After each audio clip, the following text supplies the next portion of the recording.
All right, next let's see your right hand. Yes, not bad.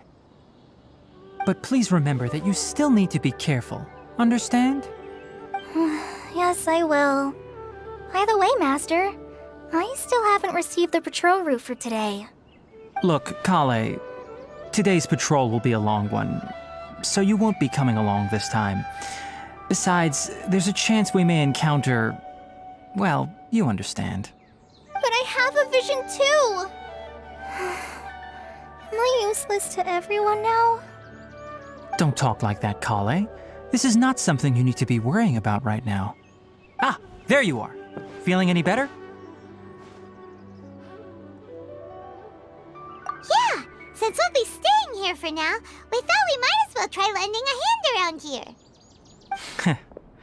Seems you're not the type to sit back and take it easy for a while, huh? In that case, perhaps Kale could take you two for a patrol south of Gandharvaville for the day. And if you're feeling up to it, you can be responsible for cleaning the Statue of the Seven. Tighnari, we're ready to head out. Roger, I'll be right there. All right, we'll be heading into the forest now. I'll leave any further details to Kale. Yes, you can count on me.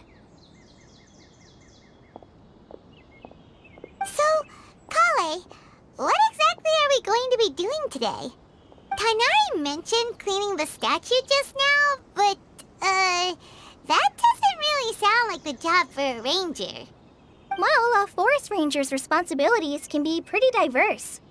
They handle a variety of tasks, like checking the condition of outlying roads, maintaining forest facilities, ensuring fire prevention standards are met, and providing assistance to travelers and locals. As for Master, well, he has to handle more dangerous areas of the rainforest. Today we can perform routine checks on the pathway lamps as we make our way to the Statue of the Seven. Paimon, traveler, this way! You can leave the task of checking the lamps to me. In the meantime, you two can keep an eye out for anything unusual.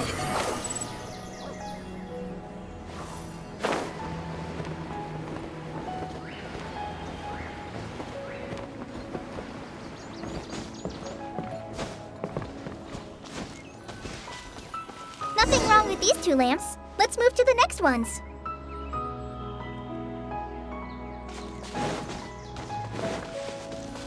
Oh, this lamp seems to be getting a little wobbly. Let me make a note of it.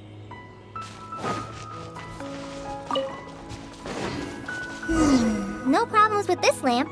Good. Follow me. The Statue of the Seven is up on top of that large rock formation. You must have seen it when you came down this road before. It's pretty high up there, isn't it? Don't worry. If you're afraid you can't make it up there, I'm sure Master wouldn't mind if you don't clean the statue. Oh? I guess I'll leave it up to you then. There's not much footing once you reach the statue, so be careful up there. Paimon will fly up with you and help you with those hard-to-reach areas. By the way, Kale, do you know anything about the Dendro Archon? You know, what's she like? That depends. Are you referring to Greater Lord Rukkhadevata or Lesser Lord Kusanali? Huh? Greater Lord Rukkhadevata? Oh, is that the name of the former Dendro Archon? Uh-huh. Greater Lord Rukkhadevata was Sumeru's first Dendro Archon. She created the rainforest as well as the wall of Samiel around the desert. Her works provided a means of peaceful living for everyone. To the people of Sumeru, she's not only a symbol of wisdom, but also of power and kindness. Unfortunately, according to what Master has told me, the sages later found the newly born Dendro Archon and whisked her back to Sumeru. To celebrate the reinstatement of their lost deity, the sages dubbed her Lesser Lord Kusanali and let her reside in the sanctuary of Siristana. Uh-huh. Then what happened? Well, and then... I'm not too sure what happened, to be honest. Huh? You're not too sure? But aren't you from Sumeru? Yeah, I'm from Sumeru. but... Maybe it's difficult to discuss this topic with strangers. If that's the case, then don't worry, we understand. No, it's not that. I'm not trying to hide something from you. Besides, I don't consider you two strangers. Because you two know Amber, right? Wait, Amber? You mean... Yes, that's her. I once lived in Mondstadt for a while, and she helped me a lot during that time. You could even say that she helped me become a new person. There's no one like Amber. She lives life to the fullest while always adhering to her strong sense of justice. She's ready to answer the call for action at any moment, but is also very understanding of others. She's like the spark that lights the fire in everyone's heart around her. If you ask me, she's a prime example of a true outrider. She's the first person anyone coming to Mondstadt will meet. You can't help but be enthralled by her charm and enthusiasm, causing you to fall in love with the lands of Mondstadt and...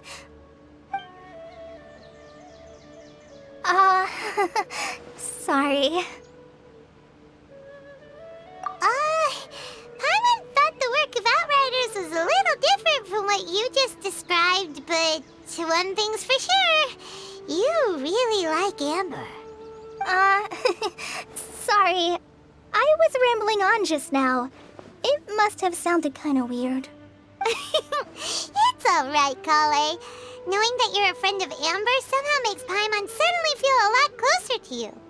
So, how do you know that we've met Amber?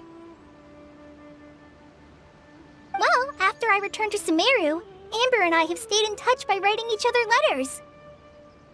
In one letter, she mentioned that Mondstadt was attacked by a fearsome dragon, but the city was saved by a mysterious blonde traveler and their floating companion.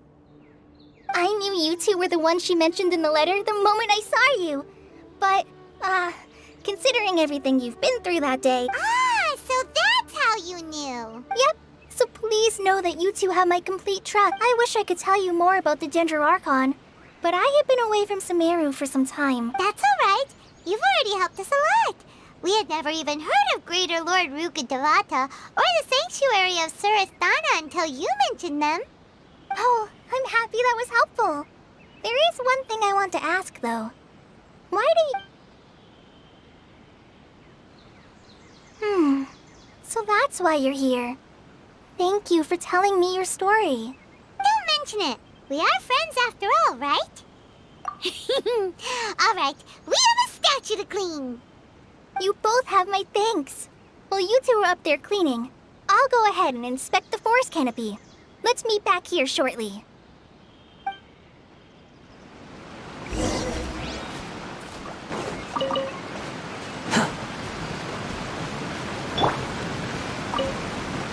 Everyone hold hands.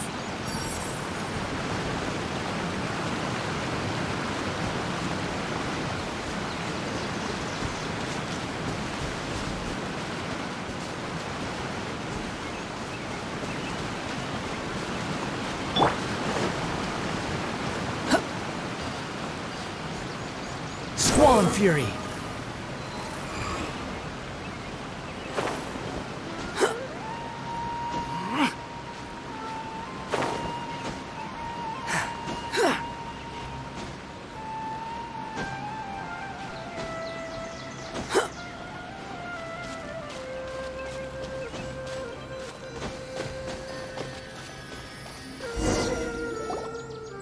Huh.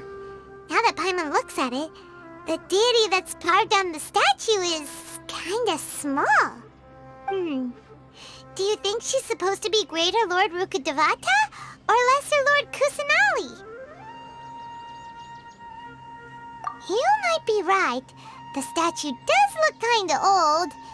Well, anyway, we'll have to figure that out later. Let's get started on cleaning the statue. Paimon will fly up and take care of the top, and you clean everything below.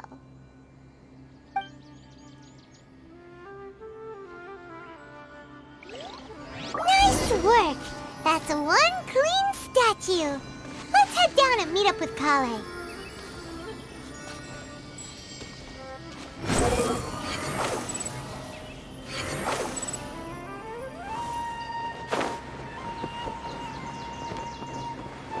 Kale, we're back! Welcome back! You must be tired after all that climbing. Let's take a little break. I brought some fruit and water for us. Yay, food! What kind of goodies did you bring? Hey, don't be a party pooper. It's not like Kale is a stranger or anything. Besides, the best way to compliment a chef is to show passion for their food. Xiangling taught Paimon that. I prepared a nice portable dish that forest rangers like to eat called pita pockets. I hope you'll like them. Whoops! Ah, no! You dropped it on the ground! Not to worry. I wrapped a few layers of oiled paper around each pita. They should be fine. Oh, whew. Paimon nearly had a heart attack there.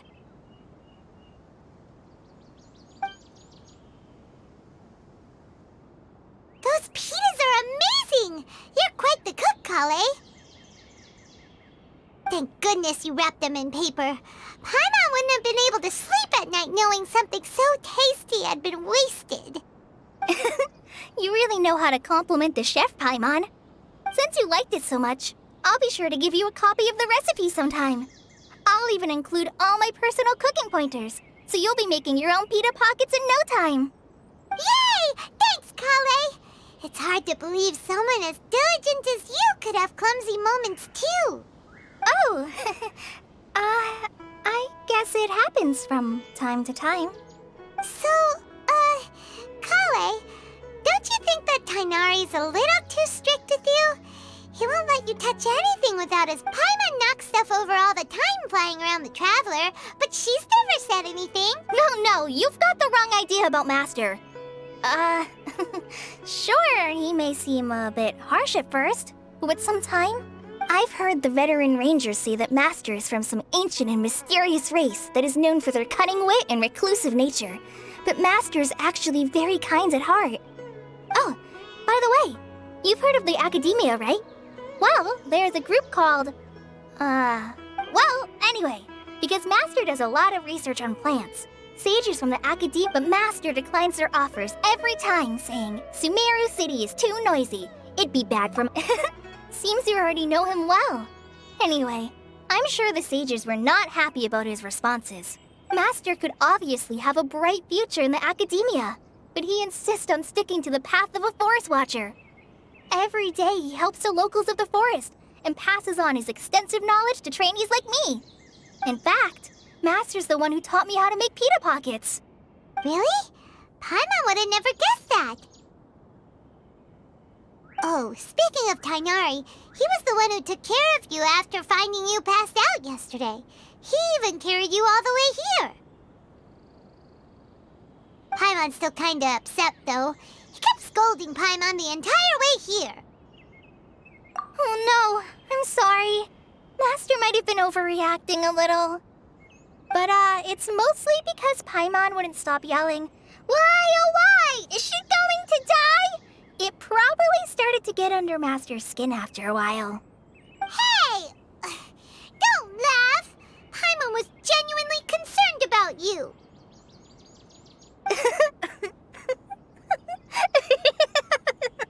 Hey! Now even Kale's starting to laugh. Ugh, that's it! Paimon won't forget this! It's time for some Paimonial wrath! No! Don't touch me!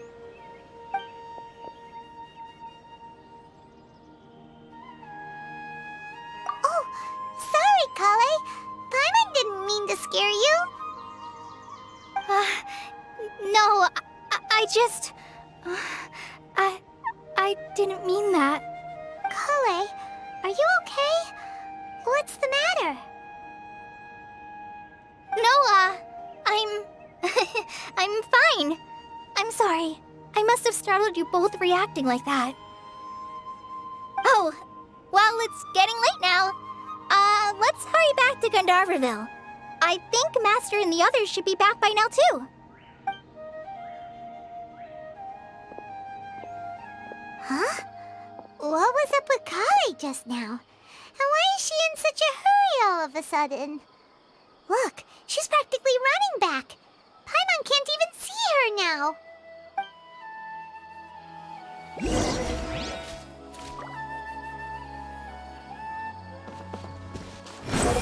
Search for it.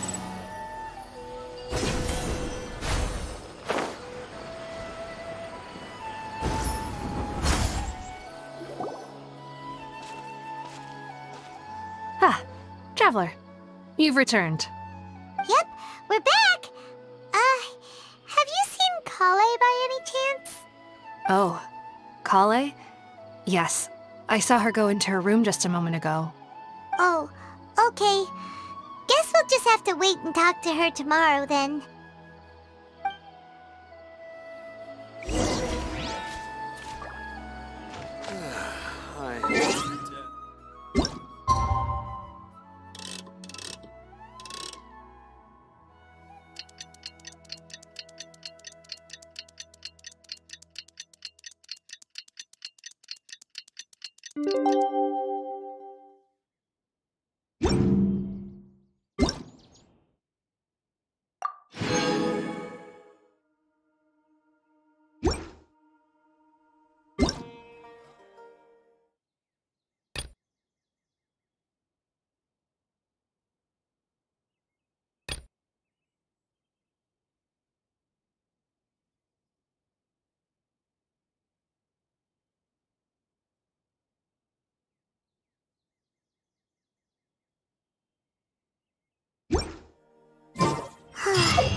Paimon was thinking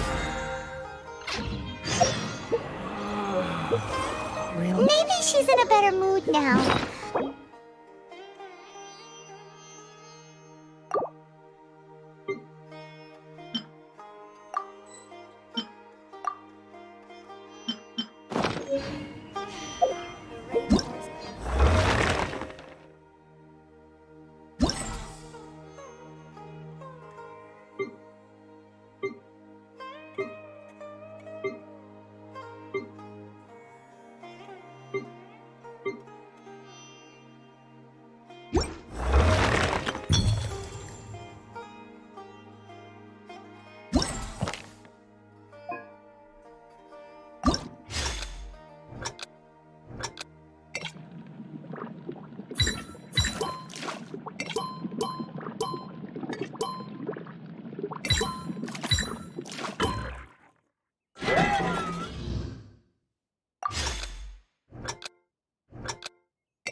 There's no need to exchange pleasant.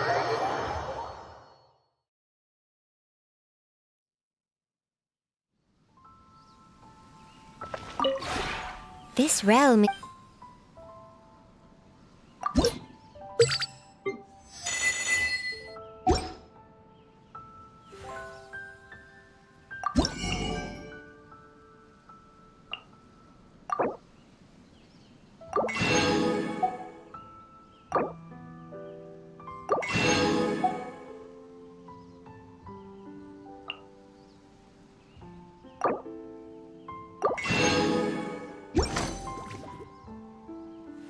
If you ever have...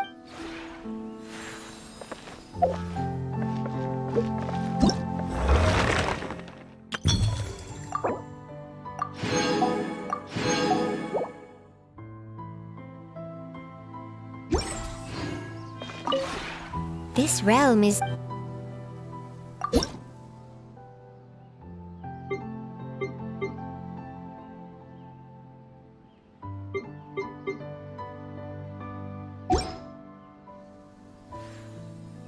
If you ever have...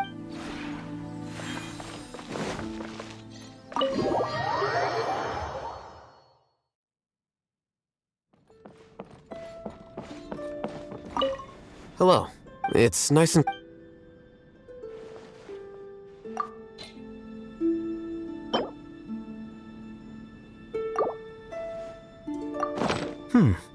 A contemporary flavor. Hello. It's nice and...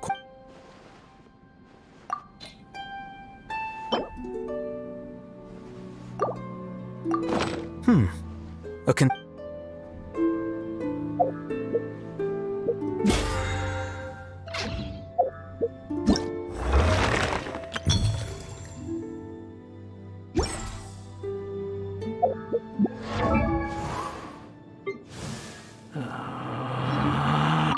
Hello. It's nice and quiet.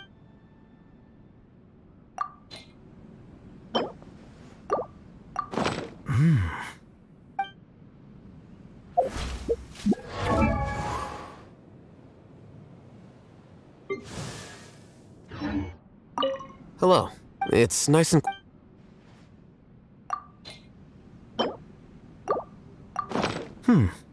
A contempt... Hello. It's nice and quiet.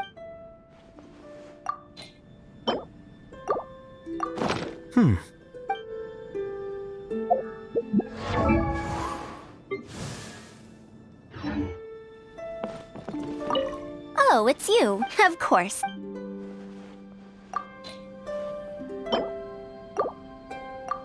The appearance, smell, and taste.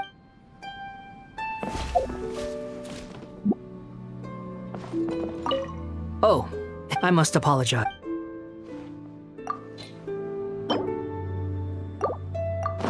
You want to poison me?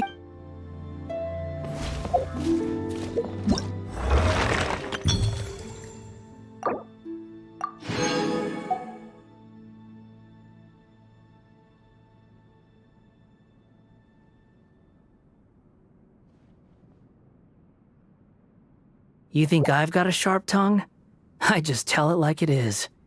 If someone can't handle it, maybe that's their problem.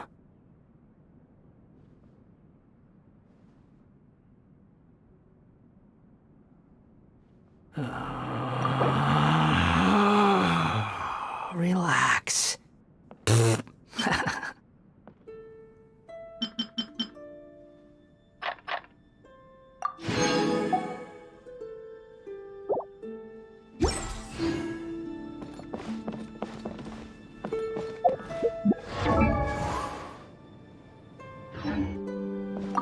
Oh, I must apologize.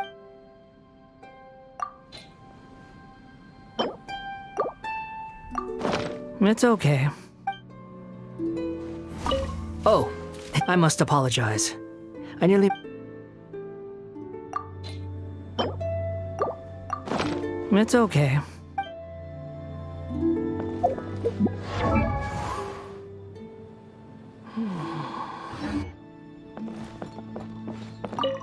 Oh, it's you. Of course.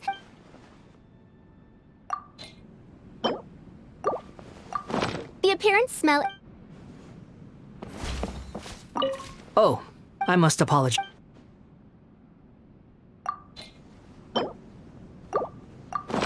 Not bad.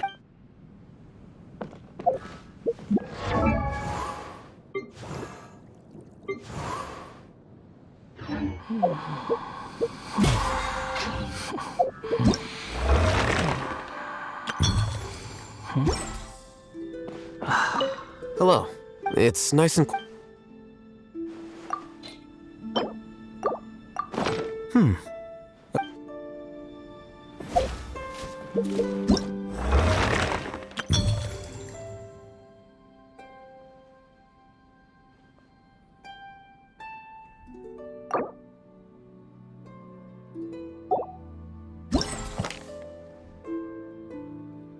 There's no need to exchange pleasantries. It's rather pathetic to force a conversation just to occupy silence.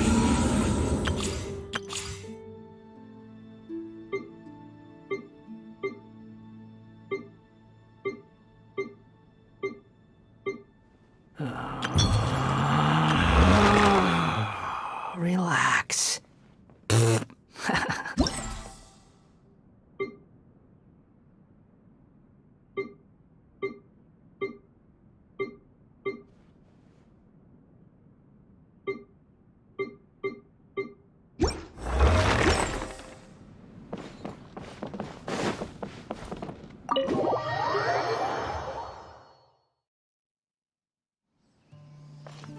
Quit following me.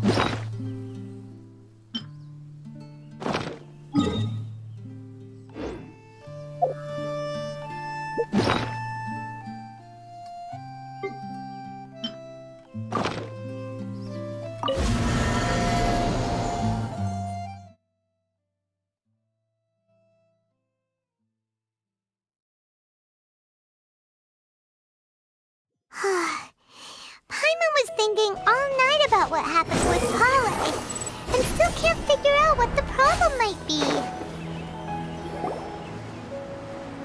Ah, it's you two. I was just about to go look for you. Huh? Tainari? What are you doing here? Where's Kale? I came to check on Kale's condition. To put it simply, she's not well. You mean she's sick? How could she be... Oh, wait a minute. Could it be because of what Paimon did yesterday? No need to worry. Something as small as you could never harm her. This sickness is something that Kale has been dealing with for some time. Kale has been more excited than usual since you two arrived. A little too much so, to be honest. She hasn't remembered to take care of herself. I suppose it's understandable, though. She hasn't been around anyone she considered a friend for some time now. It must have been refreshing for her to have you two here. So, Tainari, what's really wrong with Kale? Let's take this conversation elsewhere. Kale just fell asleep after taking her medicine. She needs some peace and quiet.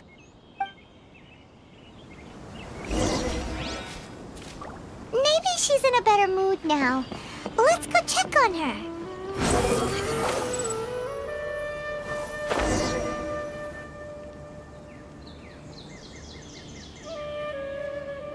All right, let's continue our conversation here, shall we? To be honest, I hadn't realized that you're that honorary knight from Mondstadt until Kale told me just now. I've also heard all about your deeds in Liyue and Inazuma. So, just to clarify, what I'm about to tell you about Kale is not because of who you are or your past feats. Instead, I am going to tell you because... well, because Kale asked me to. And honestly speaking, I was against Kale revealing her past to you. But she insisted, saying you two treated her with sincerity and as a friend. So now she wishes to reciprocate the gesture. So, Tainari, what exactly is wrong with Kale? You said this is something she's been dealing with for some time. Just how serious is it? Right. Ever since she was a child, she's been afflicted with a disease called Elazar. Elazar? Yes, it's a disease unique to the lands of Sumeru. It is characterized by dark and hardened scales that form on the body. At first, the afflicted may only feel mild numbness on the affected area of the skin. However, as the disease progresses, one may begin feeling fatigued and even experience peripheral paresthesia. In its final stages, the disease strips a person of the ability to control their own body, and they effectively become completely immobile. That sounds terrifying. Wait, hold on. So when Kale seemed to be acting a little clumsy earlier, it was because... Correct. That would be the effects of Elazar, which is precisely why I do not want her carrying or holding anything. With appropriate treatment, the disease can be effectively controlled before it progresses to a more serious stage. However, There is unfortunately still no true cure for Elazar. Nevertheless, Kale's mother still hoped that there was something out there. She handed Kale over to an organization known as the Fatui after one of their members lied and said they had a cure. What? The Fatui? Ah, it appears you are already familiar with them. That'll save me some explanation. Anyway, the person who eventually rescued Kale and brought her to me for care said that she had been given to a harbinger known as the Doctor. I have no idea how this doctor managed to do it, but her case of Elazar was completely stable for all the years that Kale was with them. However, Kale's days with the Fatui were anything but pleasant. Kale is a resilient individual and always tries to appear cheerful, but her experience with the Fatui has left deep scars. Even now, she can still feel deathly afraid of someone touching her. Oh, Paimon had no idea Kale's been through so much suffering. Oh, by the way, Paimon, Kale wanted me to tell you that she's sorry for scaring you yesterday. She also wanted both of you to know that she's sorry for hiding her illness. She doesn't need to apologize. None of this is her fault at all. Well said. I hope you'll get a chance to tell her that in person the next time you see her. Kale once thought that it would be impossible for her to have any real friendships. I trust that you two will never let my trainee experience such emotional pain again. Don't worry, Tainari. We'll take good care of her. Well, it's not too serious at this point. She overexerted herself the last couple of days, which is what led to her breakdown this time. As long as she has taken her medicine and gets plenty of rest, she should get better. Though, I must admit that Kale's condition was much more stable when she first arrived here in Gandharvaville. She was interested in the work of the forest rangers the moment she saw us. I could see that she was serious about learning, so I felt compelled to ask her to join us. Her stamina has gotten much worse recently. Though a moderate amount of physical exercise is always necessary, I'm afraid the long-distance patrols are a little too much for her now. All right, now that I've told you about Kale's past, I think I'll head into the rainforest to find some ingredients needed for her Yeah, we'd like to do something to help Kale too. All right, but I must warn you two. The rainforest is a dangerous place, especially for someone who's still recovering like the Traveler. You must follow closely and listen to every instruction.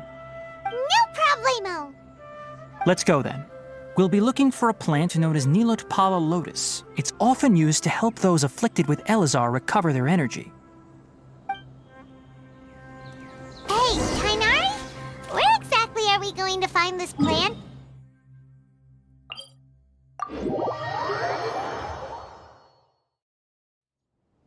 Nilotpala lotuses can be found all over the rainforest, but it often grows right here around Gandharvaville. Given the name, it sounds like we should be looking for it in the water. You are correct. Nilotpala lotus grows in the water. When fully matured, they look like giant blue flowers floating on the water's surface. Quite an attraction. There should be Nilotpala lotuses growing somewhere in this area. Let's split up and begin searching. If you could manage to gather 4 of them, that would be sufficient. We'll rendezvous here once you've gathered the needed amount.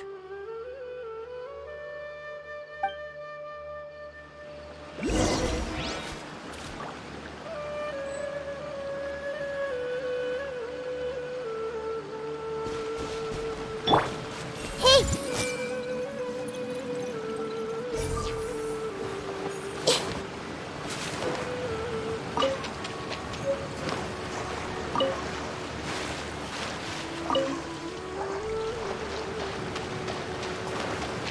Everyone hold hands.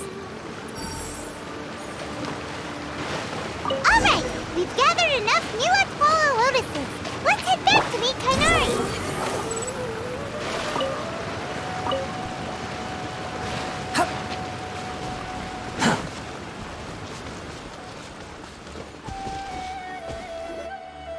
Hey, Tainari! We found the lotuses you requested. Let me take a look. Good, very good. These are all excellent quality. I'm quite glad you two came along. Your exploration experience helped save me a lot of time here. It seems we even have enough time to stock up on some other things I need. Hey, Tainari!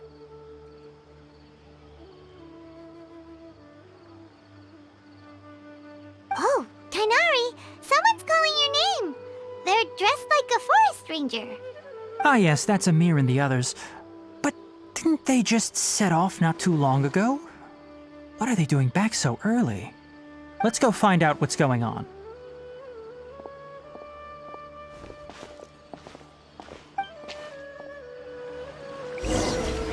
Behold!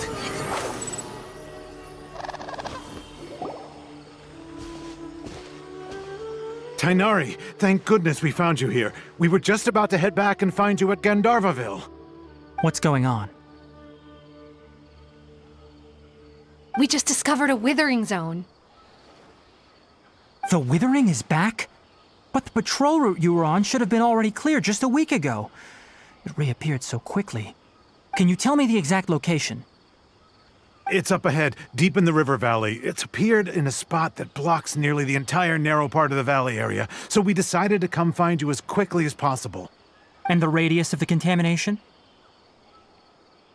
Sorry, I couldn't get a clear enough view to tell. No one in our patrol team had a vision, and it appeared to still be spreading. So we didn't risk getting any closer. Okay, I understand. You made the right decision.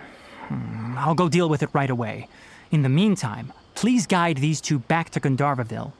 Wait, Tainari, why don't you let us help you? You two have only just arrived in Sumeru. You're still unfamiliar with many things in these lands. There's a unique type of anomaly that occurs in the Sumeru rainforest. It's called the Withering. The affected areas not only cause nearby vegetation to wither, but it's also lethal to wildlife and even people. If you don't carry a vision, then you should think twice before approaching such places. Yes, Amir is absolutely right. I wasn't kidding when I said the rainforest is a dangerous place.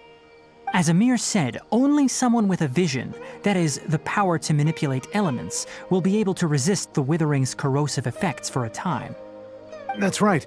If any of the forest rangers without a vision come across a withering zone, we first make a record of the location and then have a ranger with the proper abilities deal with it, like Tainari here. Only someone with a vision can venture within a withering zone and find a way to deal with it.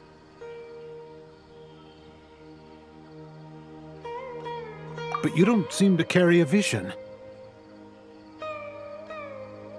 Don't worry, she may not have a vision, but she's a real pro at using the power of the elements. Don't sweat it. We've helped others deal with similar situations before. Wait, you've met other forest rangers before? I was planning to properly show you both how to identify the Withering before you left Gandharvaville. Anyway, since you two are experienced adventurers, come with me. I'm sure you'll both be able to help.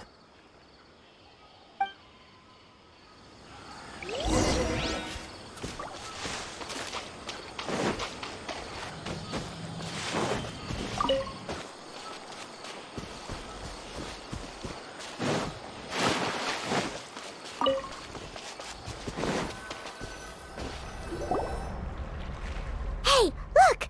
That gloomy area over there looks like a withering zone. Even though Paimon's seen one before, it's still kinda scary. All right, Traveler. We're about to enter the Withering Zone. Since you already have experience dealing with these things, you should already know what to do. But please remember, don't push yourself. If at any point it becomes too much, return outside the zone and take a breather. It could become a matter of life and death. You ready then? Let's go.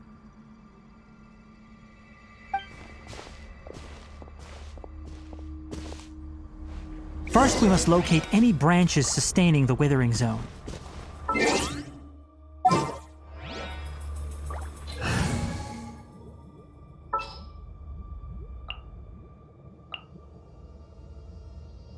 me a moment to compose myself. Sure, I'll hang out with you youngsters.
Dream work!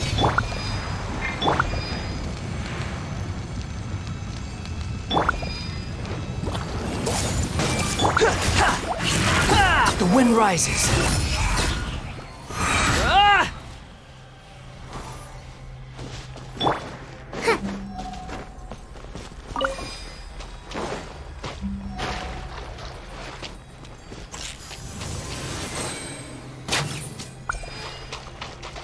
Great work. Now that all the branches have been cleared, we'll need to take care of the tumor. Here's the door.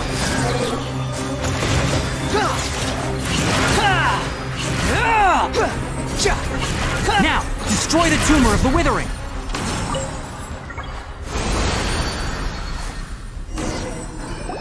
We did it! Everything's returning to normal now! Yes, thanks to you two. We were able to quickly restore this area back to normal. Tainari? You make it sound like we did well, but why does Paimon have the feeling you're worried about something? It's that obvious, huh? Alright, it's like this. Recently, the rate at which the withering zone appears has been increasing. Even though we were able to quickly clear that withering zone, it won't be long before another one appears. If that simply meant more work for me, then that wouldn't be an issue. But it's far more severe than that. The withering is leaving lasting effects on the rainforest itself. For instance, even though we cleared out the withering zone, many of the plants that were affected will not recover. This presents a crisis for the ecosystem itself. Many plants in the rainforest are already in decline, directly impacting the wildlife that depends on those plants. And most disturbingly, as the appearances of withering zones have started to increase, Kale's case of Elazar has also become more serious. Huh? Well, why's that? I'm still not sure of the exact reason. However, I've received word from acquaintances at the academia that similar cases are being reported for patients. No, none that we know of. The withering has been recorded in Sumeru for millennia. It's said that it originates from the depths of the world. By the way, have you heard of Irminsul before? Irminsul is a tree located deep beneath the surface. Although it isn't like any tree we know in a biological sense, you can basically think of it as a large tree that grows downwards rather than upwards. I'm sure you've heard of ley lines, right? They're like the roots of Irminsul, spreading and extending from a massive cavern deep underground all the way up to the surface.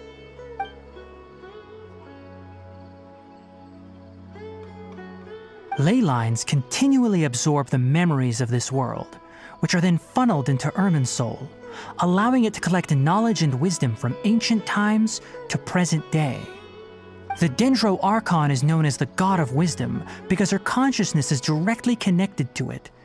It is also said that the Dendro Archon's power is a manifestation of Irminsul.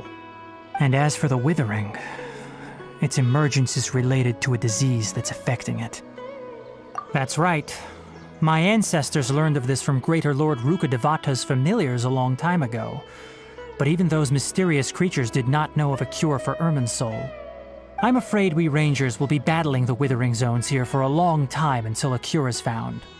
Alright, that's enough on this topic for the time being. Now that we've taken care of things here, it's time for us to head back to Gandharvaville.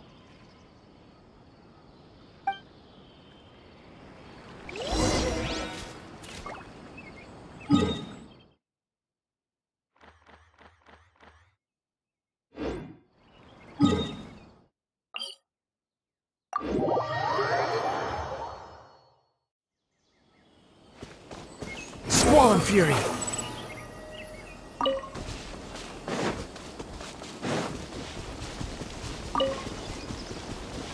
Behold!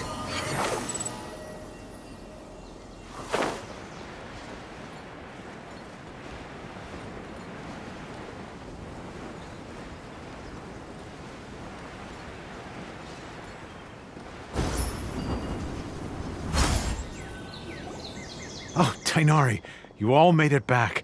How did it go? The withering zone you reported has been taken care of. No need to worry. Huh. Wait, is that? Oh no, Hypatia!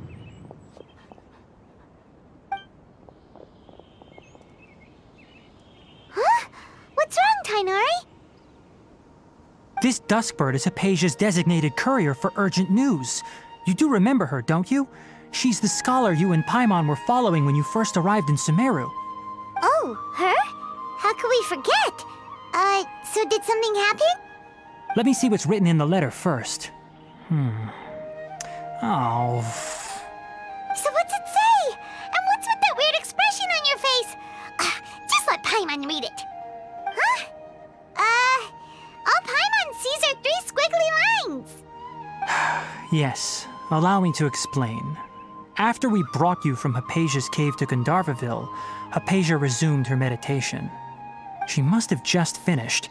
It's been nearly 3 days since she's had anything to eat, and it appears she's forgotten to prepare some rations. This letter is her asking us for help. We need to go. What? You mean she's been sitting there for 3 days? Hey, wait, how did you know all that from just a few lines on the paper? Well, obviously because this has happened before. Last time she drew 5 lines. Needless to say, Hypatia's been through worse, but we should still get to her as quickly as possible. I've got some emergency rations set aside for times like these. Paimon, Traveler, could you two bring these to her? Wait, you want us to bring her the rations? But will the Traveler be okay if her cave is still filled with that funny incense? Let's find out. Here, Traveler, take a smell and see. So, how do you feel? Huh?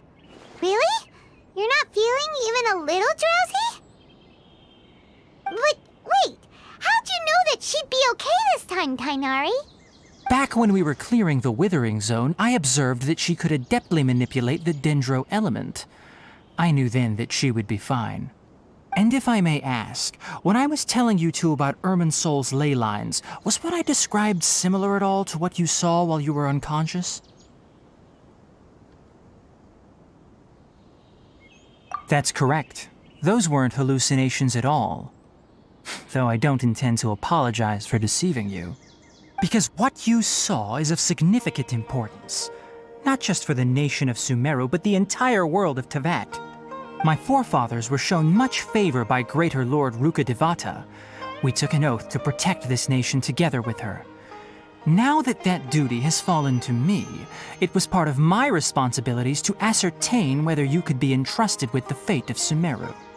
Now, after seeing you in action with my own eyes, you have earned my confidence, and I no longer feel the need to hide any secrets from you. When you passed out, your consciousness had connected directly with Irminsol. What you witnessed were actually real memories contained within Irminsol itself. I could try to tell you more, but it would be better if you went to ask Hypatia instead. Her focus on meditation and use of Spirit Borneol are aimed at establishing a connection with Irminsol, just as you did. That sounds nice and all, but will she really help us? Seriously, she completely ignored us the last time we tried talking to her. That was because when you ran into her, she was in a special phase of her training. During that time, she must avoid communicating with others. Please, wait here for a moment.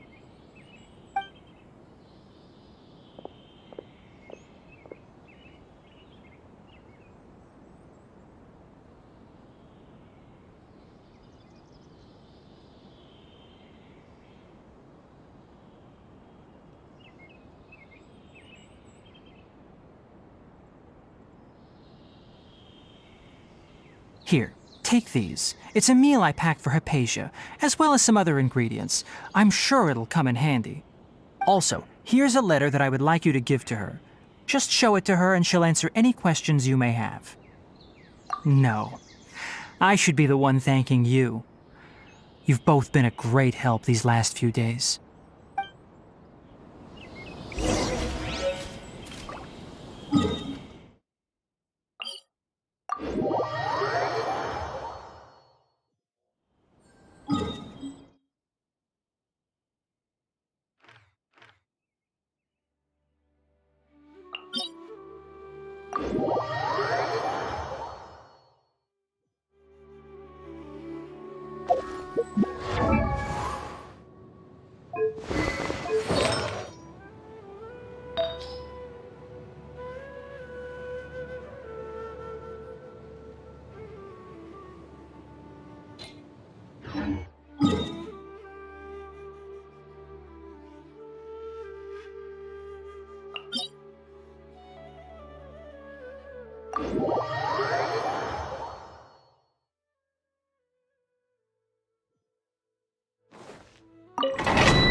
Everyone hold hands.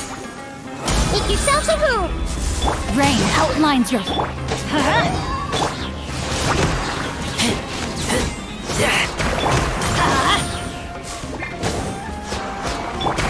Rain cutter. I see everything.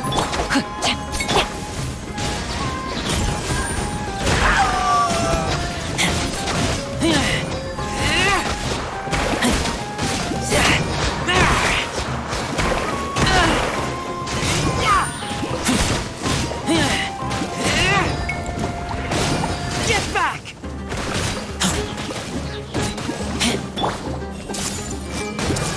The Temple of Wisdom. Everybody stand back!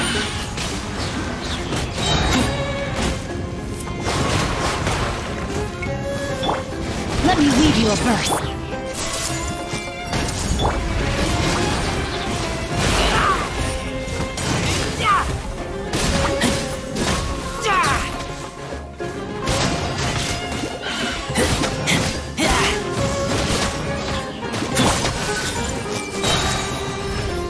Make yourselves at home.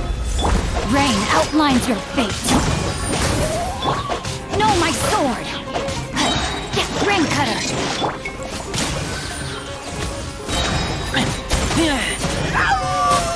Get back!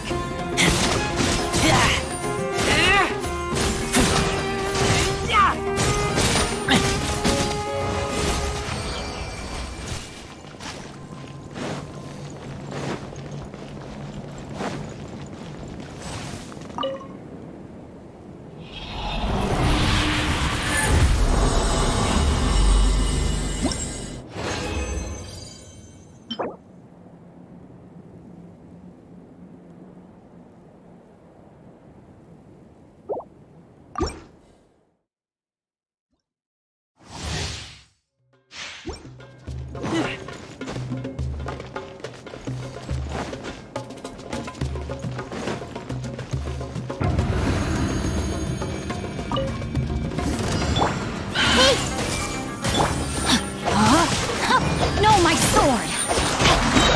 Witness the power of Gugwa! I'm going in! I see everything. Sharing my knowledge.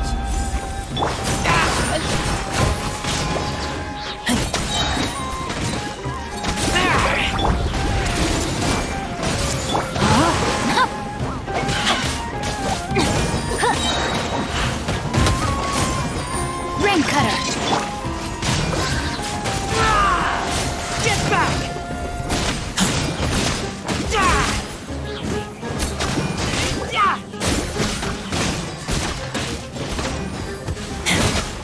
Get back!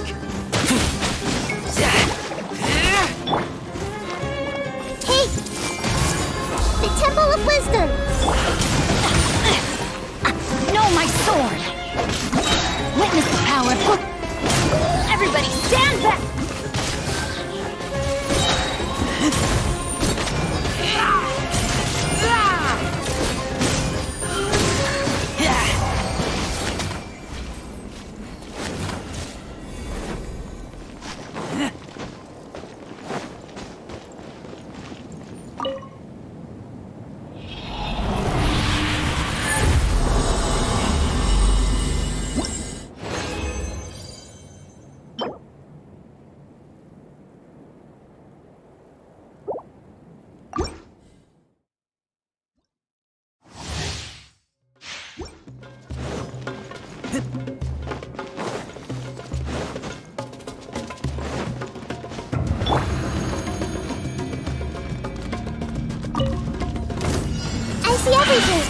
body and mind. Huh?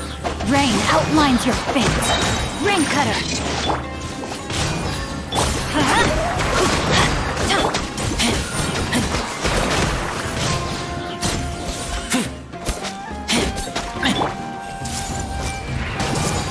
Share my knowledge. I'm going in.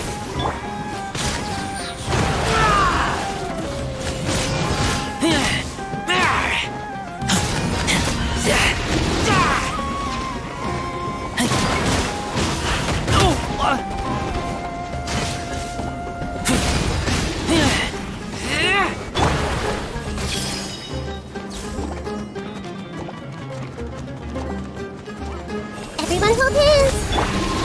No, my sword! Rain outlines your fate. Let me...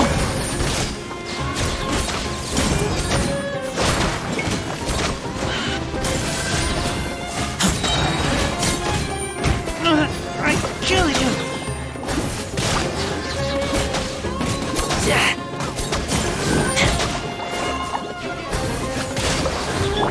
Hey! Make yourselves at home.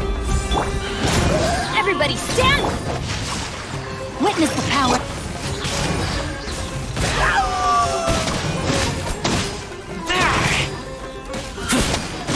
Get back!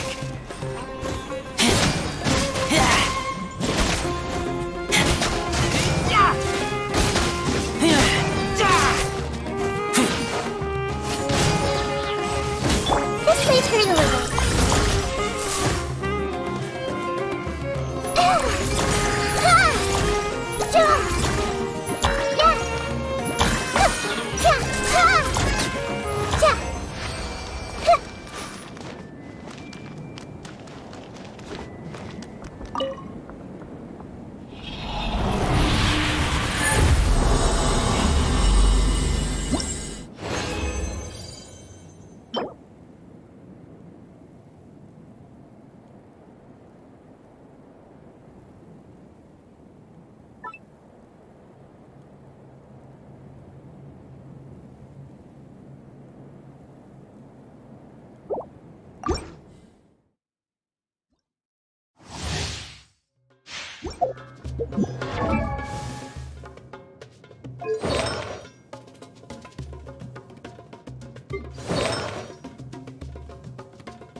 Everyone hold hands!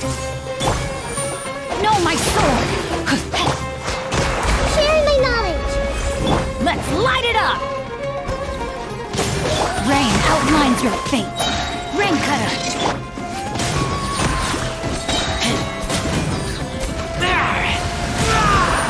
Get back!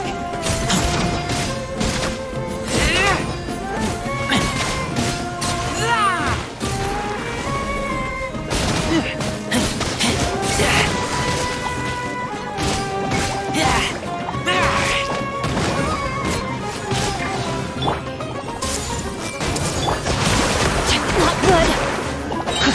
Let me weave you a... Teamwork is dreamwork! I see everything! Make yourselves at home! Let's light it up! No, my sword! Rain cutter!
I keep...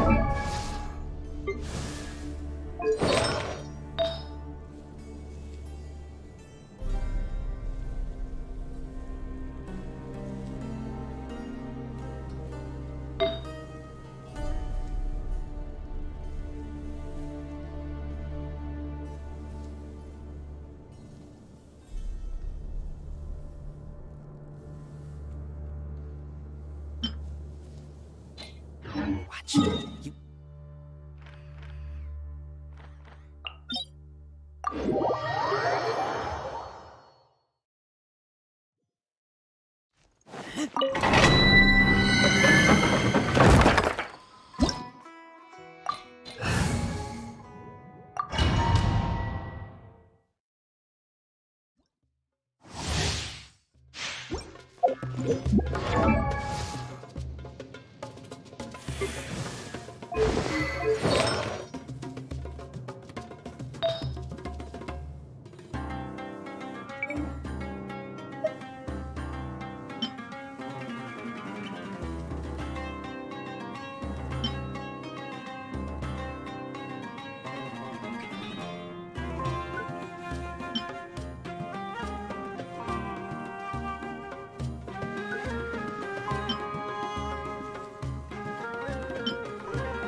You are not welcome here.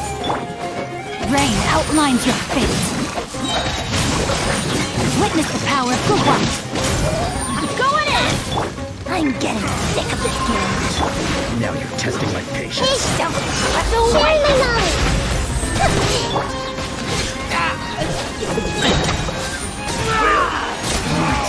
Again.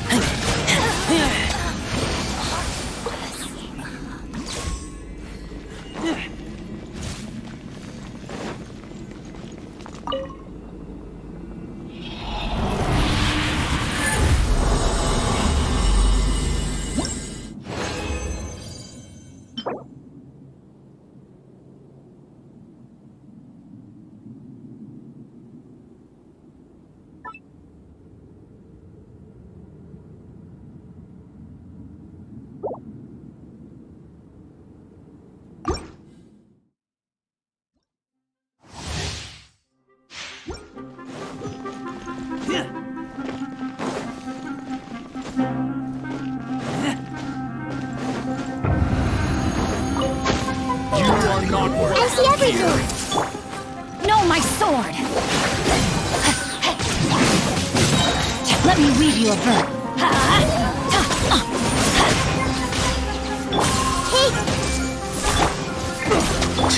Let's light it up! Everybody's sick of this game.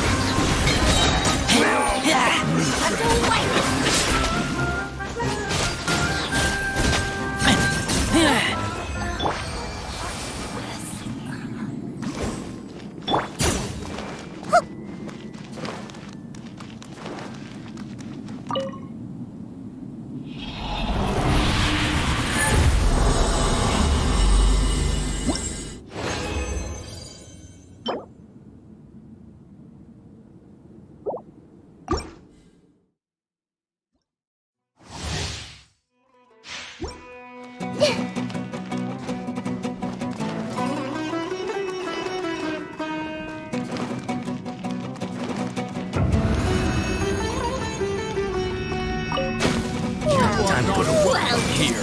Adventure time! Let's end this now. Rain cutter! Make yourselves a move!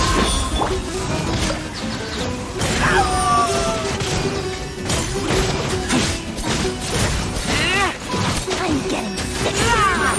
Will.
You are not welcome here. Teamwork is strength!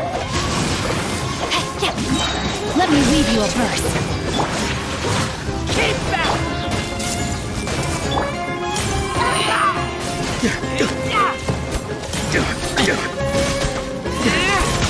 I'm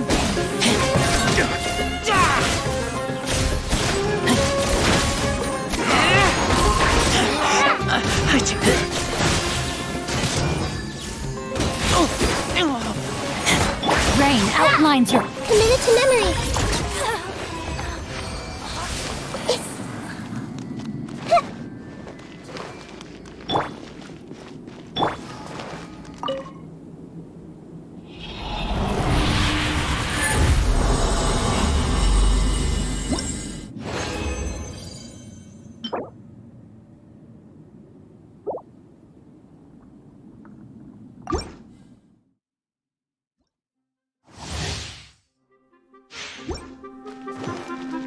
Off we go!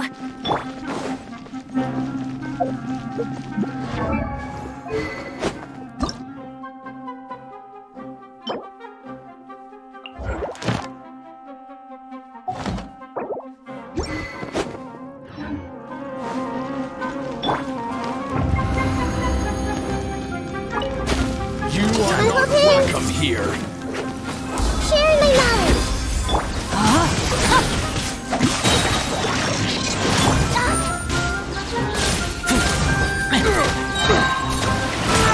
Is that all you got? Now you're testing my patience.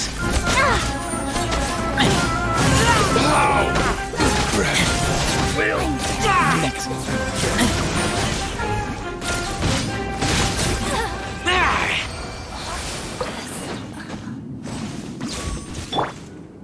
Adventure time! I'm going in!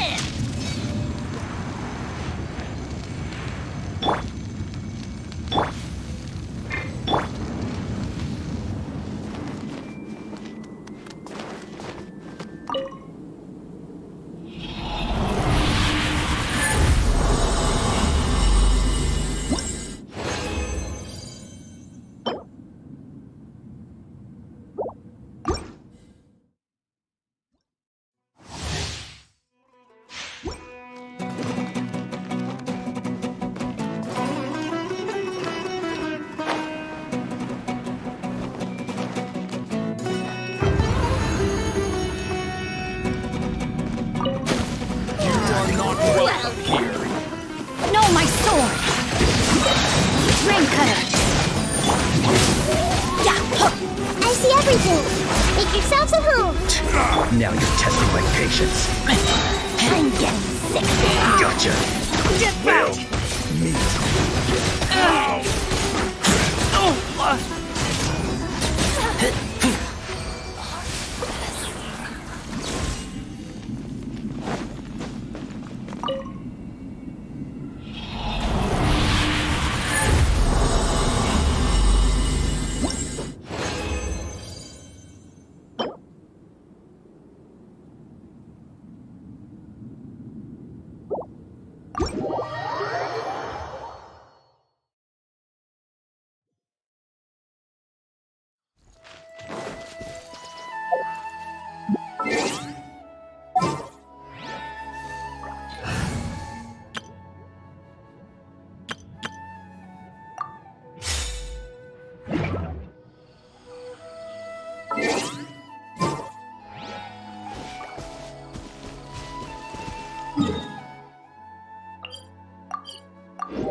Hypatia should still be in the cave. Let's go inside and see how she's doing.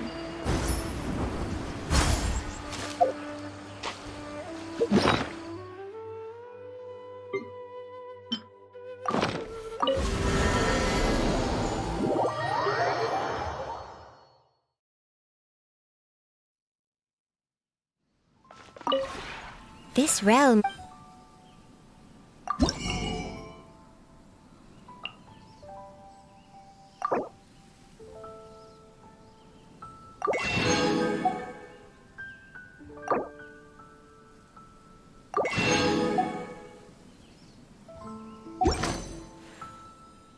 If you ever have...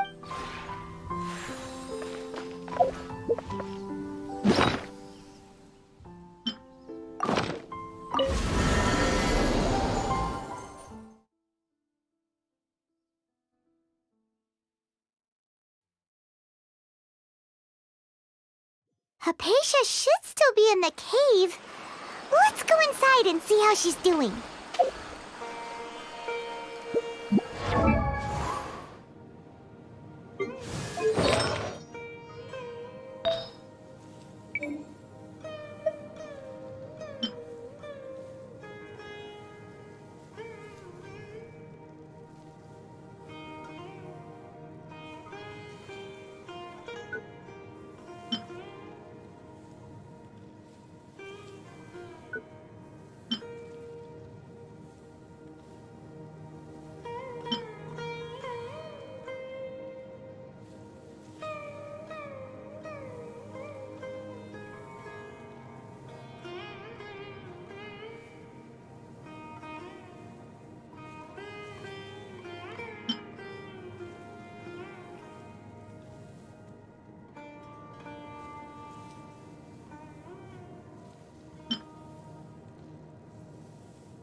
You think I've got a sharp tongue? I just tell it like it is. If someone can't handle it, maybe that's their problem.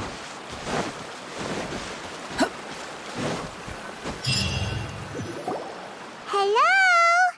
Hypatia? Maybe she went out to look for some food. Let's try looking around the area.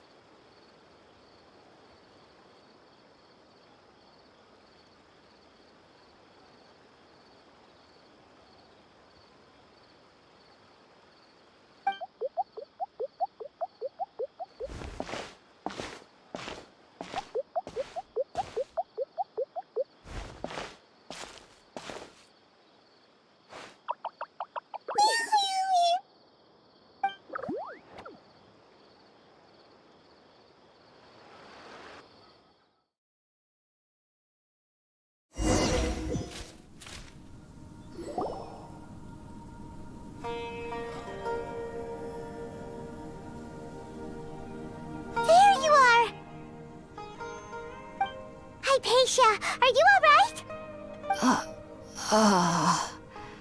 So hungry. There's no way we can get her to eat in her current condition. Let's try finding some water. Huh? Wait, why does it look super foggy outside all of a sudden? Anyway, let's go look around.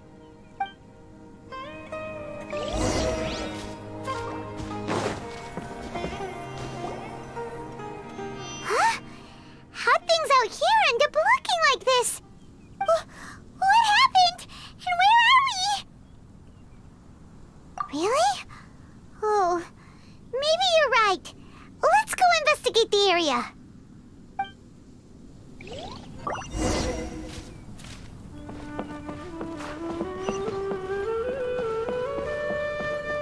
Squall and Fury!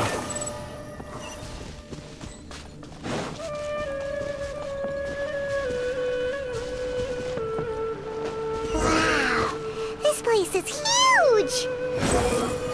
I knew there's something off about that cave. Let's think of a way to get over there and have a closer look. Who knows? Maybe we'll find a lead of some kind.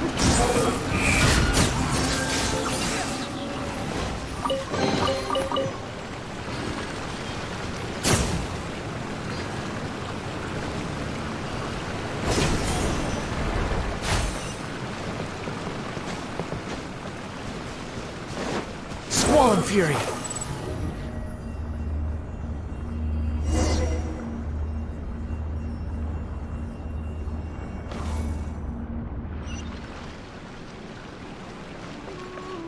Huh? What happened just now? Why'd everything around us suddenly change?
for regrets. The wind rises. Know your place.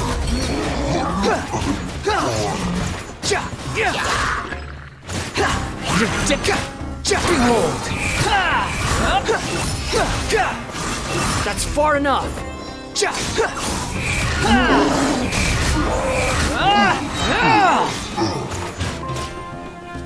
Wretched vermin.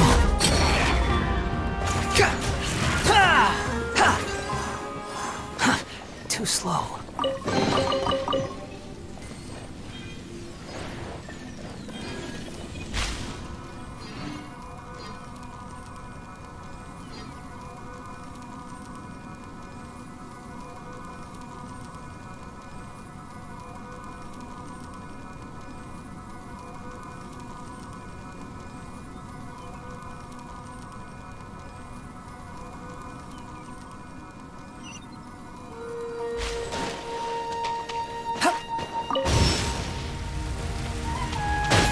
Squall and fury.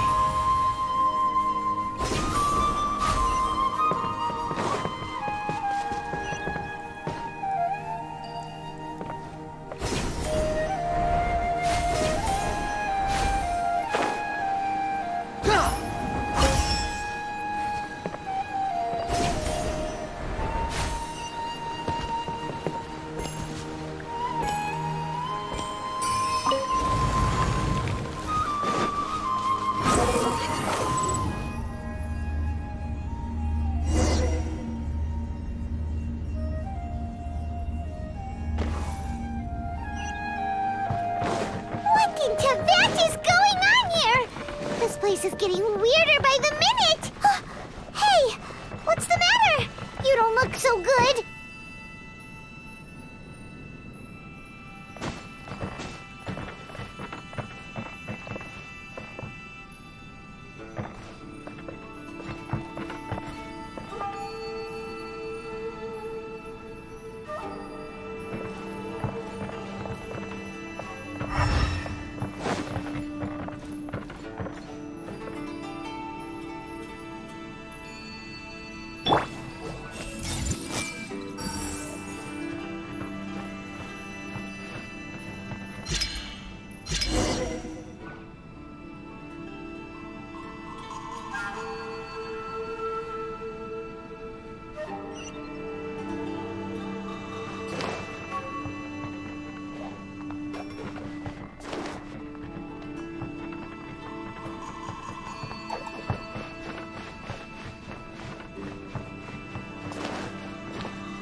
Well.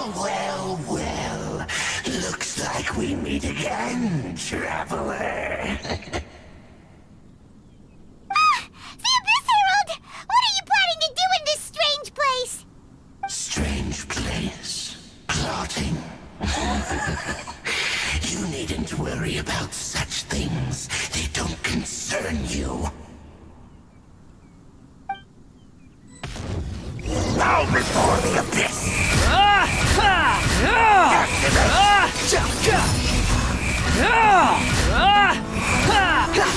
You're dead.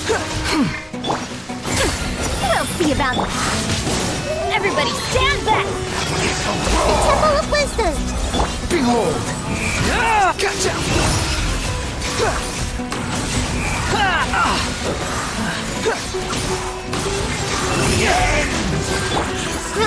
Grow!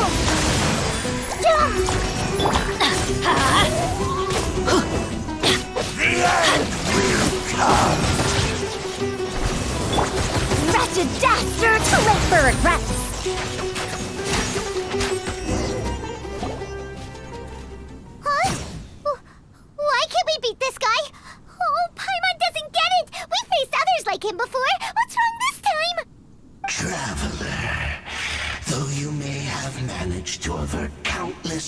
galaxies before. Your good fortune was bound to end sooner or later. It's time you realize how weak and powerless you really are. Your brother. Oh, pitiful traveler. Are you really so ignorant? Or are you just living in complete denial? His Highness has long since forsaken you. Your meager existence in his eyes is the bonds of love and family which drive you to find your sibling are utterly gone. But don't you fret now. Today will be your last. No.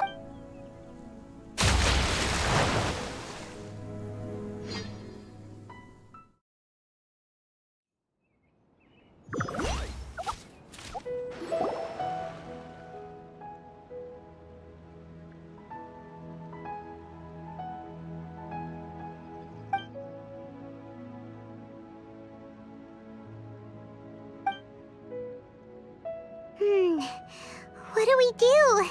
We haven't seen Hypatia anywhere out here. Oh, there she is! Quick, let's see how she's doing. So sweet. Well, the good news is that she's still conscious. Hey, why'd you drop her food on the floor like that?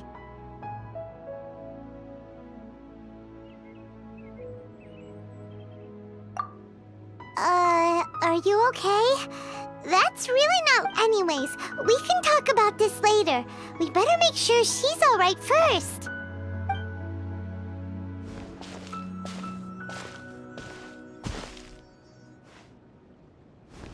Whoa! Wait a sec. Look at all this fruit lying around her. We can put that to good use.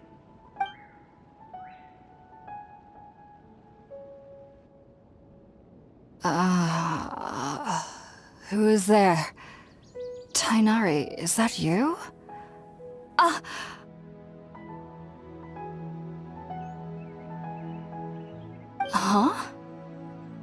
It's okay. You can relax, Hypatia. Tainari sent us here to bring you some food and water. Here, we have a letter that he asked us to give you.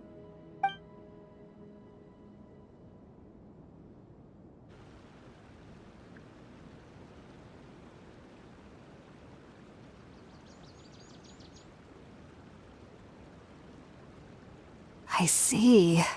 So, you're friends of Tainari. I apologize for all the trouble I've caused you. I'm grateful that you came so quickly to save me. You even brought all this fruit.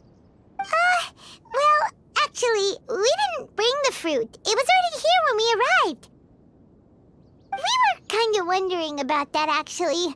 When we found you here, there was all this fruit lying around and even some juice dripping from your lips. How did you end up like this anyway? Oh, really? I seem to understand now. All the fruit was likely from my, neighbor. Must have come by and saw me like this. Your neighbor? You mean there's someone else living nearby? Oh? So you're able to see them too?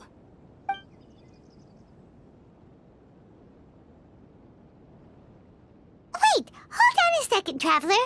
You say that before we arrived, you saw some mysterious creature and suddenly had a strange dream? Isn't that a little too crazy to believe? No, I actually do believe what the Traveler is saying. I myself had a similar experience once before and ended up scaring my timid little neighbor here. You needn't worry. They mean you no harm.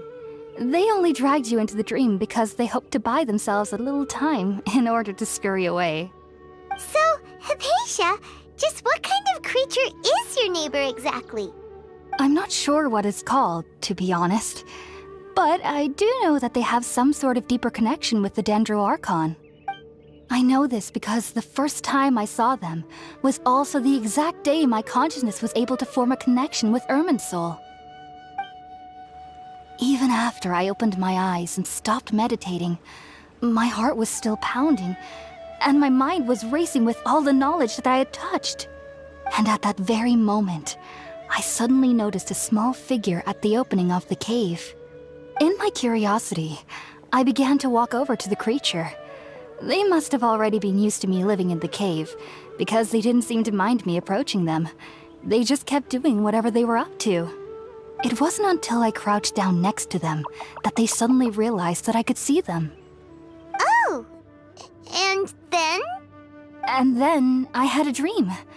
By the time I came to, they were nowhere to be seen. I was convinced they'd never show up again. But sure enough, I saw them nearby a few days later. And they weren't alone. I feel like they aren't as afraid of me as the first time I approached them. But I never would have expected them to save me. Yes, no doubt about that. By the way, Tighnari mentioned in his letter that you had questions for me regarding Irminsul.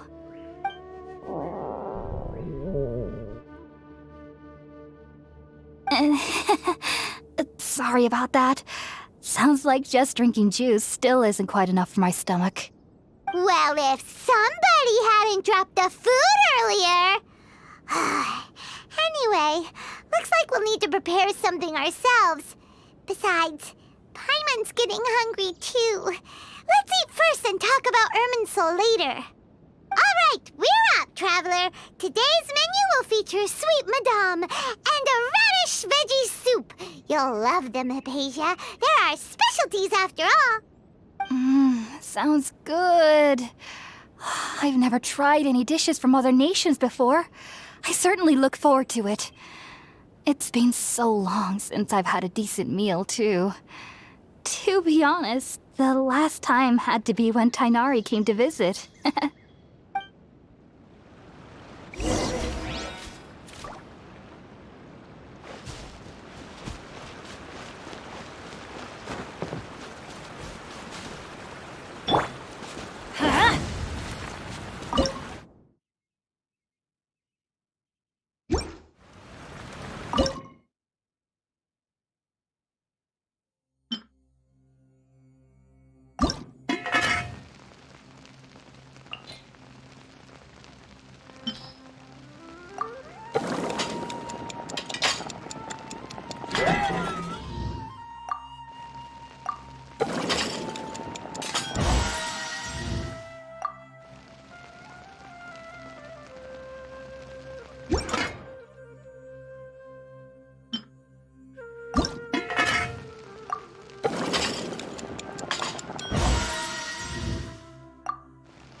Benny's Adventure Team, assemble!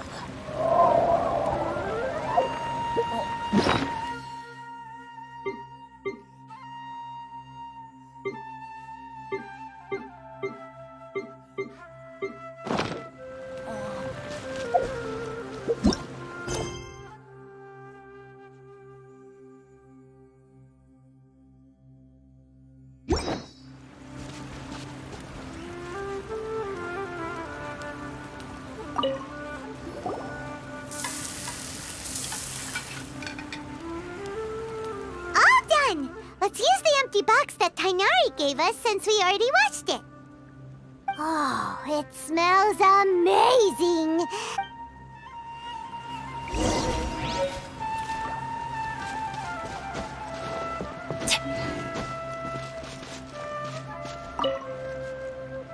Are you already finished cooking? Smells delectable. I'm truly thankful whenever I can enjoy a proper meal like this. Cooking really isn't my forte.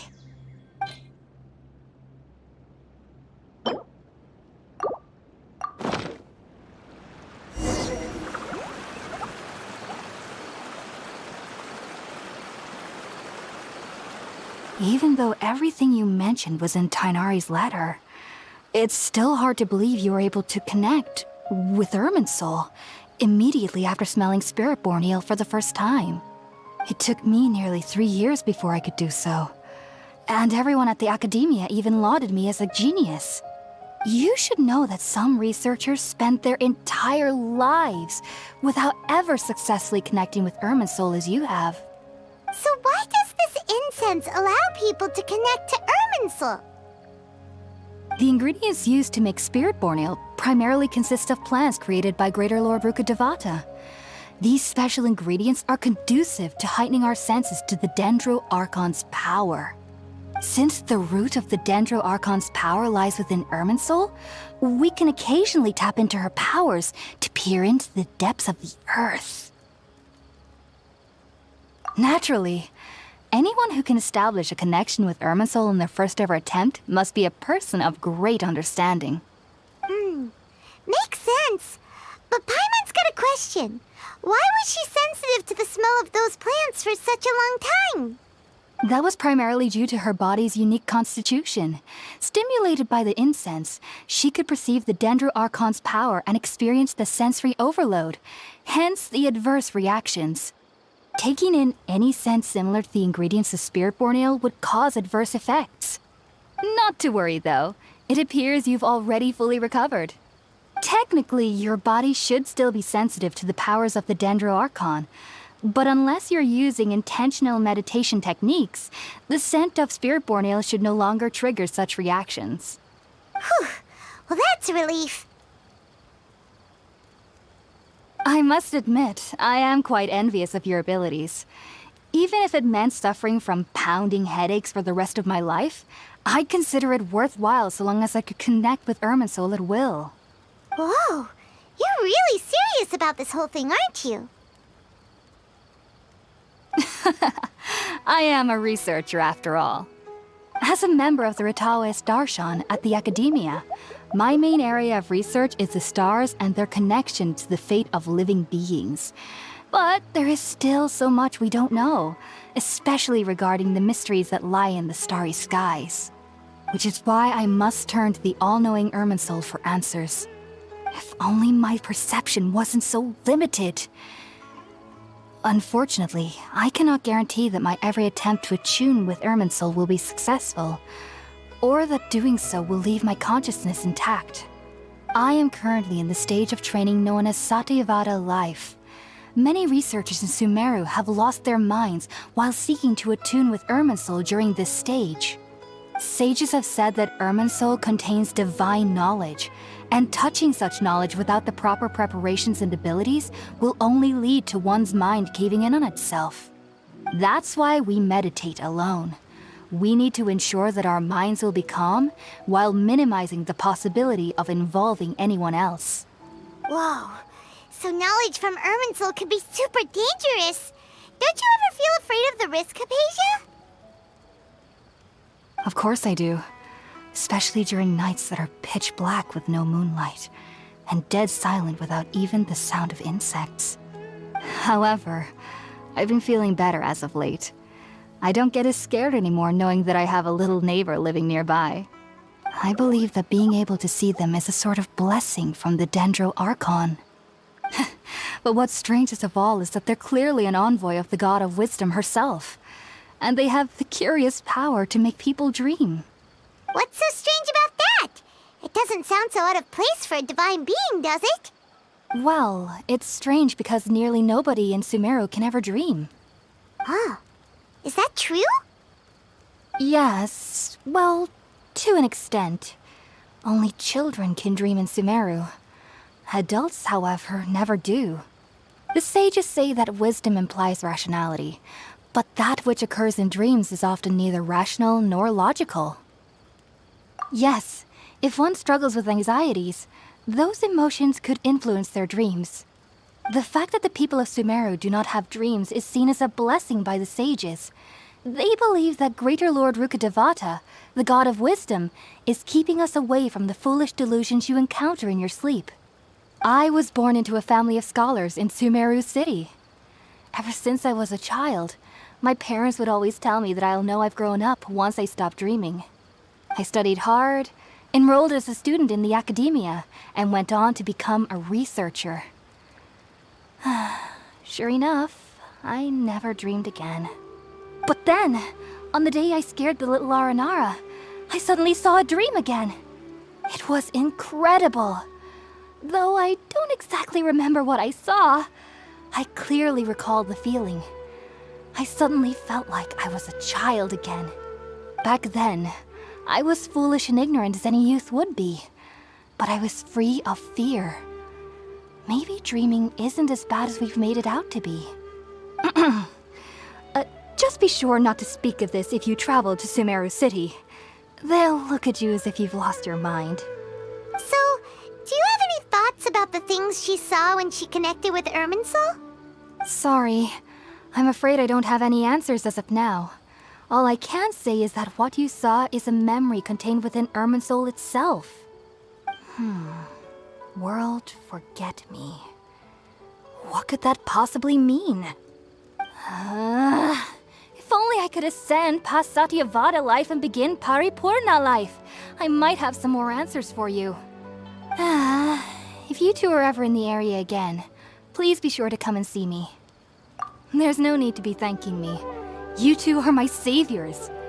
Besides, I'm already looking forward to tasting some more of your cooking. Now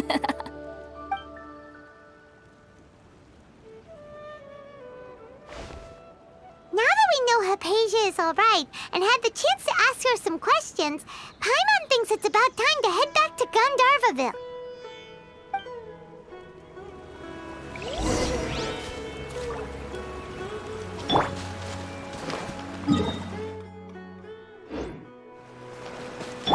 Squall and Fury!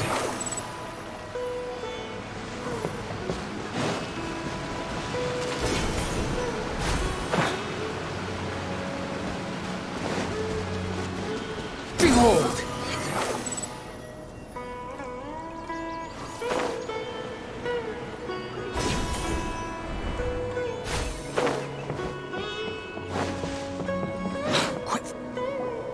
Think about it, Tainari. Refusing to join is tantamount to burying your head in the sand. I understand that you're a forest watcher and that it's your duty to combat the effects of withering zones. But isn't it evident that such work is not a lasting solution to the problem? As Sage Kage clearly stated, your presence and guidance in Sumeru City is pivotal in finding a cure for Irminsul. How could you possibly refuse? Keep your emotions in check, Gulam. Let's at least listen to Tainari's reason for declining. We're here to invite him to the Academia, not to cause a scene. Sage Kage, I am truly honored that you came here in person, but I'm afraid I must still decline your invitation. I am merely a forest watcher. How could the great minds of the Haravatat have any need of someone like me? Well, it turns out that your refusal letter had some implications on your master's reputation. He is a renowned sage of the Immorta, after all. So now I've come here in his stead. I see. Huh. And I figured that given his temper, he would come here and berate me personally. Tainari, your master is an integral part of this effort, and now he requires your assistance. And what exactly does my master need of me, Sage Kage? You'll know, once you've arrived in Sumeru City, that is. And how long will I be required to stay? There's no definite answer as of now. Do you mean to tell me that despite coming all the way here to Gandharvaville, you still can't answer the questions I laid out in the letter to my master? If that's the case, then I'm afraid I cannot give you a definite answer either. Tainari, but you... So be it. Come, Gulam, we're leaving.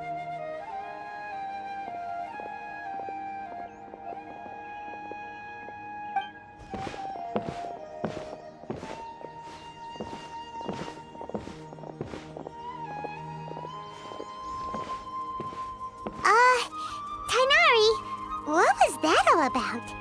It's nothing. Some people from the Academia wanted me to go to Sumeru City to assist them with a project, but I had to refuse on account of all my responsibilities here. But all that can wait. How did things go with Hypatia? It was quite the eventful trip, but the main thing is that she's safe and sound. She answered a bunch of questions for us, too. Very good. Now that the traveler has made a full recovery, there shouldn't be any reason for you to tarry here longer. I assume you will be heading to Sumeru City, correct? That's right! We want to meet Lesser Lord Kusanali and ask her for advice. Do you have any idea on how we can find her? Sorry, I'm afraid I don't have any advice for you there. Well, do you at least know anyone we can try asking in Sumeru City? Let me think. My trips to Sumeru City have been fairly short, and most of my acquaintances are researchers. How about this? I'll write you a letter of introduction that you can give to a researcher I know. He's from the Amorta Darshan and is adept at gathering information. Asking him might prove worthwhile. Also, when you enter Sumeru City, you'll probably end up receiving something like this item here. I'm not sure if it will ever come in handy for you, but maybe you can give it a try. Oh? What is it? It's called an Akasha Terminal. It's a tool produced by the Academia that utilizes the legacy of Greater Lord Rukkhadevata. Some say that this very item is the basis of Sumeru's reputation as the City of Wisdom. Needless to say, this device and its usage fall under the Academia's expertise, so I'll leave it to them to show you how to use it. Great! Next up, Sumeru City! But wait. That's right! Tainari, we have something important to say to Kale before we leave. Is she doing better now? Yes, she's doing much better. After being confined to her bed all this time, I thought a little walk would do her some good. Last I saw her, she was taking the path towards the North Crossing. She knew you two would be leaving soon, so she must have wanted to see you off. Thanks, Tainari. All right, let's go! Farewell, and good luck to you both.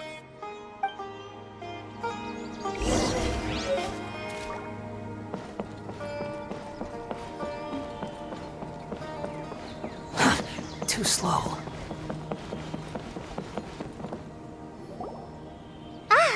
I've been waiting for you two.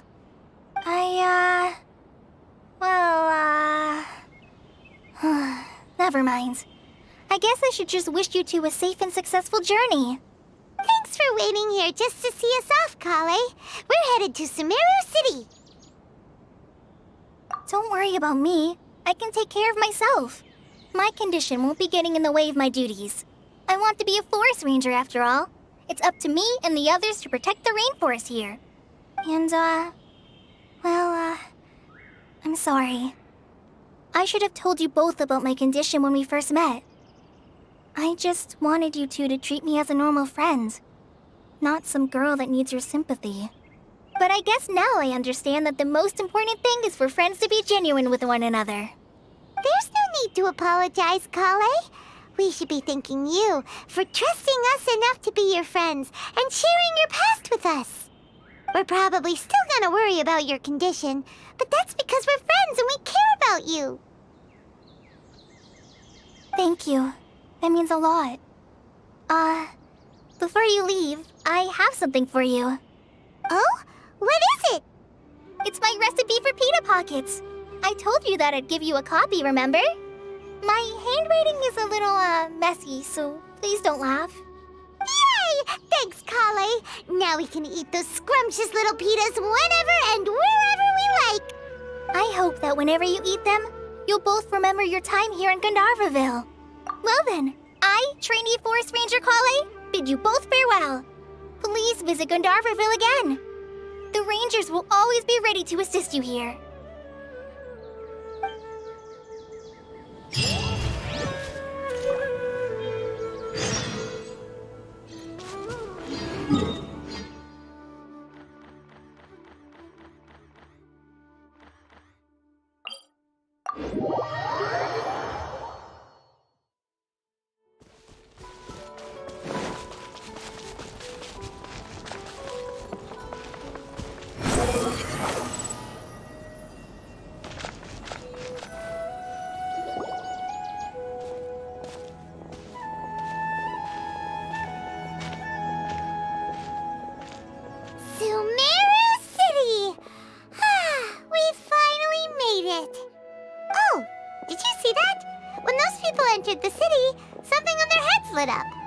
One moment, please, you two. It appears this is your first time visiting Sumeru City. Oh, yeah, that's right. But how did you know that? Because there's currently no information on either of you in the Akasha. But no need to worry, that won't prevent you from entering the city. In fact, the Academia conveniently provides each traveler to Sumeru City with a device. Perhaps you too have heard of the Akasha before. It's our beloved Greater Lord Rukkhadevata's lasting legacy, a treasure trove of collected knowledge. After centuries of tireless research on the Akasha, the Academia created one of its most ingenious inventions, the Akasha Terminal. As long as you are within Sumeru's borders, you may use an Akasha terminal to connect directly to the Akasha and access any knowledge you need.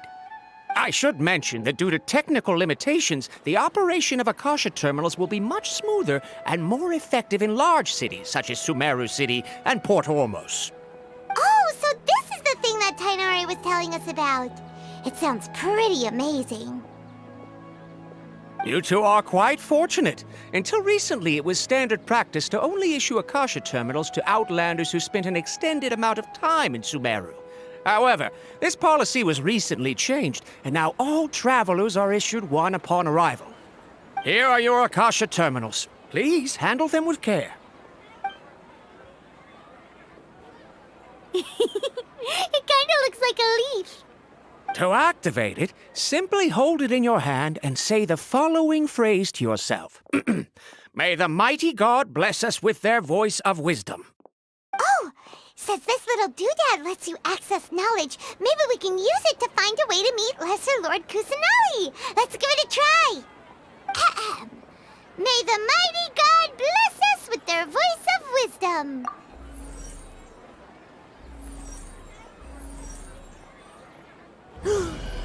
Whoa! Just now, something clicked, and Paimon suddenly knew how to use this thing. It seems all we need to do is concentrate on what we want to know, and bam! You get it! Oh, that'll come in real handy. Exactly. That is the power of the Akasha. And with that, let me officially welcome you both to Sumeru City. May the wisdom of the Dendro Archon always be your guide. Okay, now that we're in, we can check the Akasha about Lesser Lord Kusanali. Let Paimon try. 500 years ago, the sages found a newly born deity from within some scorched ruins. The deity now resides in the sanctuary of Surasthana. Seems pretty similar to what Kale was telling us. Okay, next, let's concentrate on asking how... Oh, come on! Ugh. Focusing on this question feels like when you have something you're trying to remember and it's on the tip of your tongue, but you just can't think of it. Ugh, Paimon's brain is exhausted. Oh, smart idea. But what are you going to ask it?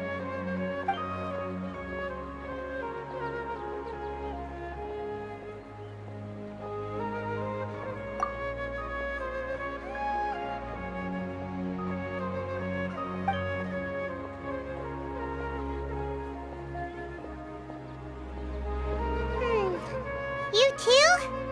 Well, glad it's not just Paimon.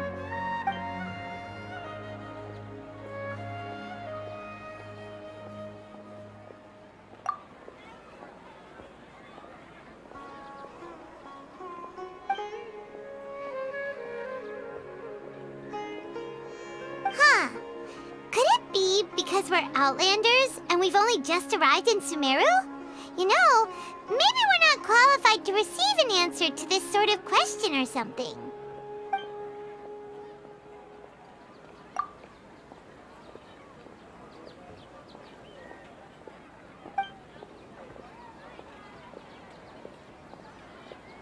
Uh-oh. Paimon's getting all teary-eyed all of a sudden.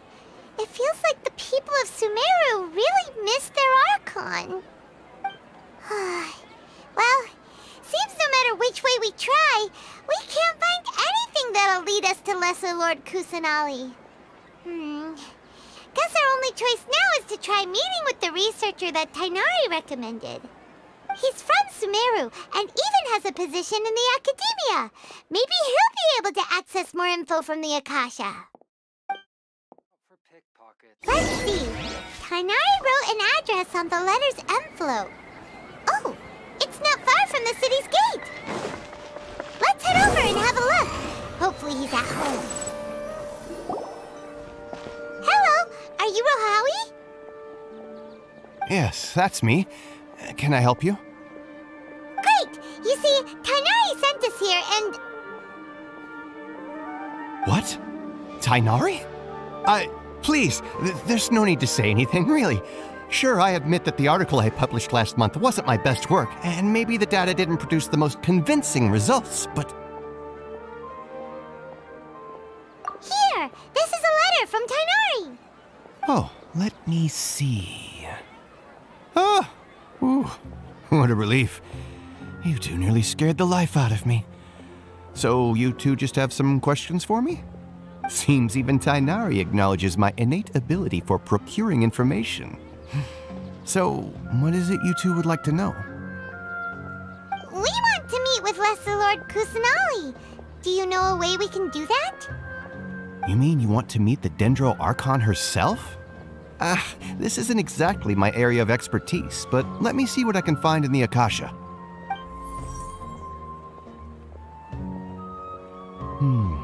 Sorry, the Akasha didn't respond to my query. What? You too? But what about your abilities for getting information and all that? Paimon was sure you'd be able to access more info than we did. Well, as I said, this isn't my area of expertise. I am but a lowly researcher, so the Akasha doesn't see a need for me to know more about the Dendro Archon. All I know is that ever since Lesser Lord Kusanali returned to Sumeru, she's never left the Sanctuary of Sorasthana or made a public appearance. Huh. Didn't expect her to be such a mysterious figure. The Dendro Archon is somewhat of a recluse. Perhaps she just doesn't want to entertain visitors, which would explain the lack of information in the Akasha. But then what can we do?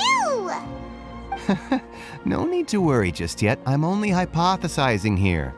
You could certainly try asking around and see if anyone else has ideas. And besides, you two should consider the bright side of things. Not being able to see Lesser Lord Kusanali may not be a bad thing. In this world, there will always be information you cannot obtain from the Akasha and things you can never accomplish. Knowing when to yield is a form of wisdom. Take me, for example. It's a miracle if my brain cells can spit out one paper every 3 years. But Tainari? That guy can publish 3 papers in just a single year. Okay. Thanks for your advice.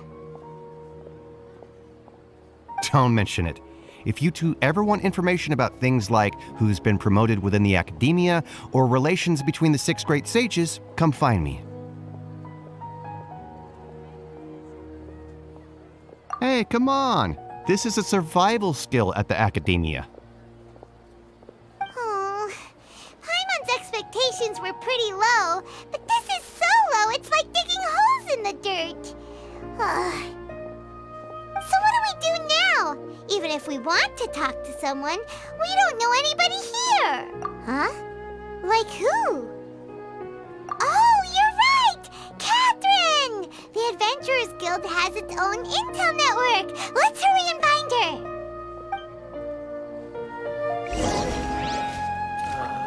I've been handed all the cumbersome tasks again. The wind rises.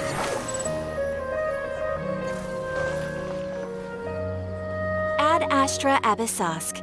Hello, Traveler and Paimon. Catherine, we need your help with something. Understood. The Adventurers Guild is always ready to serve you. With what do you require assistance? We want to meet with Lesser Lord Kusanali. Do you know a way we can do that? You two wish to meet with Sumeru's Archon. Understood. Please wait.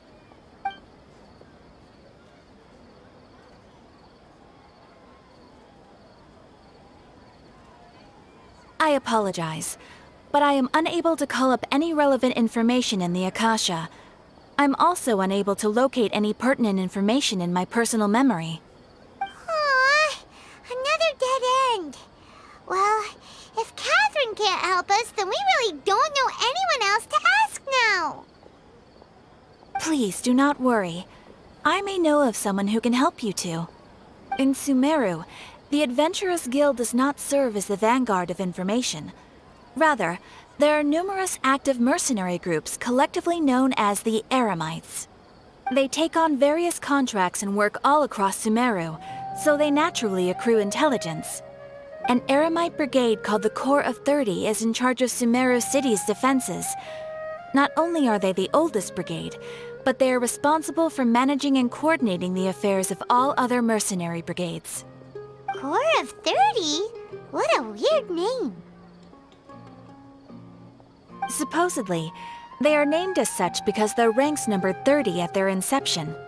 Asfand, an advisor with the Corps of 30, maintains good relations with the Adventurers Guild. Though he's already retired, he and his words carry great weight within mercenary circles.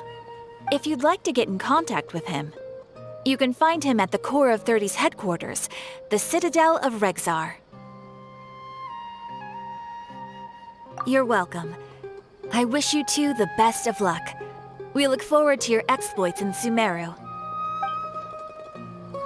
Alright, off to the Citadel of Rexar we go!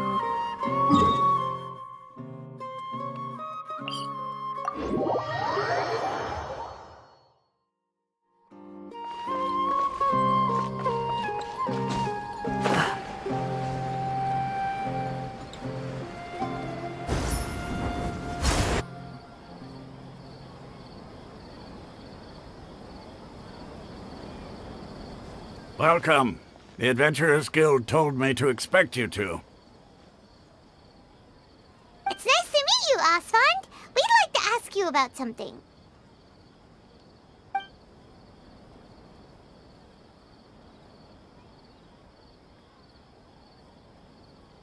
I see. So, Catherine's the one who sent you this way.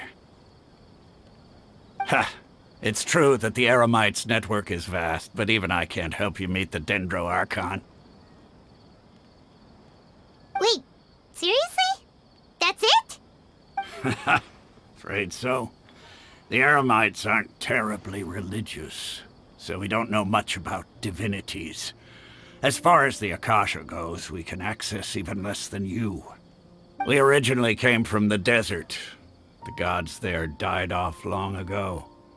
Since those days, we've used our own two hands to carve out a living. We don't beg gods for their aid. It isn't just us, though. If you ask me, I think most in Sumeru aren't interested in Lesser Lord Kusanali. Oh? Why's that? Just take the Academia, for example. They're the ones who truly rule Sumeru. Although they believe in gods, most of them only care for the late Greater Lord Rugadavada. In their eyes, she was the one who founded Sumeru and gifted us with the Akasha. Lesser Lord Kusanali just happened to inherit her legacy. Because of the Academia's influence, most citizens are more familiar with Greater Lord Rugadavada and hold her in greater esteem. Not to mention that Lesser Lord Kusanali never makes an appearance, and the Academia never announces anything about her. As far as the people of Sumeru are concerned, she's just a god that exists. And that's all. Really? Aw. After hearing all of that, Paimon sort of feels bad for Lesser Lord Kusanali. Ha! But who knows? We're all just guessing when it comes down to it. Besides, I'm sure the God of Wisdom doesn't worry about her reputation among people like us. All right. Well, thanks for the info, Asfand. No problem. Always happy to help out the Adventurers Guild.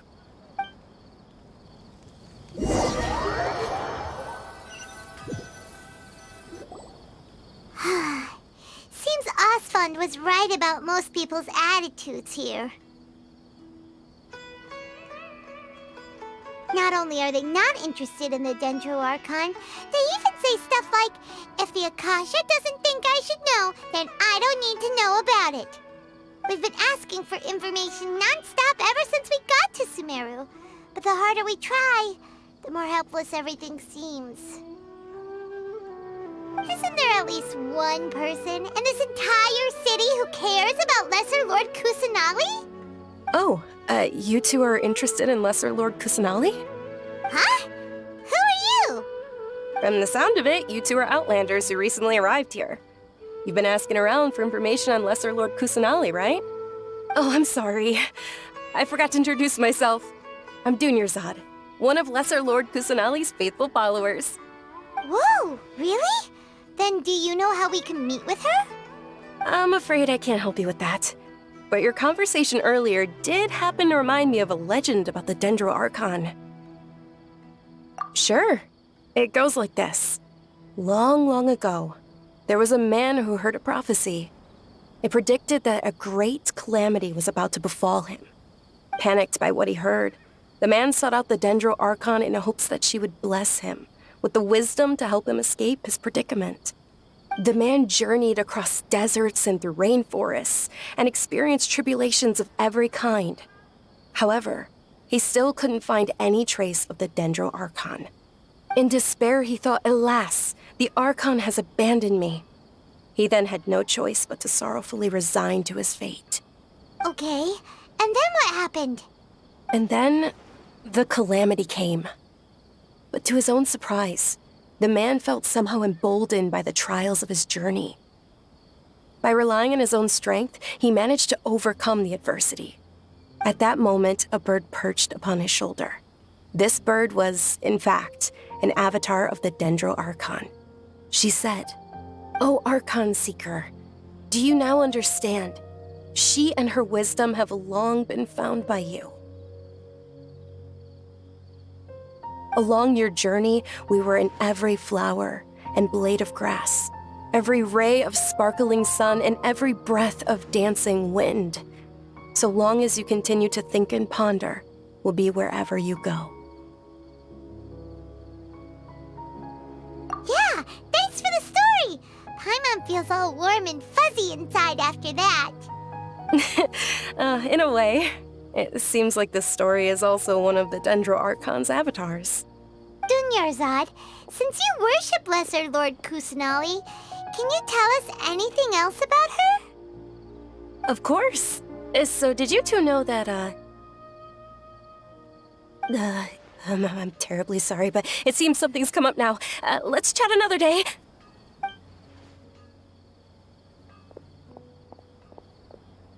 Hey, wait! What the heck just happened? It looks like they're searching for someone. Dunyarzad was acting super nervous just now. You think they're looking for her? This stinks! We finally managed to find a lead about Lesser Lord Kusanali! We can't let them get in the way now! Let's see if we can get rid of them. Then we can catch up with Dunyarzad! Hey, have you two seen a brown-haired girl wearing a purple top and a long blue dress? We're looking for her. Did she have bandages wrapped around her wrists? Yes, that's her. Did you see which direction she went? Yeah, she went that way. Quick, after her!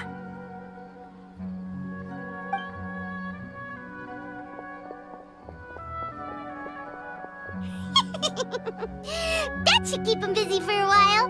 Let's hurry and find Dunyarzad.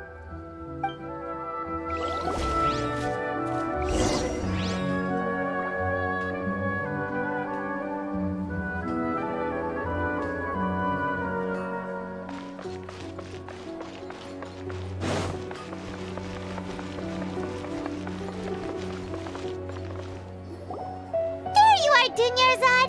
We thought you might have been long gone by now. Oh, it's you two. Oh, you startled me there. You can relax now. We threw those people looking for you off the trail. Really? Thank you so much. Unfortunately, I believe there's still more of them out there looking for me. Uh-oh, looks like there are some coming this way. Huh? More of them? Then what are we standing here for? more! Run! No, wait, my body isn't in the best shape. It's difficult. Okay, sounds good. There's a tavern on the other side of the port we can go to. They probably wouldn't expect me to hide in a place like that. All right, let's move out. Stay behind us. We'll keep an eye out for anyone looking for you. These new shipment of items, they're all so ridiculously overdesigned. Trust me, just take my word for it.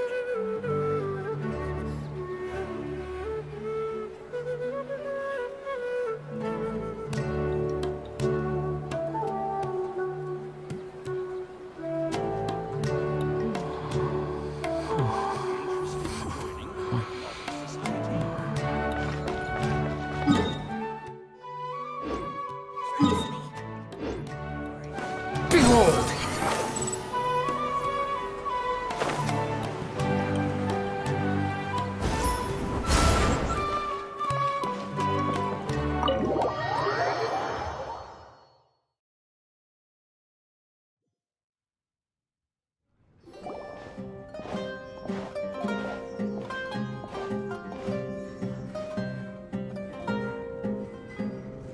We made it. Oh, they shouldn't be able to find us now. Wait, stand down, Dia.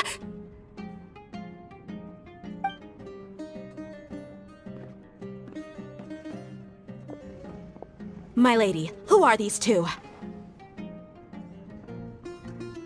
They're travelers that I met on the street just a moment ago.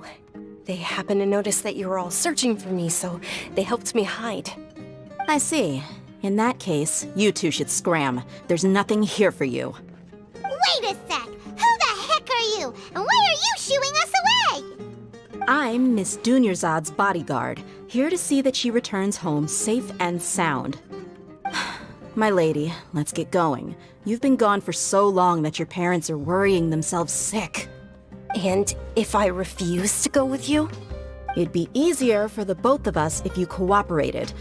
But if you insist on not going, then I'll have to carry you like a sack of potatoes. Hey!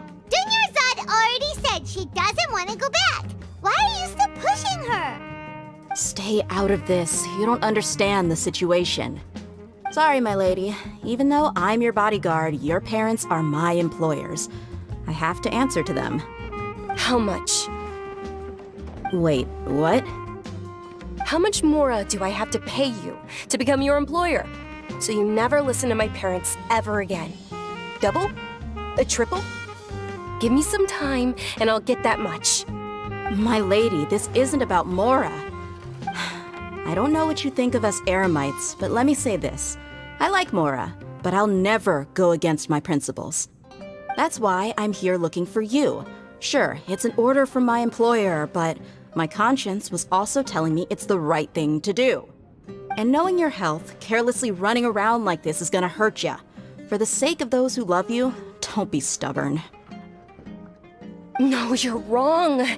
I'm aware of my limits and I know what I'm doing. Honestly, the only people being stubborn right now are my parents. And they know perfectly well that it makes no difference if I'm at home or not. They still won't accept reality. And every time I bring this up, they just change the subject. Dia, you've been living with us a long time already. This should be old news to you. Dia, I know it hasn't been easy for Mother and Father, and I'm grateful for everything they've done for me. But there's someone else in this world I'm also grateful to. Because she saved me. The love I have for her is the same I have for my parents. This is my life and my last chance. So I want to do something meaningful.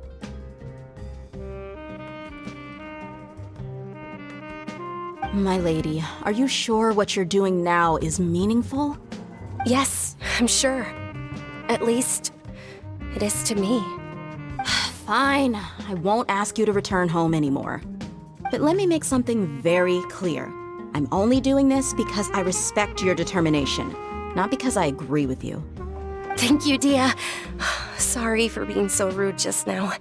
My nerves were acting up. And I even brought up your payment in such an offensive way. Don't worry about it, my lady. I did say that I like Mora. Besides, that's our next topic of conversation. Today's little excursion caused such a ruckus that every single bodyguard at the estate was deployed. It wouldn't be easy to hide things from your old man. Since this definitely won't be your last escapade, here's a little tip. You should at least make it look like your room and things are still in order when you leave. Also, you'll need someone to cover you for when you're out and about. So, I'll let you hire me, my lady. This way, everyone wins. As for the pay, let's say half of what your father pays me. We can settle the bill when we return to the estate. Okay, deal. Yay! Looks like they've reached an understanding.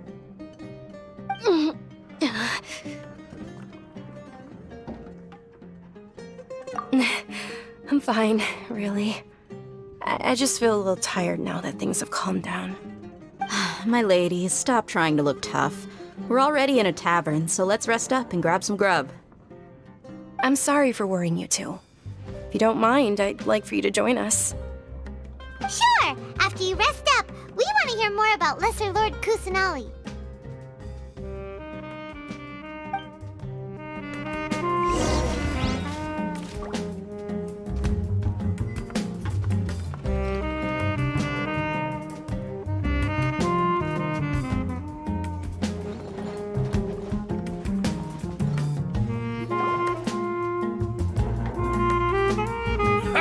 Well, if it isn't Dia, haven't seen you in nearly half a year.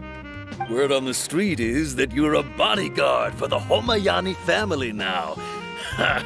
Don't you find that kind of work boring? Nah, you get used to it. How about a menu over here? You got it, huh? Isn't this little Miss Homayani herself? We don't get to serve personages like you very often. We'll be sure to prepare our very best. Thank you, sir, but there's no need. I don't have a lot of Mora on me, and I really ought to save as much as I can. But please bring these two the best food you have. They're my new friends, so I want to be a good host for them.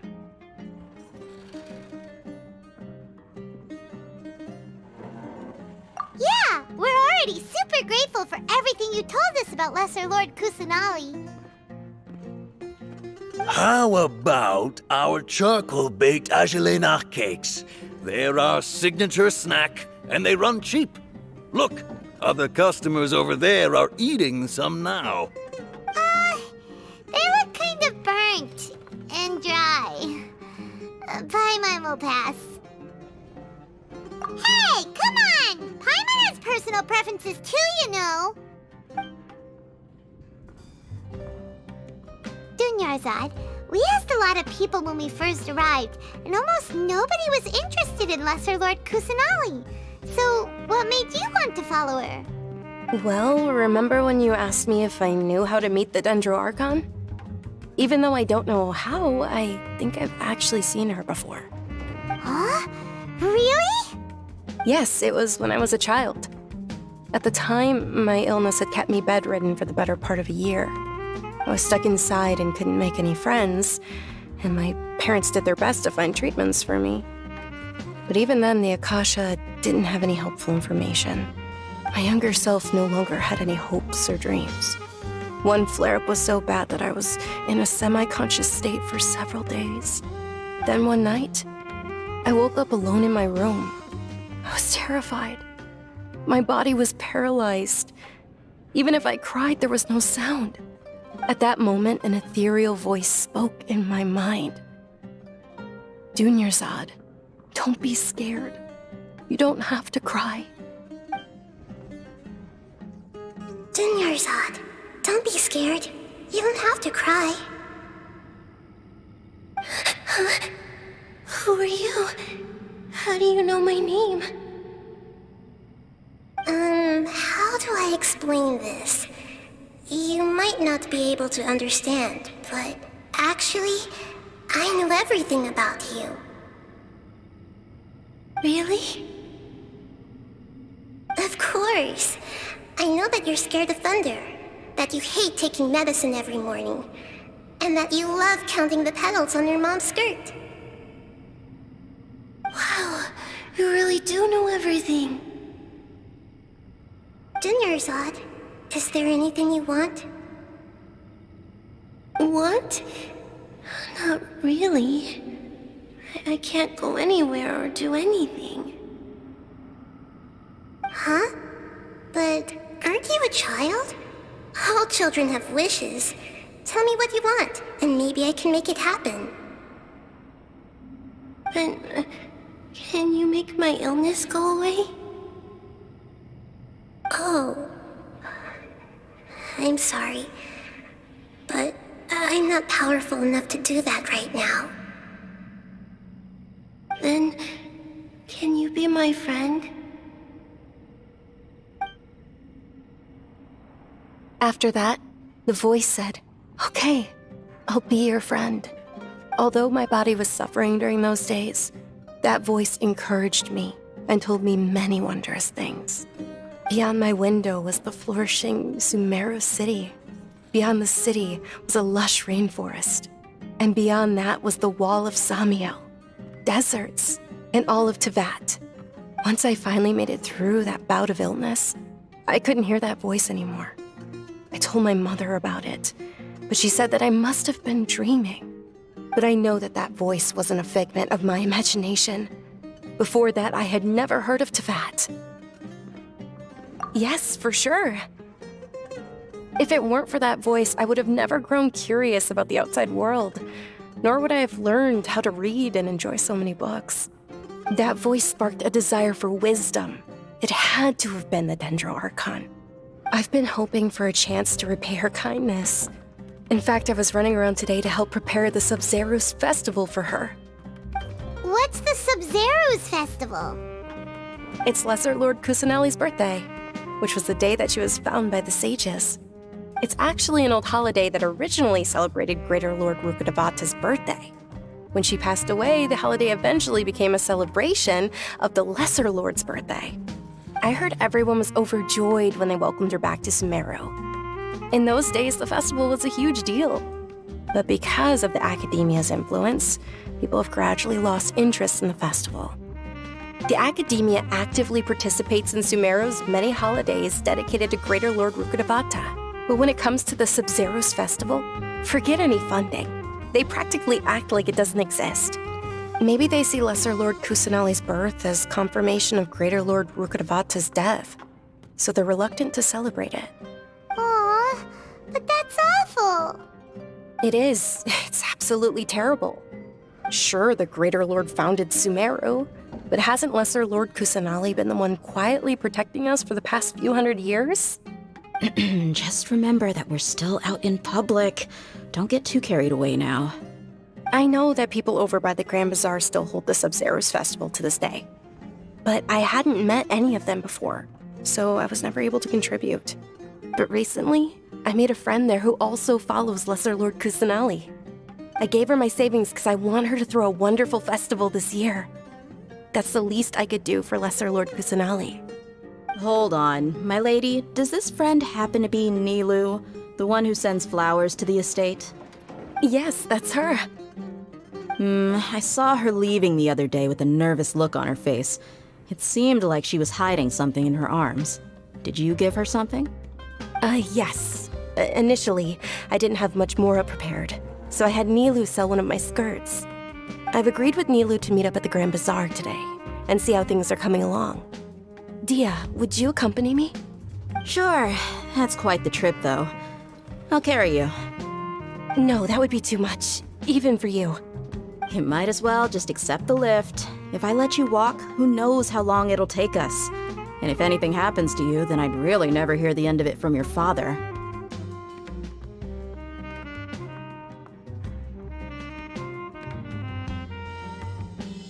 But of course!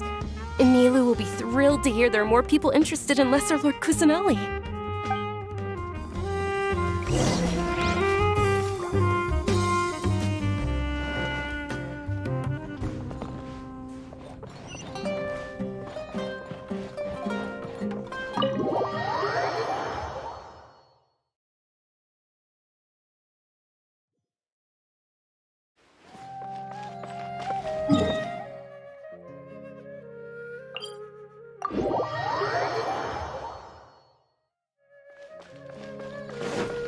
Squall and Fury!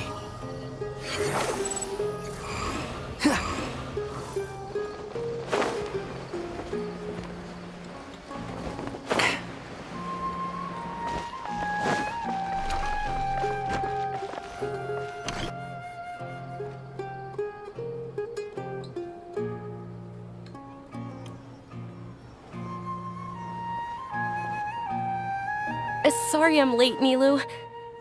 Oh, Dunyarzad.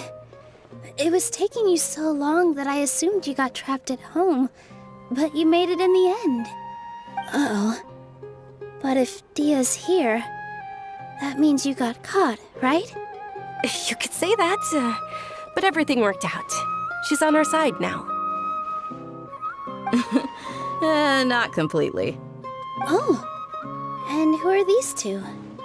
Oh, meet the Traveler and Paimon, my two newest friends. They're visitors who just arrived at Sumeru City and are looking for information on Lesser Lord Kusanali. So you're followers from another land? That's wonderful. You two absolutely mustn't miss the Sabzeruz festival. By the way, Dunyarzad, we've already started decorating the Grand Bazaar. It looks spectacular, thanks to your generous contribution. You're very welcome. It's the only thing I could do. Do you still have enough Mora? Probably? But don't sweat it. We've already finished renovating the stage. Come on, I'll show you.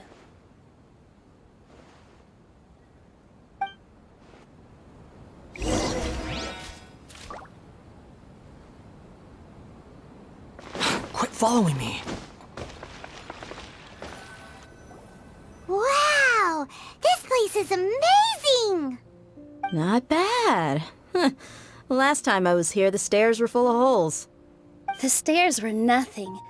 A little while ago, we discovered that the tree above the stage had a huge chunk of bark ready to fall off.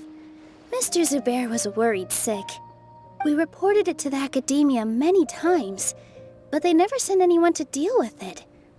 We didn't want anything bad. Oh, probably because it was the theater asking.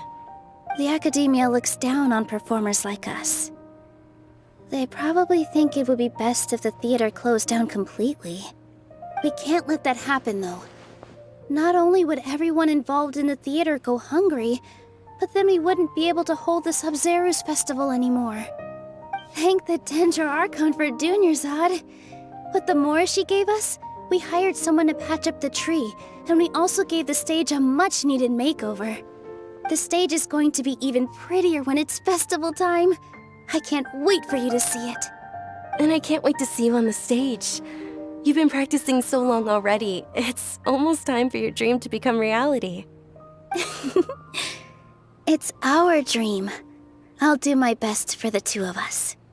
Nilu, what are you gonna be doing at the festival? She'll be dancing the dance of Sabzeruz, the most important performance at the Sabzeruz festival. Dunyarzad, have you told him the origin of this holiday? I only told them about the Greater Lord and Lesser Lord so far.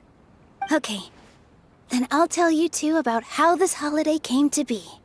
According to legend, the Sabzeruz festival was originally the Goddess of Flowers' birthday celebration for the Greater Lord. A long, long time ago, on one of Greater Lord Rukkhadevata's birthdays, her friends threw her a celebratory banquet. Some of the gods got drunk. One started playing music, and the Greater Lord started singing, so the Goddess of Flowers began to dance. As she danced upon the grass, countless beautiful parisaras began to bloom wherever she stepped. Those brilliant purple flowers became her dazzling stage. All the gods clamored, "Oh, if only time could stop at this very moment."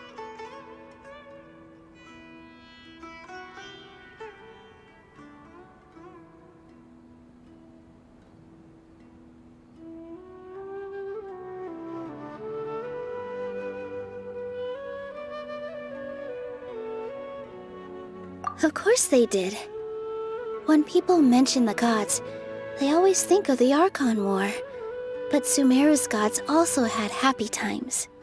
Although they aren't around anymore, they're preserved in our tradition of dance. This outfit I'm wearing is apparently based on how the Goddess of Flowers looked. Though we're just tiny people compared to the Divine, we still have to do our best to make sure that the birthday girl feels loved on her special day. Nilu, you of all people will definitely be able to convey our well wishes to the Dendro Archon. I also noticed that you went the extra mile and scattered parisaras around the stage. They symbolize the goddess of flowers, after all. It's just a shame that all the real Patisaras went extinct after her death. Yeah. The Greater Lord brought forth Patisaras in memory of the goddess of flowers, but she ultimately could never truly replicate that beautiful purple. Thinking about the goddess of flowers dance makes me wish I could have seen it. If my stage were anything like that, I'd be thrilled if I had just 2 real Patisaras on the stage. So, Traveler and Paimon, what do you think? Interested in the Sabzeruz festival? Will you two be coming? All of Lesser Lord Kusanali's followers will be there for her birthday. It'll be a good opportunity for you to learn more about her. Ooh, Paimon thinks that's a great idea!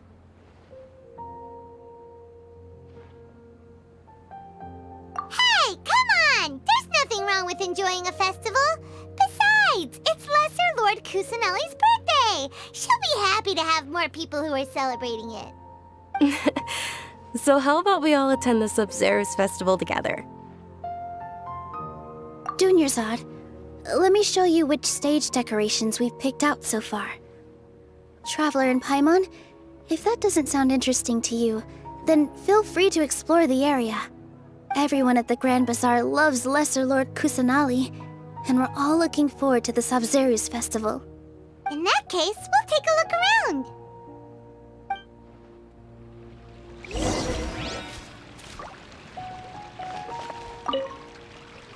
Whoa! What's with your yellow hair? And why do your clothes look so funny? Are you an Outland? Did you know that the Sabzeruz festival is about to happen? There'll be loads of fun things to do at the festival. But the best part is when Ferris, the Knight of Flowers, passes out candy to everyone.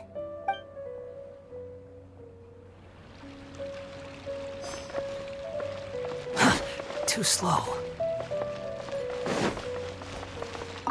Huh. Revamping the stage for the festival couldn't have been easy, that's for sure. I bet this year's festival will be one... I don't know much about the Grand Bazaar, but I do know that the residents here have a penchant for song and dance. Oh, and the perfume sold around here is a lot better than what you'll find elsewhere. The fragrances are longer lasting and they're gentler on your skin and... I mean, that's what I've heard at least.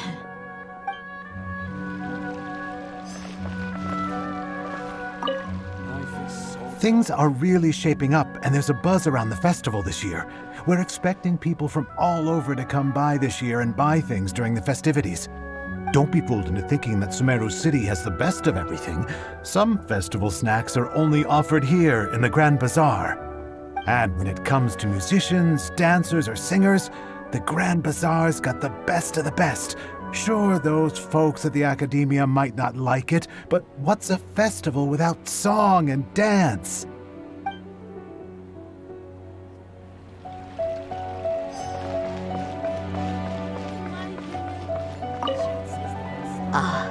Dancing at the Sabzeruz festival. You know, I also danced when I was younger. As a child, I even asked my grandmother why we performed the dance for the Lesser Lord when it was originally done to honor the Greater Lord. My grandmother said that Greater Lord Rukkhadevata is a beloved deity and honored by all. And Lesser Lord Kusanali is too. If the goddess of flowers ever knew Lesser Lord Kusanali, then the Sabzeruz festival has been losing its appeal over the years. That is, until a wealthy benefactor stepped in this year and brought the festival back to life. I heard she forked out a lot of mora to make it all happen.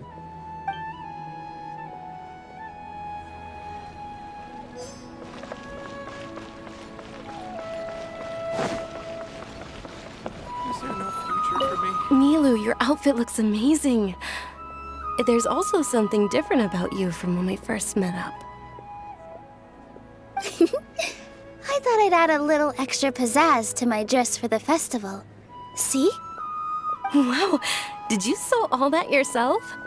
Uh-huh. Sewing is a fundamental skill for everyone in the theater company because we make all our own costumes. did you know that Mr. Zubair not only can make costumes, but props too? I've noticed that you can't keep your eyes off that crown over there. Would you like to try it on? May I? Of course! The legends say that the goddess of flowers had beautiful horns on her head, so this crown was made to reflect that. Dunyarzad, you look absolutely stunning with it on. Hey!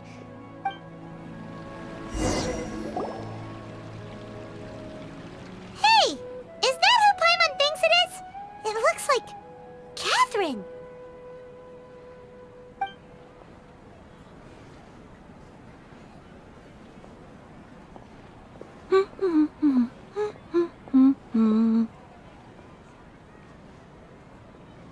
Huh.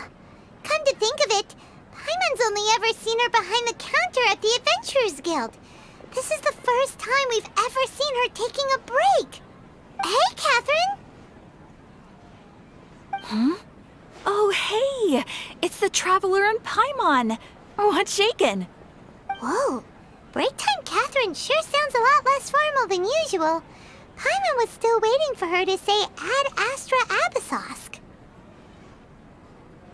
Sure. Standing behind the counter at the Adventurers Guild doesn't require any complicated functions. But saying and doing the same old things over and over again can get pretty monotonous. Like watching the same Fontaine movie day after day. But take you two, for example. You travel across Tevat to enrich your lives and gain new experiences. Well, we enjoy traveling across Tevat and all that, but we're mainly looking for clues about her brother. Yes, you should keep searching. Sometimes the answers we're looking for aren't necessarily at our intended destination. Instead, they're found along the way. Huh. Haven't we heard someone say something pretty similar recently? Anyways, what brings you out here, Cat? No, not particularly. I guess you could say that I'm loving the recent atmosphere here. If festivals bring happiness to everyone, then that's where their true value lies. Oh, it looks like it's about time for me to be heading back now. Alright, we'll see you next time at the Adventurers Guild. Oh, by the way, thanks for connecting us with the Eremites. We've already made some great friends in Sumeru City thanks to you. I'm sure you two will get along well with the people here. You've already been blessed by the element of Dendro after all. See you around.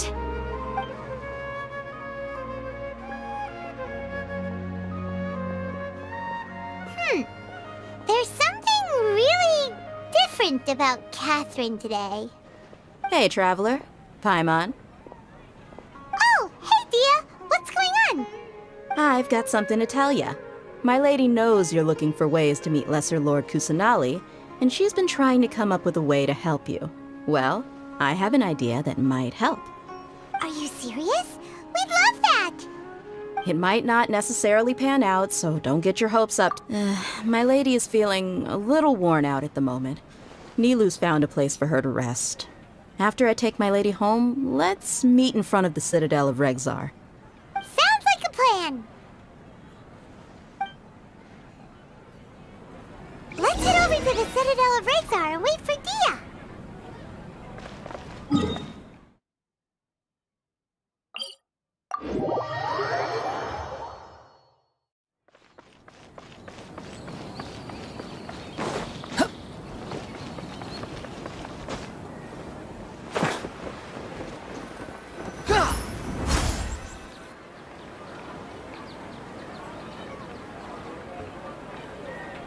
Sorry, I'm late.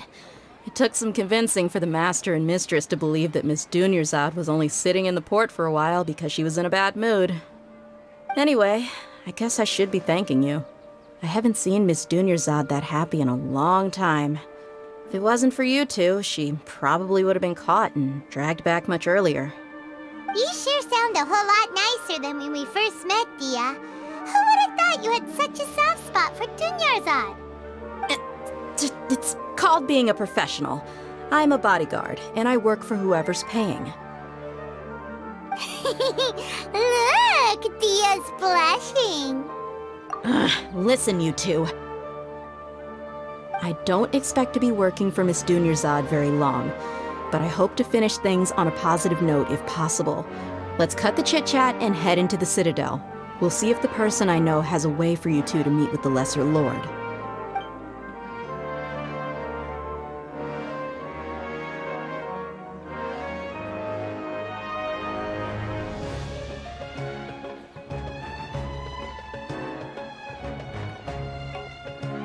Oh, hey, Chief.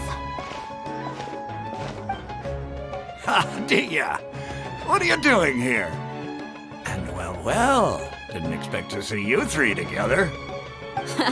I take it you all know each other already? Mm-hmm. We met this morning after the Adventurers Guild pointed us to Ozfon for more info. No kidding. So, where's Ruksha? I thought I'd help these two out by asking about the theft. Anything you can tell him? Rukshaw's gone over to the Academia. The Grand Sage recently ordered Sumeru City to begin bolstering its defenses, so people from all over have been called back to the city. Since you've already mentioned the theft, I suppose I might as well tell him what we know. Appreciate it, Chief. Theft? Sorry, what the heck are you guys talking about? Just recently, the Academia lost something, and there's a chance the item is connected with the Dendro Archon. This case might just somehow help you in meeting her. I suppose that's one way to look at it. But if you ask me, the case is more about the Academia than anything else. Let me fill you in. The Academia recently sent a convoy to pick up an important package from Aru village. Word got out, and the convoy was robbed on its way back. The Grand Sage took the whole matter very seriously. Not only did he dispatch the Matra, but also enlisted our help in the search for leads. All we know so far is that whatever was stolen is currently in Port Ormos. You two have heard of Port Ormos, haven't you? It's the largest commercial port in all of Sumeru. You can travel there by leaving Sumeru City and heading south along the river. The Academia's grip isn't long enough to reach all the way to Port Ormos, so the city's a little more laid back, meaning the population's also a mixed bag. You never know who you'll meet there. Apparently what was lost has a great deal to do with the Akasha, knowledge, and even the gods. I'm afraid I don't have any other details for you, though. If you're interested, maybe you can head to Port Ormos and ask around yourselves. If you want my advice, try introducing yourselves as students of the Academia once you're there. Are you serious, Chief? All the Academia students are in Sumeru City, you know. Why should they pretend to be students in Port Ormos? If you're also interested, just go there and see what happens. Count me out. I've got plenty of work to do here for the Homayani family. And take it from me, if you two really do decide to visit Port Ormos, you'd best watch your backs. Let's just say that the Eremites there aren't nearly as friendly as those here in Sumeru City. There are even some extremists who go around shouting slogans like, "Retake Sumeru for King Deshret." Word is that more and more are joining their movement. They're becoming a real headache for Chief and the others. You bet they are. King Deshret's been dead for thousands of years. Now they start spreading rumors of his return. Ridiculous. Not everyone's like you, Chief. Even the desert natives who abandoned their homes in the wilderness still wish to have a god of their own. Well, Traveler, that's about all the information we have for you. Thanks, Dia! And you too, Osfond! Since we've gathered all we could for the moment in Sumeru City, let's head to Port Ormos and see what we can find next. Miss Dunyarzad is looking forward to seeing you both at the Sub-Zerus Festival, so be sure to get yourselves back here in time for that. Good. Then we'll see you both at the Sub-Zerus Festival.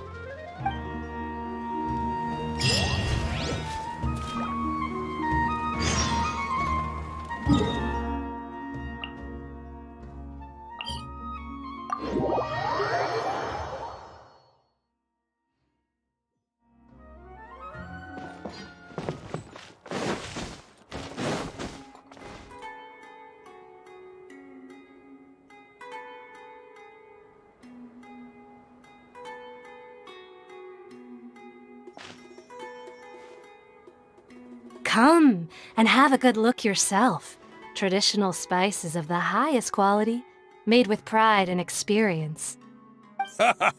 You've got a deal. I can't thank you enough for always looking after my business. Believe me, I'm not making this up. Several Eremite mercenary groups are nearly in open conflict, but does the core of 30 care? And that's not all. Did you know that... Wow! Talk about hurly-burly! This place is busy! Guess that's only to be expected for the largest port in Sumeru. Maybe it's because of what Dia told us earlier, but Paimon can't seem to shake the feeling that there's also danger lurking in these crowds. Ooh. Let's get our bearings so we can start looking for leads. We know that whatever the Academia lost is related to the gods. But other than that, we don't have much else to go on. Osfun told us to try posing as Academia students while asking around.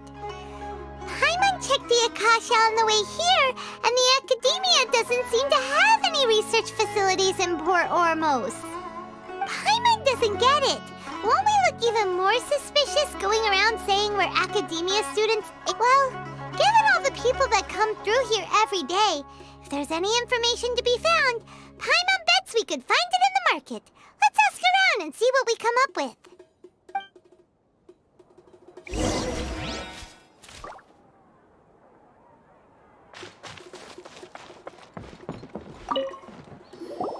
Welcome. Welcome. How can I help you two? Hi there. We would like to ask you a question. Do students from the Academia ever come to Port Ormos? Of course. Especially around this time of year. Students from Sumeru City that are about to graduate often come to Port Ormos to cut loose a little. Many people often talk about how hard it is to get accepted into the Academia, let alone graduate. But those who finish their studies and go on to become full-time researchers at the Academia have it even harder. Sure, we may not be Sumeru City, but Port Ormos offers beautiful scenery and a stress-free environment.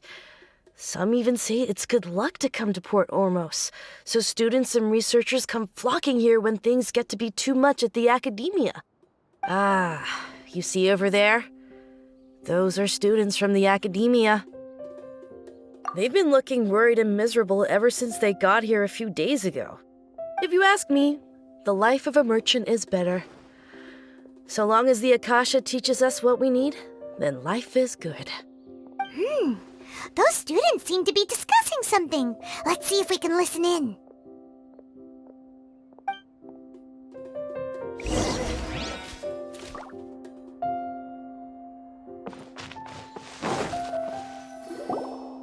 It's no good. I've tried asking around, but I haven't been able to learn anything useful. Not to mention that a bunch of scary-looking Eremite mercenaries have been posted along the streets now. There's been a lot of fighting between the different Eremite factions in Port Ormos. If we choose to move on our own, then it would be wise to steer clear of them. Especially the group that's constantly shouting some stuff about King Deshret and some resurrection. I've even heard that the Citadel of Regzar is starting to get fed up with them. What was that group called again? Ein something or other?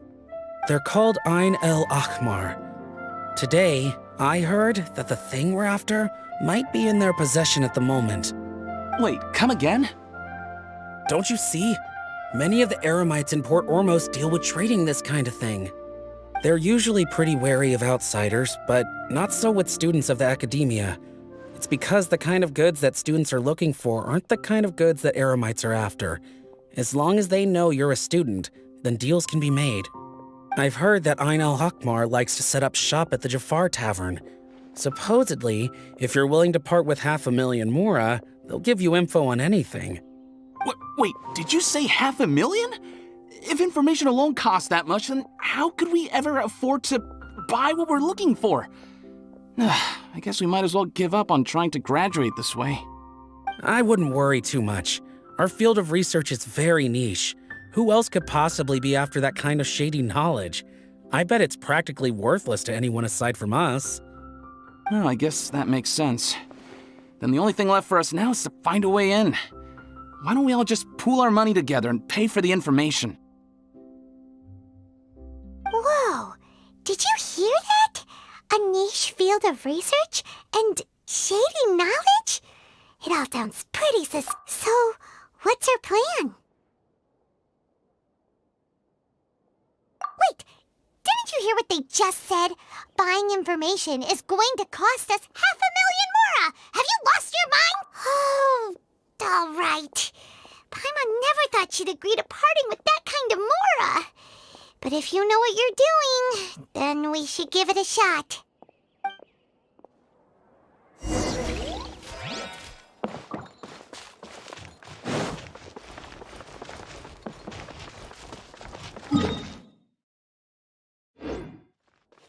Behold!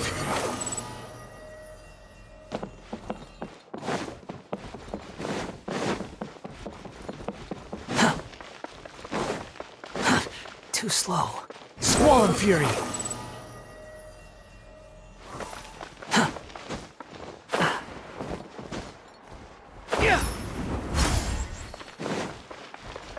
Behold! Search forth!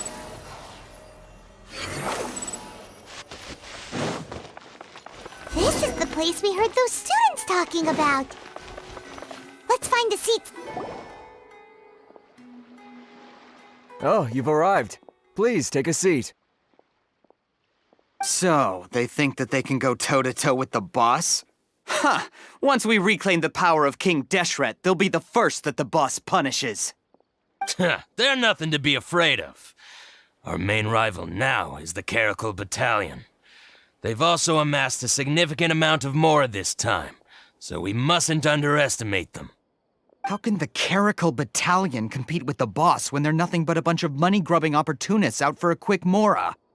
Yeah, with boss's fervent devotion, he'll be able to use this power to bring our god back this time. Huh.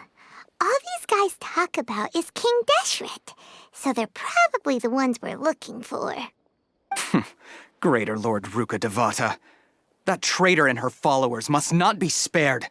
The day will come when King Deshret exacts vengeance on Sumeru, and all of them shall be punished. Yeah, Paimon was wondering what they meant too. We should ask about that if we get the chance later.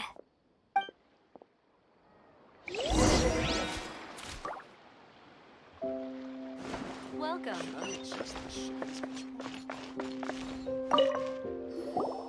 Huh? Who are you? What do you want?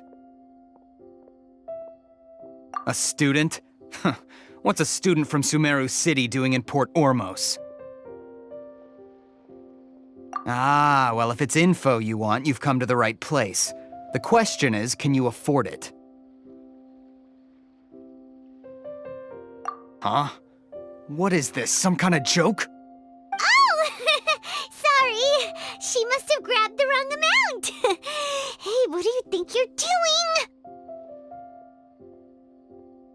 Oh, Paimon can't stand to see so much more ago.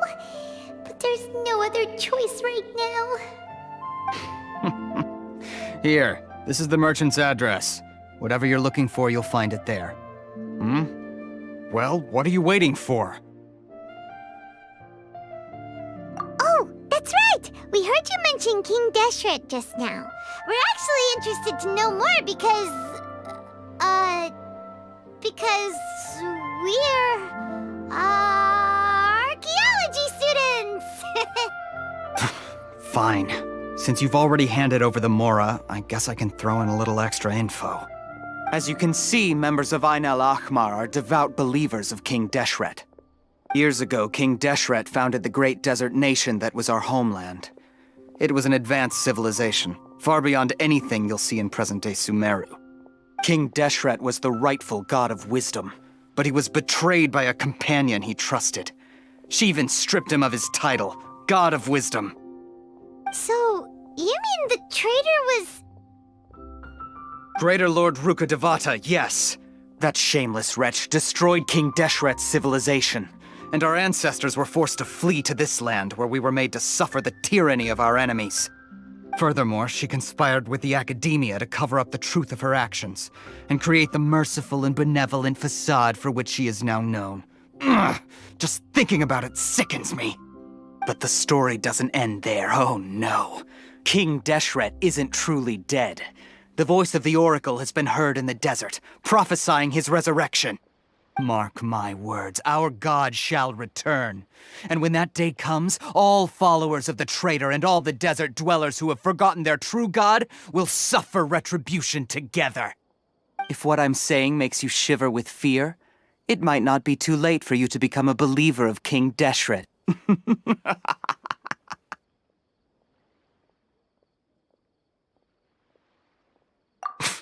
I don't have anything to say to you Academia people about that.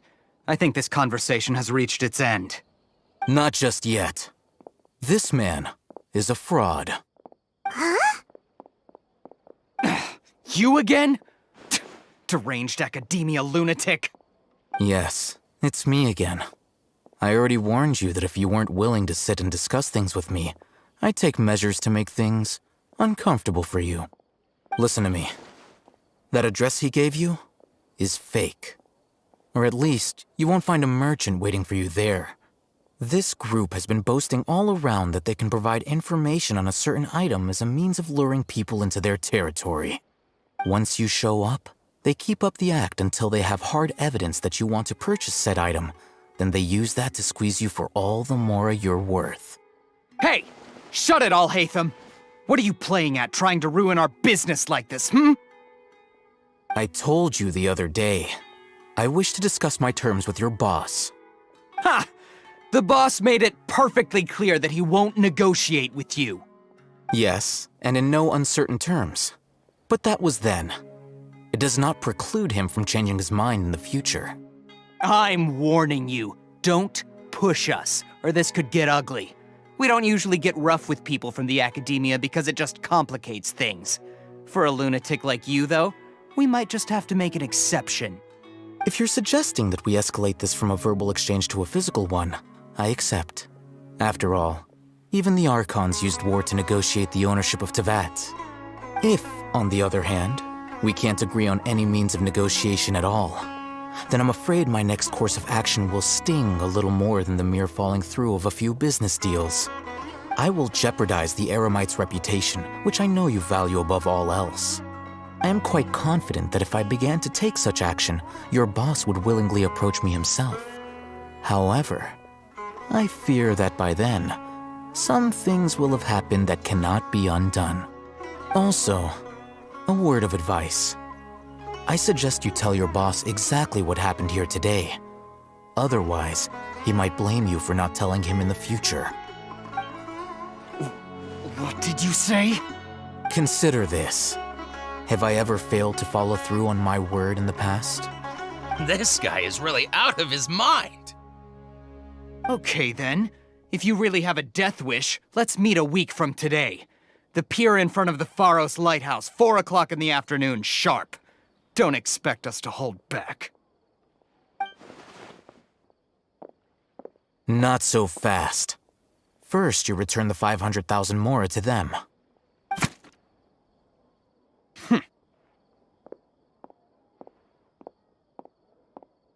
Please, I beg you, don't provoke them. We can't afford any trouble with this crowd. They haven't even paid for their food yet. Ah, Mr. Iman. There appears to be fewer staff in the restaurant recently. This wouldn't happen to be because they're all busy spreading the word to the students, would it? Well... Someone who chooses to do business with a group like that really can't afford to get so flustered the instant someone confronts them about it. Consider the meal compensation for our silence. I'd say you're getting an excellent deal. Whoa, did you see that? He not only got us our Mora back, but sent the Emirites running too! Plus, he seems to know a lot about what's going on around here. Let's catch up with him and ask some questions! He went that way!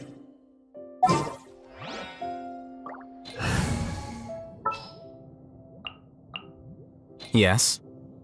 What's going on? How can there be kind of... Got it. Oh, so then...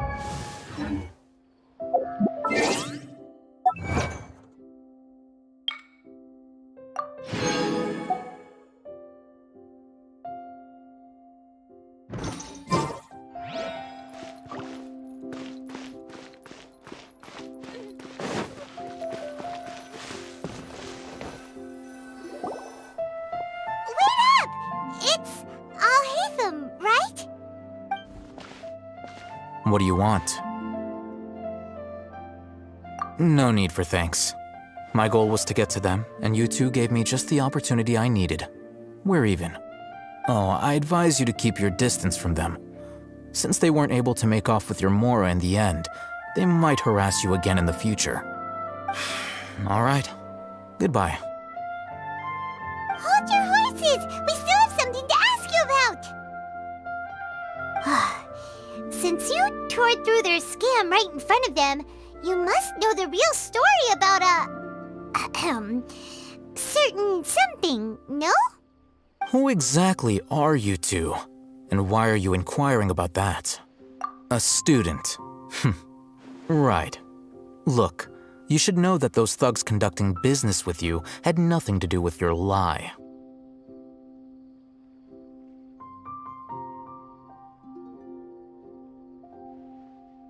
Huh? Oh, yeah! She's really strong! Weren't you saying something about a physical exchange? We can help with that. She doesn't even have a vision. Forget it. Maybe not, but she can still use elemental energy. Otherwise, there's no way we'd go asking for info from from guys like that. Those high-headed thugs are definitely gonna bring a lot of backup for your next meeting. Even if you don't go alone, you won't regret taking us with you.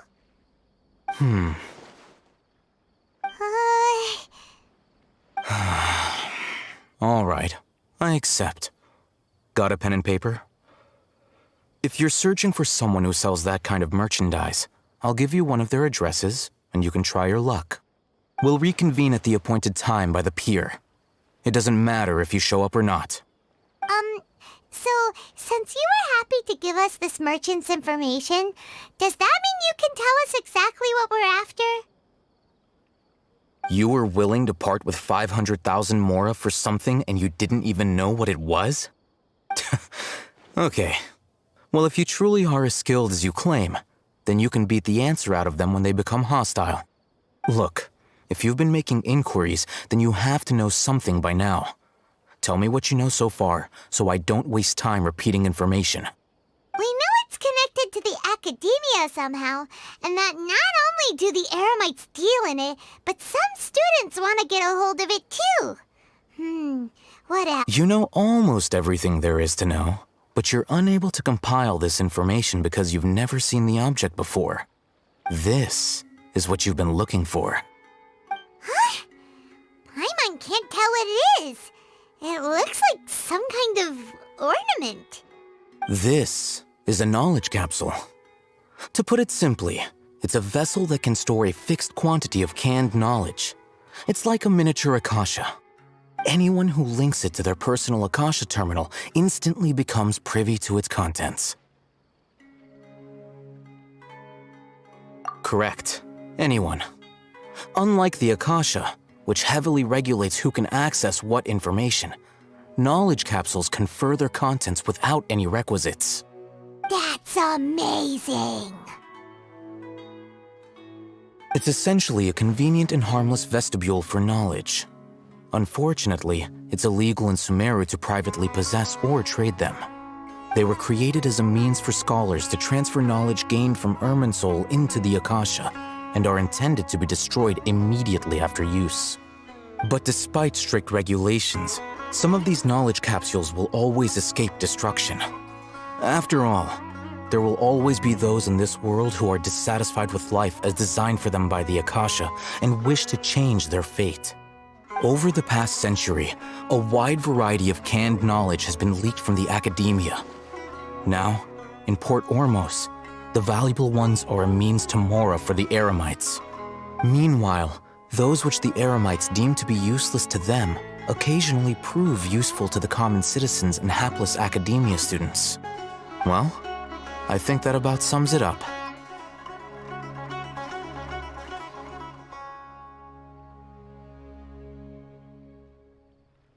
Oh, so that's your true objective. With our current arrangement, I don't believe I can offer an answer. You're still resolved. Fine. Let's talk somewhere with fewer people.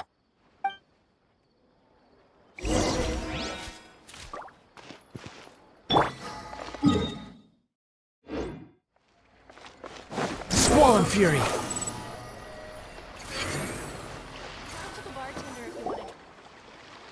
Let's continue our conversation here. If you wish to learn more about the knowledge capsule that the Academia lost, then you must help me with something.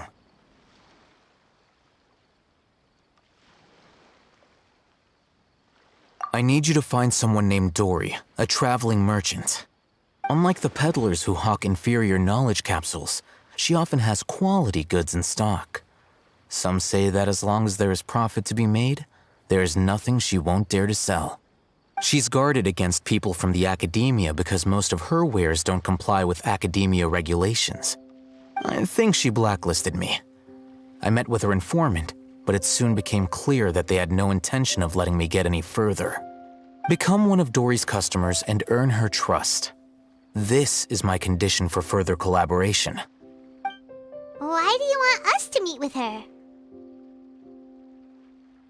Until you complete this task, you don't have question privileges. Fine. So how do we go about doing this? You two are outlanders who haven't been here for long, so Dory should view you as safe clients. I'll give you the informant's address and their contact password. Beyond the password, though, I have no way of knowing what other tricks she might have up her sleeve. You'll have to improvise. This is kind of nerve-wracking. The true challenge begins after you meet her. She has a keen nose for Mora and a shrewd eye for wares, and she only likes customers who she deems to have good taste.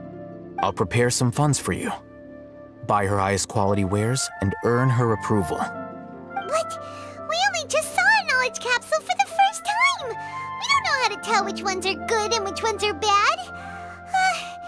Is that something we can learn quickly? That's true. Have you two heard of elemental sight? Oh, that's a surprise. Guess I'll have to hold you in higher regard. Anyway, that ability should resolve your issue.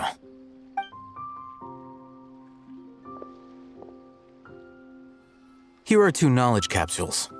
Tell me, can you detect any difference in their quality?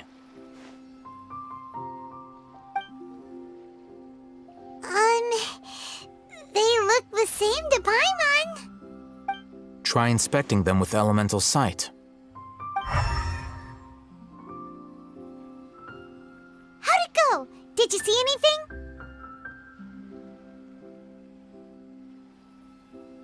Rumor has it that higher quality knowledge capsules generally appear brighter when viewed through elemental sight. That's because knowledge originates from Irminsul, the root of Dendro power itself. The more powerful the knowledge, the richer it is in Dendro energy. However, some canned knowledge with a high concentration of elemental energy is of little use in contemporary times, so those capsules are of little value. Using elemental sight is merely a stopgap measure, but it should suffice for earning Dory's trust. That sounds pretty impressive.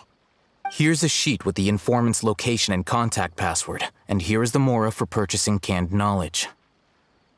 Don't be cheap. You'll need to spend to catch Dory's eye. If there's any Mora left over, just keep it. Oh, and be sure to exercise some caution. There have been Matra present in Port Ormos lately. Your efforts will be for naught if they catch you. Matra?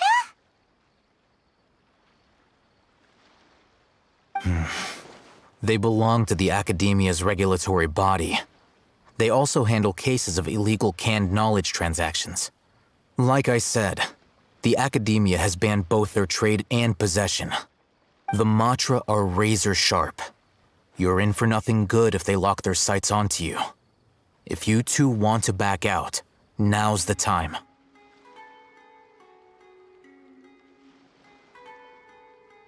Okay, then we have a deal. If you succeed in your dealings with Dory, come find me at the Wikella Funduk. We'll have an open discussion then. Looking at what Al-Haytham wrote, Dory's informant is a traitor near Old Ormot. Let's follow these instructions and try to get in contact with him. Hello. What are you two looking to buy?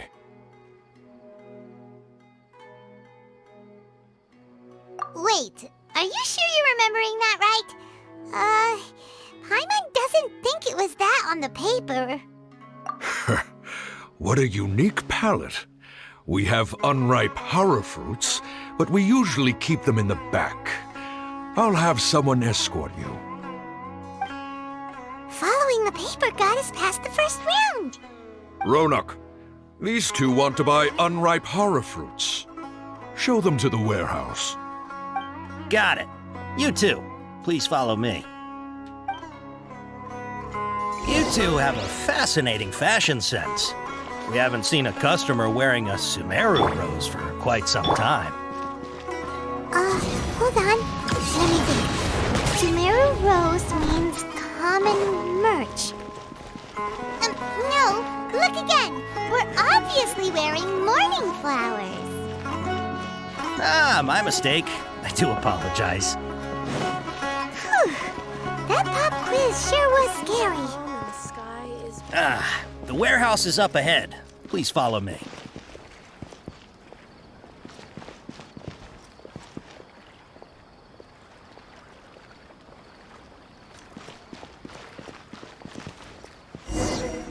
Before I retrieve your products, I need to confirm a few things. Please forgive me, but we may not have sufficient stock for you today. Earlier, many of our hara fruits were taken by mice.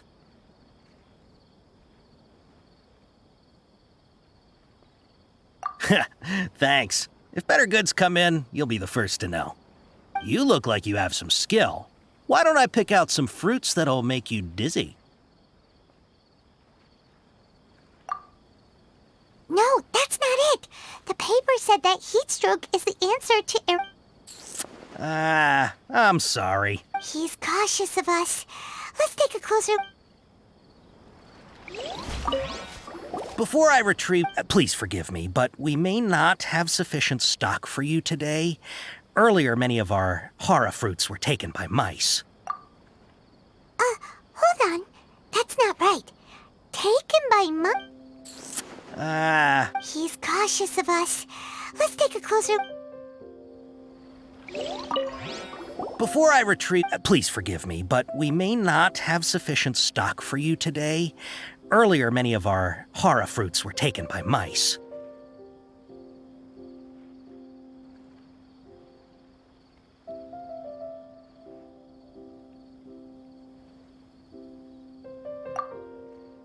Hold on.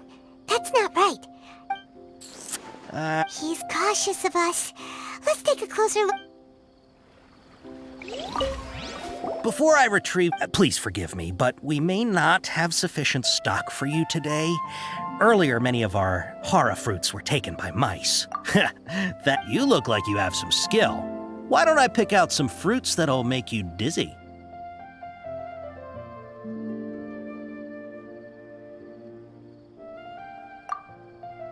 No, that's not it. The paper said that heat stroke is the answer. He's cautious of us. Let's take a close... Before I retrieve... please forgive me, but we may not have sufficient stock for you today. Earlier, many of our hara fruits were taken by mice. That you look like you have some skill. Why don't I pick out some fruits that'll make you dizzy? Yep, that's the right answer. But eating hara fruit that... Would you like your hara fruits to be packaged in the Sumeru City or Port Ormos style? Wow, you two sure are generous customers. We'll be sure to package your... Okay. Everything has been confirmed. Miss Dory is waiting for you up at... Shoot! It's the Matra! Run! What? The Matcha? Where? Oh, Hatham said we're done for if they catch us. We gotta get out of here. We don't know this area, so let's follow that informant.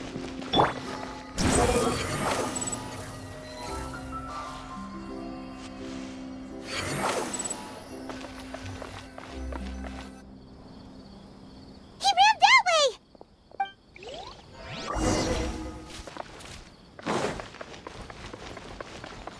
Behold!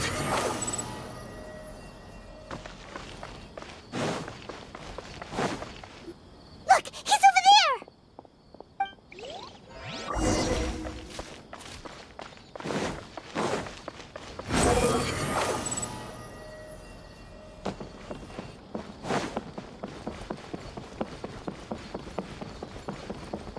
The wind rises. Hey! If you're hiding from the Rishbaland tiger, come this way! Another password! Huh? Oh, that voice... Here, over here. You can stop running now.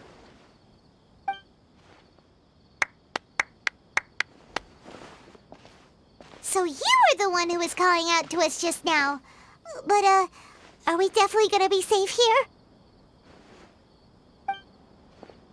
These two good customers wish to buy some horror fruit, Miss Dory. And if there's nothing else, I'll just excuse myself. Oh, very good. Thank you. Huh?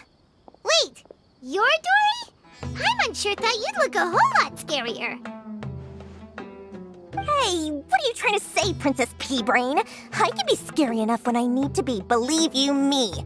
If you don't watch what you say, then you can forget about doing any business. But it seems you two have actually done pretty well so far. Not only did you manage to find the informant, your reactions were also pretty sharp. You don't really look like criminals or anything, but I bet my Mora that you've been involved in some shady dealings, haven't you?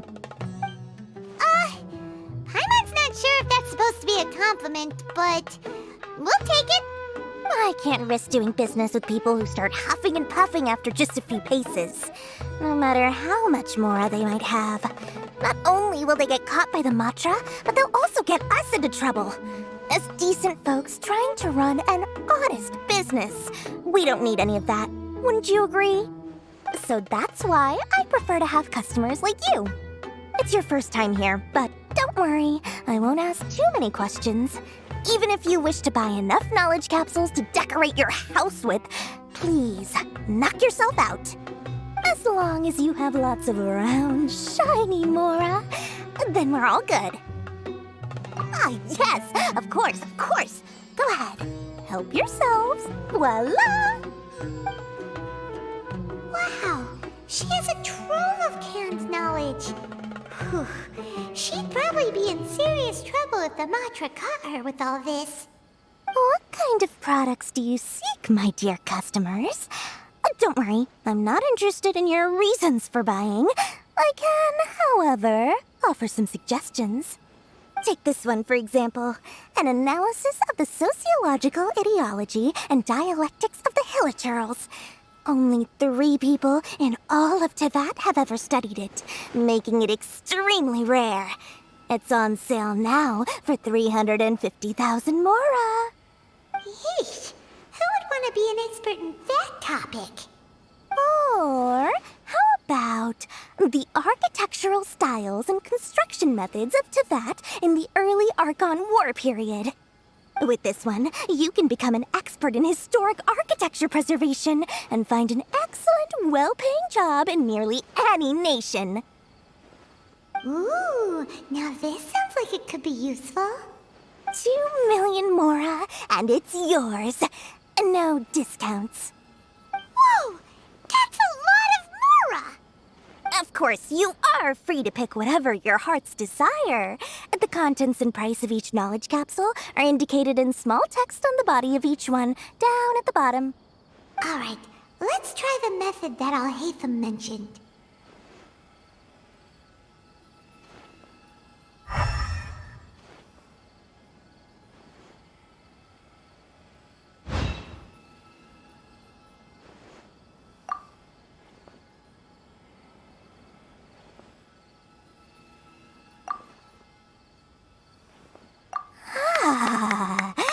You've really got a good head on your shoulders, and quite the eye for quality. We'll take these, please and thank you. My, oh my, you are blessed with a taste for both the exquisite and the extravagant. Customers like you are a rare breed. 1 in 100. No, 1 in 1,000 even. Listen, I have a special offer for you two. If you spend just 100,000 more, you can pick any knowledge capsule of your choice up to a value of 1 million mora. Say what now? Hey, did you hear that? Spend another 100K and we get a capsule worth a whole million! But all the canned knowledge we just bought is easily worth 500,000 mora. If we spend just a little more, we can get something worth 1 million mora. Isn't that a fantastic deal? Think about it. We've gone to all this trouble to get this canned knowledge. And so far, everything we bought belongs to Alhaitham. Aren't you even the least bit curious about how this whole canned knowledge thing works? We're talking instant knowledge here. Don't you want to try it yourself? Come on, come on! We still have around 100,000 of Alhaitham's mora left, so let's put it to good use by finding something useful for you. Ahem, you've got a deal, Dory. We'd like to spend an extra 100,000 mora. Excellent.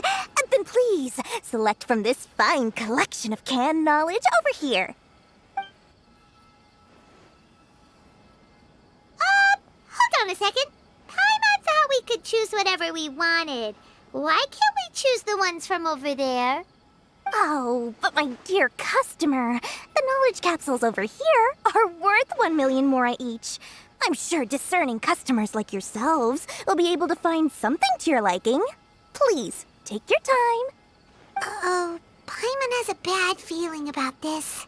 Let's use Elemental Sight again to check these.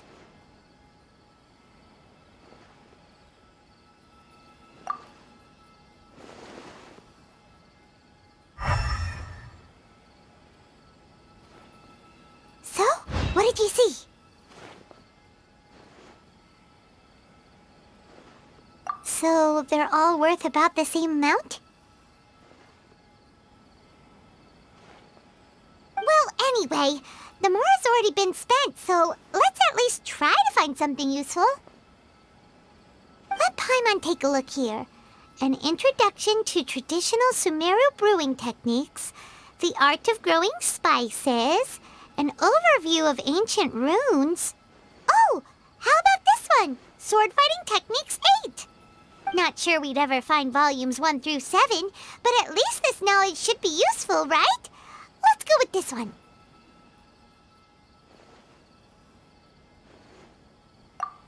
Dory, we'll take this one. All right, very good. I'm expecting some new goods in the next couple days, so be sure to check back again soon. Whether it's canned knowledge or anything else you need, bring your mora to Dory and doors will open. Our dealings with Dory went smoothly enough. Let's head to Wakala Funduk and meet up with Alhaitham. Hopefully now he'll find...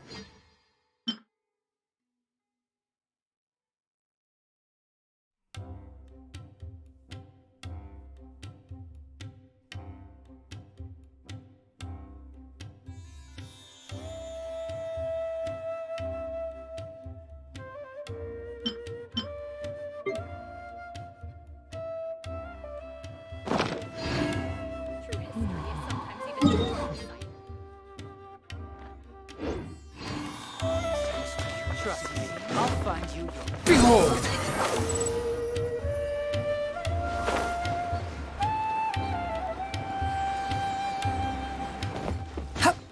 Squall Fury!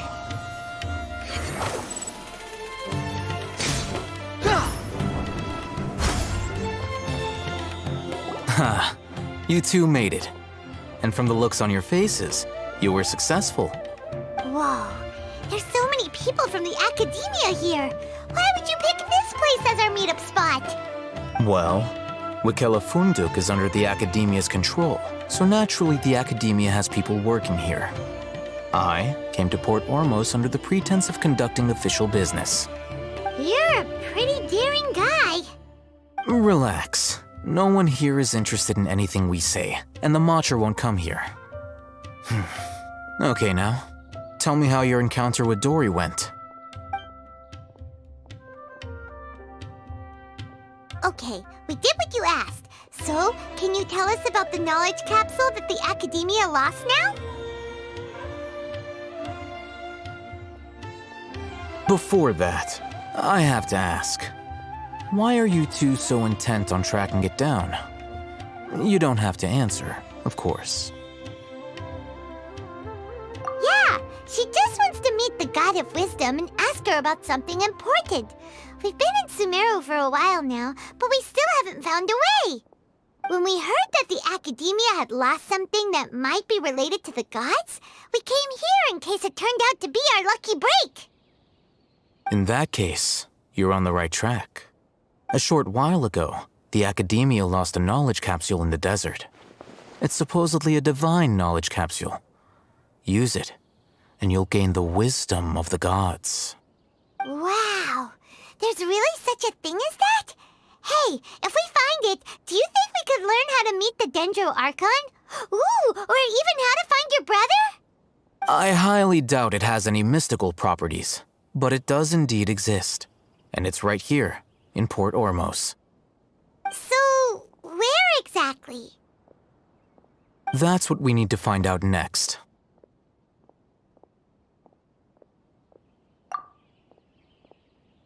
I won't deny that. I am investigating because I'm curious as to what the divine knowledge capsule truly is.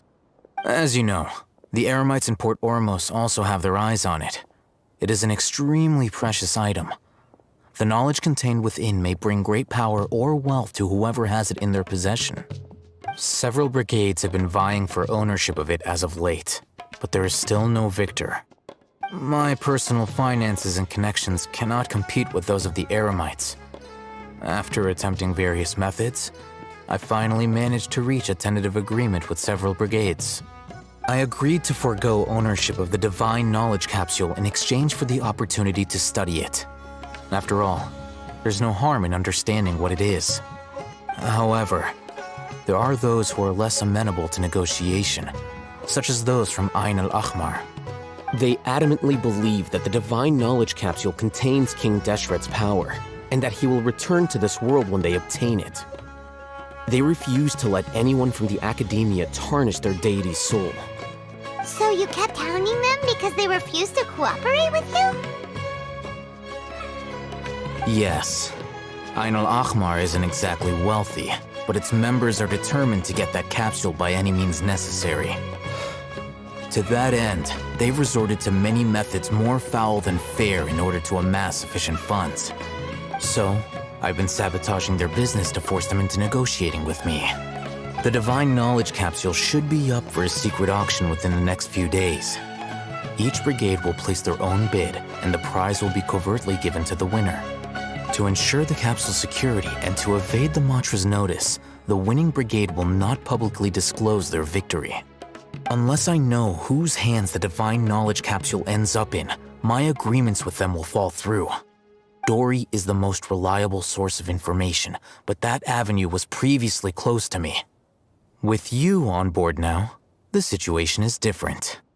In other words, you wanted us to befriend Dory so you could find out where the divine knowledge capsule is. Yes, you can say that. But this arrangement harms none of us. The day after tomorrow, go back to Dory and try to purchase information on the divine knowledge capsule's whereabouts. If she has no information, wait 2 days and approach her again. If I get the opportunity to study the divine knowledge capsule, I will relay my findings to you. Will that suffice as compensation?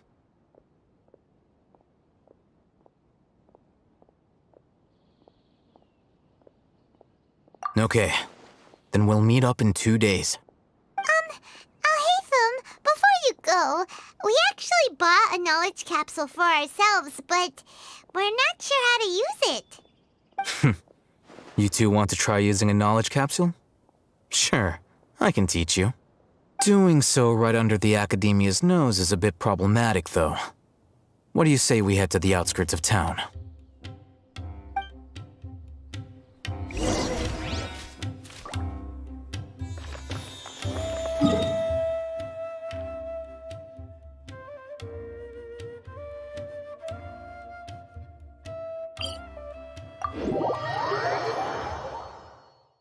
The wind rises.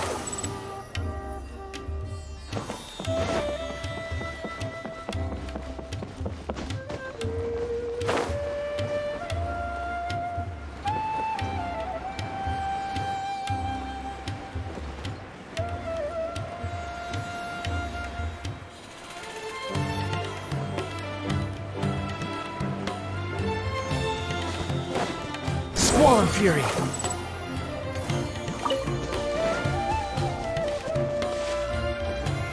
Alright, this place works. Show me the capsule you purchased. Here.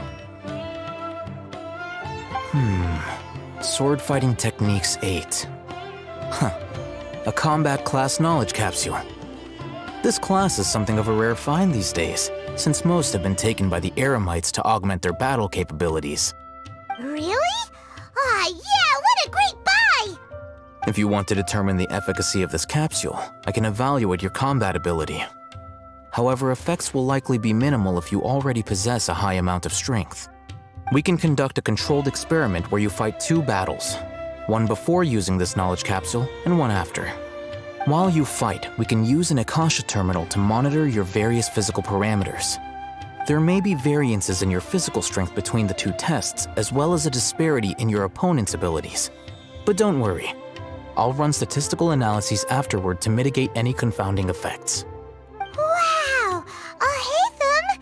You must have been one of those guys at the Academia who got top grades on everything. Paimon's curious about something, though. You definitely weren't one of those students who needed canned knowledge to graduate from the Academia, right? So why are you risking getting caught by the— When you are unable to understand a researcher's actions, most cases can be attributed to curiosity. This is but one theory. Sounds like you're trying to avoid the question. All right, let's begin the test. Just fight as you normally do.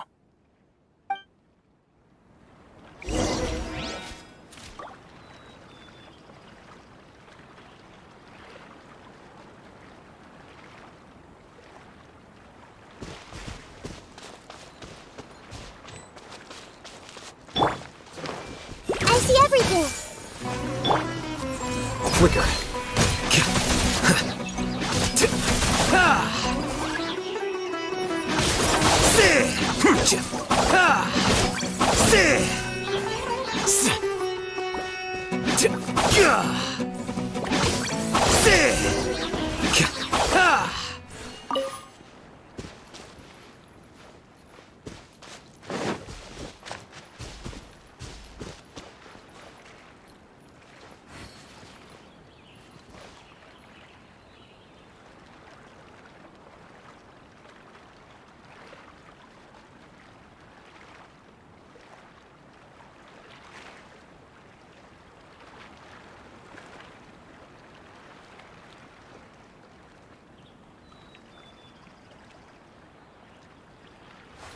Wait. All right. I'll link your Akasha terminal to record data. The next step is to use this knowledge capsule. Hold it in your hand. I'll help you establish a connection with it so you can activate its power.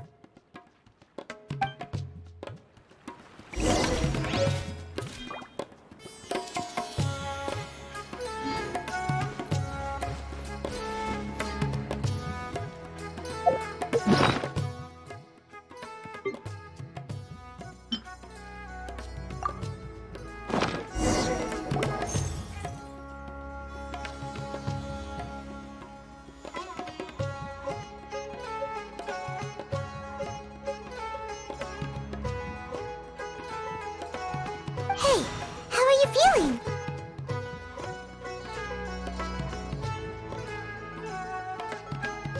You mean that it worked? All right, time for round 2. Fight with the same composure as before.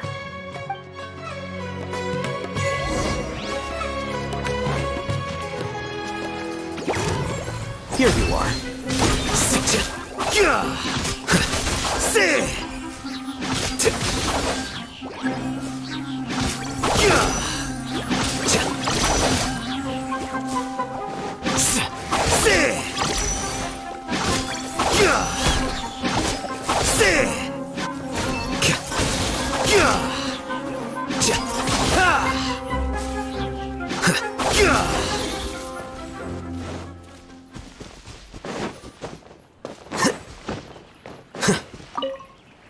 Now, I'll start recording data again.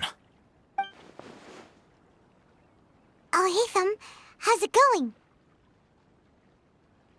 Well, the knowledge capsule you purchased did improve her combat capability. During the second fight, her overall fighting performance increased by 0.073%. Wait, how much?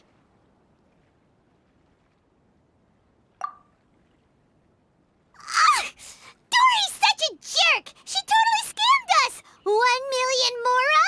This thing isn't worth a tenth of that amount! Of course, this could be because she is so powerful that the capsule's contents were unable to produce a substantial increase. At the very least, this test allowed me to gain more insight into you two. Our deal seems increasingly worth my investment. I'm heading back to Ikela Funduk. I await your response in 2 days' time. This is Mora for when you ask Dory for information. Pay her as much as she requests.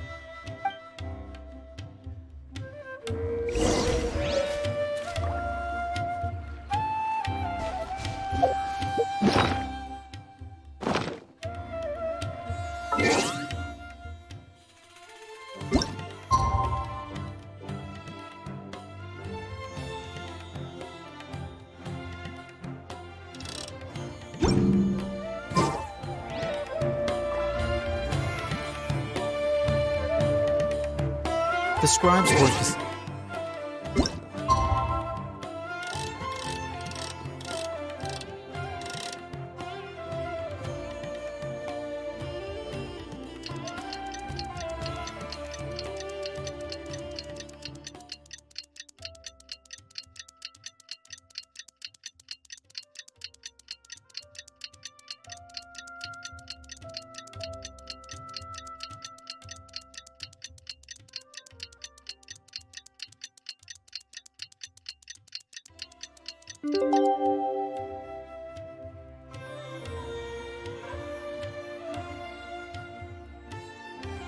Which is exactly right. Let's see Dory today.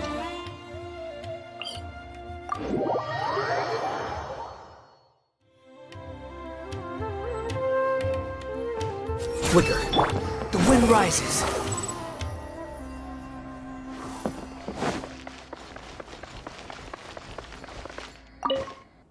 Here, over here! Oh, welcome back, my loyal patrons. What can I do for you this time? You name it. Canned knowledge, supplies, or anything else you need. I'll find a way to get it. Where there's a waterfall of Mora, there's a way. Can you really get us anything we want? Anything at all? Aha! So it appears that canned knowledge alone is no longer sufficient for your opulent appetite. Then please oblige me. Tell me what you have in mind.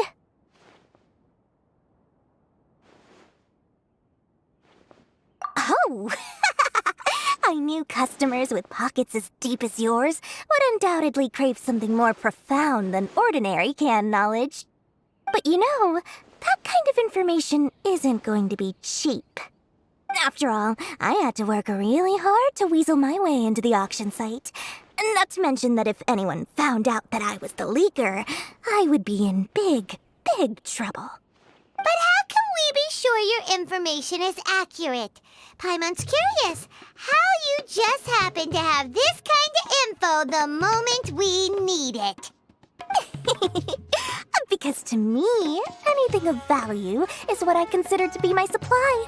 Therefore, I must always be aware of what's hot on the market in order to secure more sales. As for the information's authenticity, well, you've no need to worry about that. I used a camera to take a picture of the transaction. That way, no one can dispute it.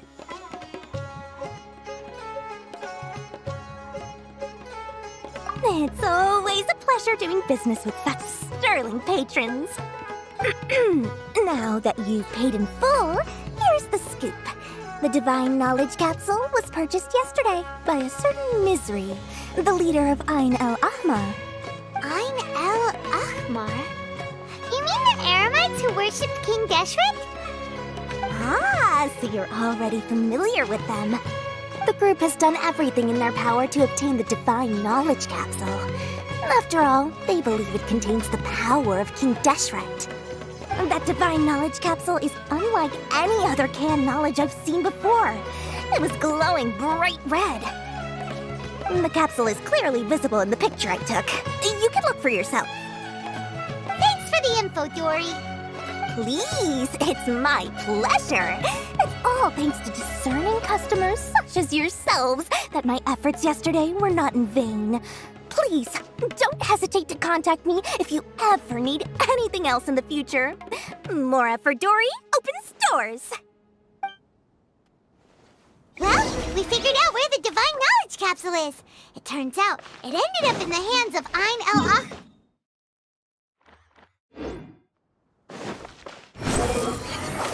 Let's head back and talk to Al-Haytham.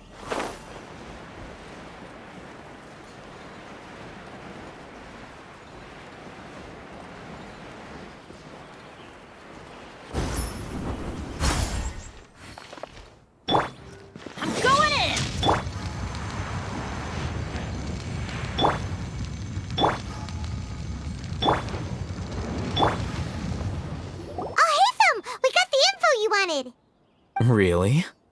All right. Let's hear it.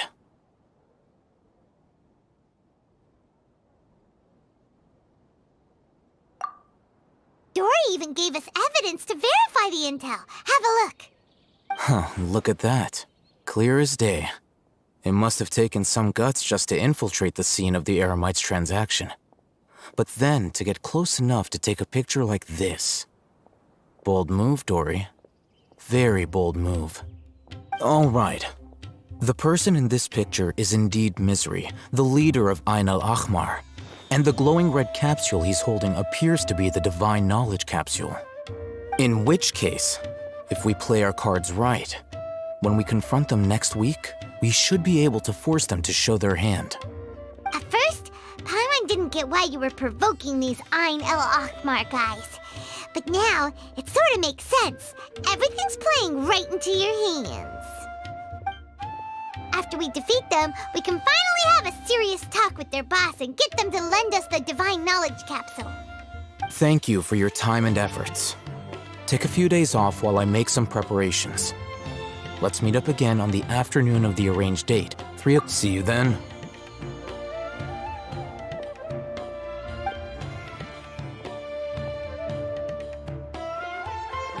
Al-Haytham sure is taking his time. Where could he be? Oh, there he is. Sorry to keep you waiting. Let's head to the pier in front of Pharos Lighthouse. Yep, let's go.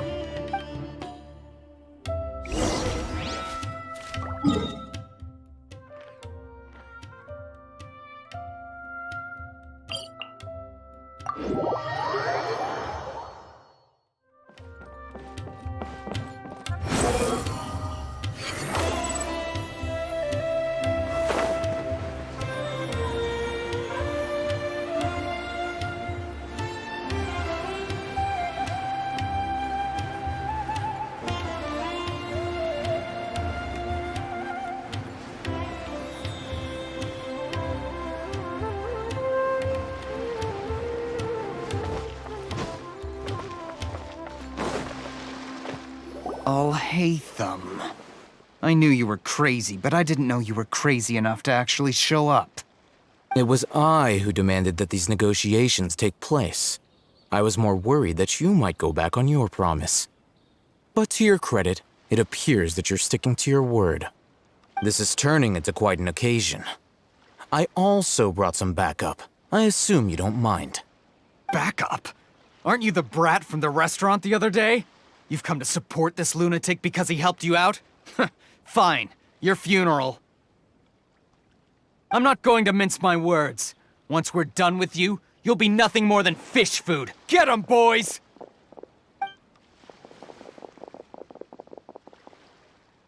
Uh-oh, here they come. Good luck, you two.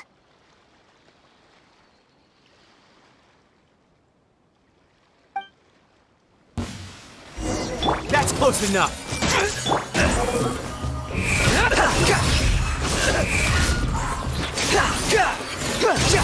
You're dead.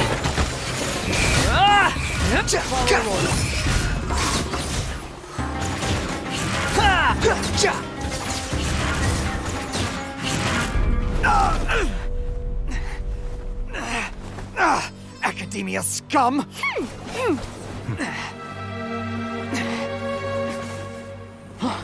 Boss! Finally! Did you use it? Great! Now we can...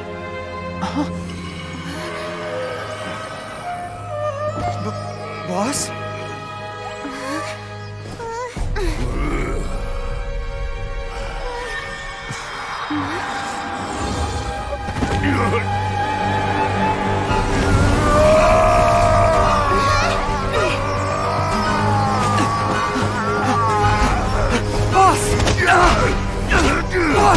What's wrong? What happened to him? We have to cut his Akasha connection, now.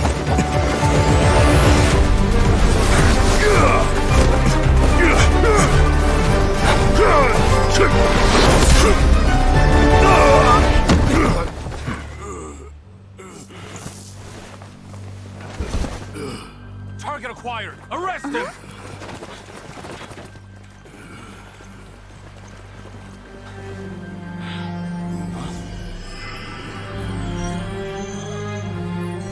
Do not impede our work. Is that understood, Al-Haytham? Of course. I was only trying to help. Take him away!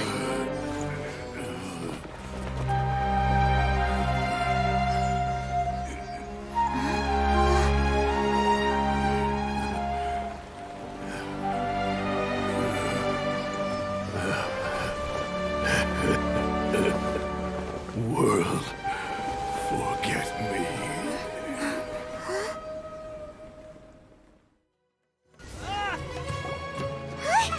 What in Tibet just happened? It's like that big guy suddenly lost his mind. It looks like he used the Divine Knowledge Capsule. You mean the Divine Knowledge Capsule did that to him? Oh, yeah.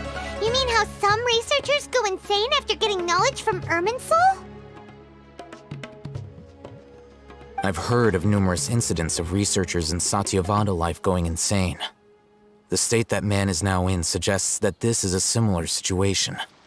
This Divine Knowledge Capsule does appear to be linked to the gods, but beyond that, it doesn't seem anything like the rumors suggest.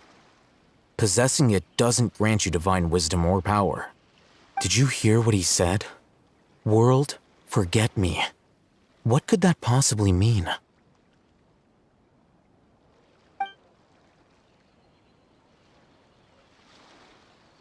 If the mantra took him away, then that means the Academia got the Divine Knowledge Capsule back, too.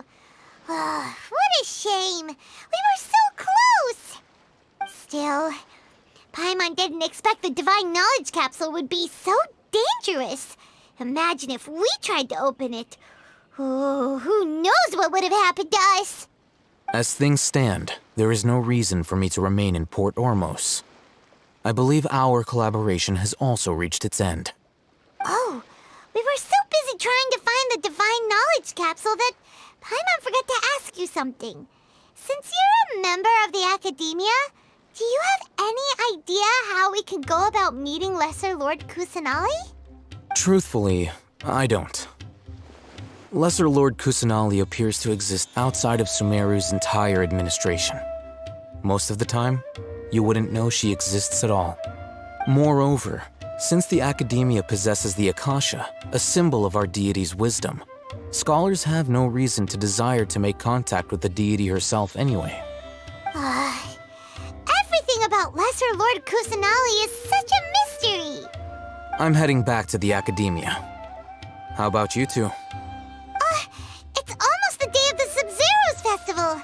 Maybe we should head back too. We've been rushed off our feet over the past few days, so maybe a little rest and relaxation will do us good.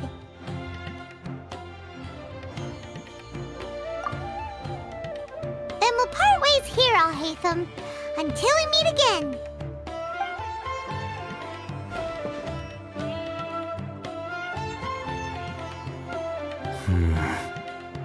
Now, do I deal with this thing first? Or should I produce the report that the higher-ups require?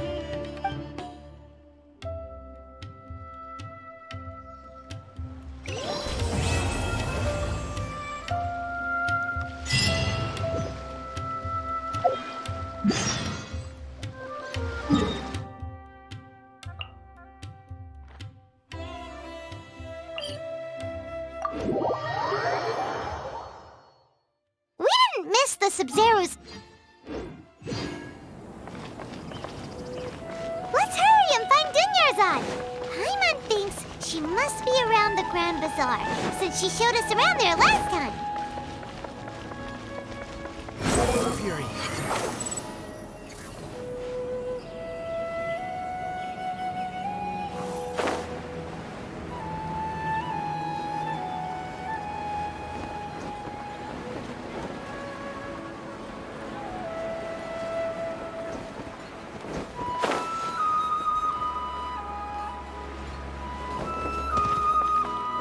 Quit following me.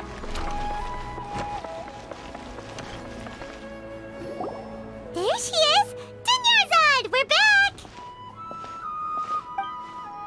Just as promised, Traveler and Paimon. I'm so glad that you two came back. Indeed. The festival's tomorrow. We've been preparing for so long that I can't help but feel a little nervous. There's no need to be nervous. Paimon's sure that Lesser Lord Kusanali will feel everyone's gratitude. Thanks, Paimon. I hope that everyone who comes to the festival will also have a good time. Speaking of which, did you manage to make your way to Port Ormos? Discover anything over there? Of course we went! A lot of things happened there. I see. Sounds like you two had another exciting adventure. If there is another chance, I would love to join. My lady, if you went to Port Ormos in your current state, we'd both be in for a lifetime of trouble. Dia! You were eavesdropping! It's called covert protection. Keeping an ear out for what's going on around my employer is part of the job. It's all right, Dia. I merely said I would like to go. I know better than to think my body could handle it. The festival's tomorrow. I've been doing nothing but causing trouble for you. So, Dia, please take some time to relax. I'll be fine. Even when you put it that way, it still doesn't feel right. Don't worry, my guardian knight. Okay, fine, but only tonight. Tomorrow's a big day, and many no-good scumbags are gonna try to take advantage of that. Oh, you two must be exhausted from your long journey back to the city. My apologies for not realizing this sooner. I've already prepared a room for you to rest. Please follow me. Whoa, you're so thoughtful. Paimon's so ready.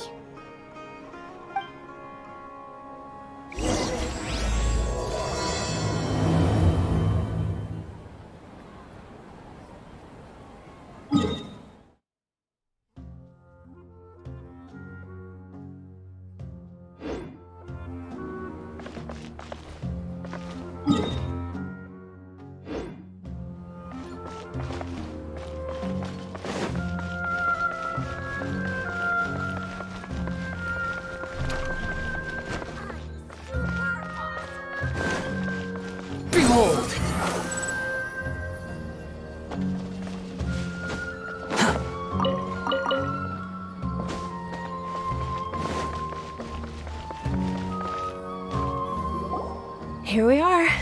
It's also fairly close to where I've been staying. It looks really nice.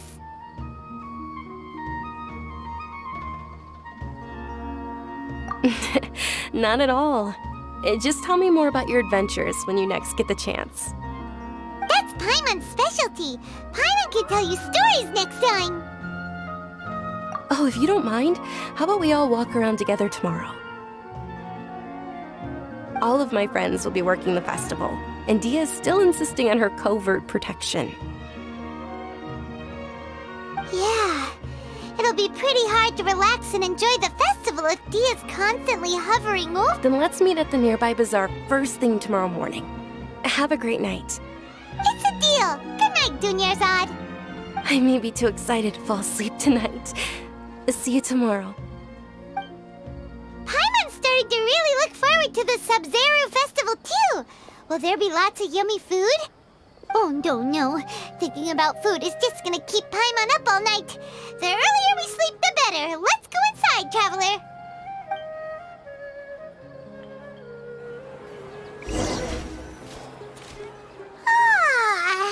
Did we oversleep? We should go meet Dunyarzad right away.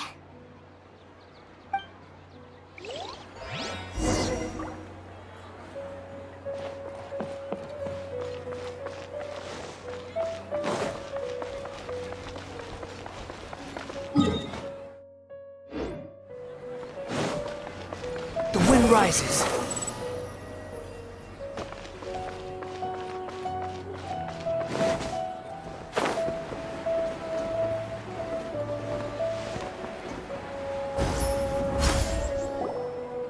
Traveler, Paimon, I've been waiting for you two. Good morning, Dunyarzad.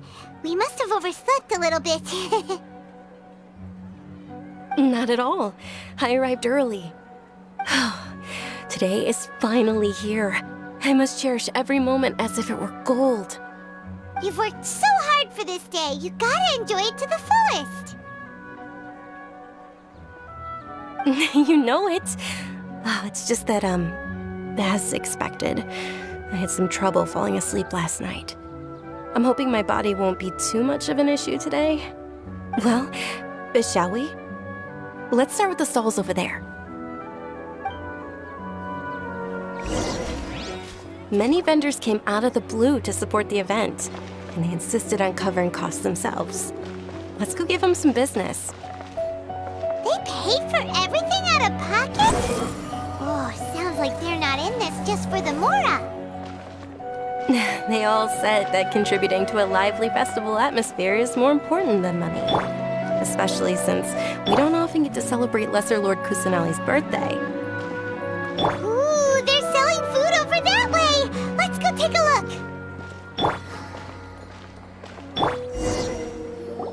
look! This is a stall offering foods from the Haftmewa feast. Oh, you could tell straight away. I thought most people nowadays wouldn't know.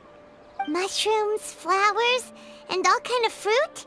It's all vegetarian stuff. Oh, Paimon's a little disappointed. So, what's the Haftmewa feast you mentioned just now? It's another Sub-Zero's festival tradition. People used to set their tables with 7 different foods. Generally speaking, the most common selections are foods like Rukashava mushrooms, Nilopala lotuses, Sumeru roses, Sunsetias, Kapalatas, Hara fruits, and Zaytun peaches. So, the Sub-Zero festival is a vegetarian holiday? You don't have to be a vegetarian to enjoy the spread. We just use the 7 foods to symbolize the 7 virtues of the Dendro Archon. Wait, but if that's the case, if Sumeru uses vegetarian food to represent the Dendro Archon, then wouldn't the Pyro Archon's festival be full of food like roasted fowl, juicy meatballs, grilled steak? Oh, Traveler, we have to go to Natlan as soon as possible! I hope your wish comes true one day, Paimon. Thanks! Alright, how about we also check out some of these other stalls?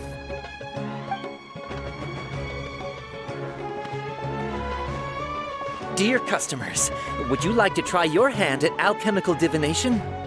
What's alchemical divination? Those two things sound like they'd be fun to try together. Right? I thought the same when I first heard about it. It is said to be a mysterious craft invented by none other than Lesser Lord Kusanali herself. So, how does it work? It's quite simple. After you give me any 2 alchemical reagents, I'll use them to perform a random transmutation. Sure sounds random. So random that it will probably fail. That is precisely what we need. After the transmutation fails, your one and only divine— Well, according to Lesser Lord Kusanali, everything is interconnected, and all that occurs can be traced back to fate.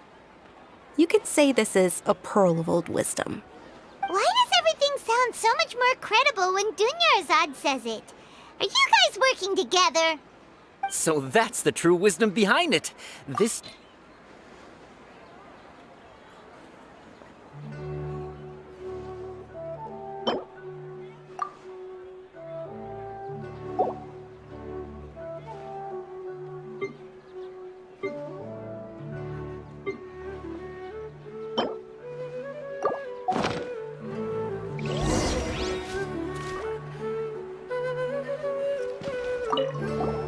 So how about it? Want to—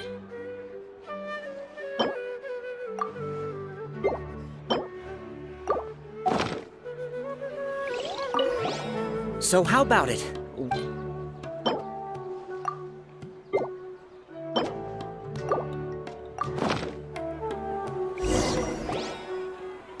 Okay, one moment. It's the moon. Paimon wants to take a look too! Is it? It looks more like a pie that Paimon bit into. Generally speaking, the moon signifies— it means— wait a moment. Is he really looking it up in a book? Oh, I remember now. It means illusions and lies. Illusions and lies? That sounds rather ominous. Yes, but this book says that if you trust your intuition and overcome your fears, the sun will surely rise. He's not even trying to hide his book anymore. Naturally, fate will only ever show you the beginning of a journey. It is up to you to forge your own ending. Oh, thank you so much.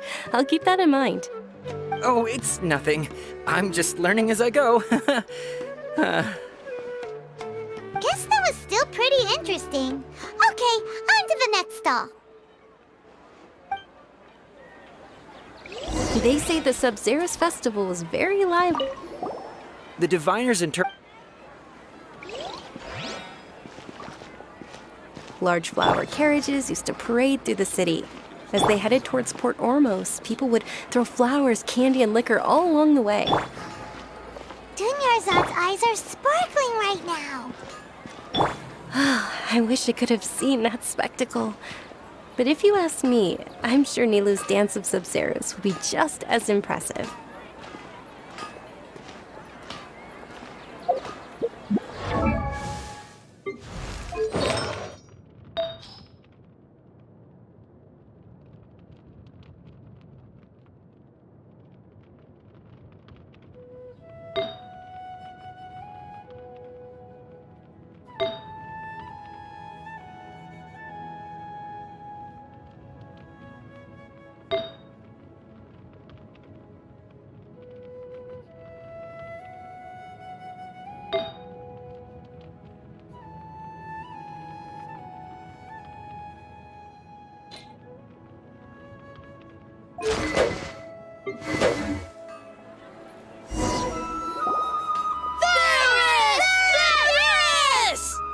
Attention! Soldiers, fall into formation if you want any Yalda candies.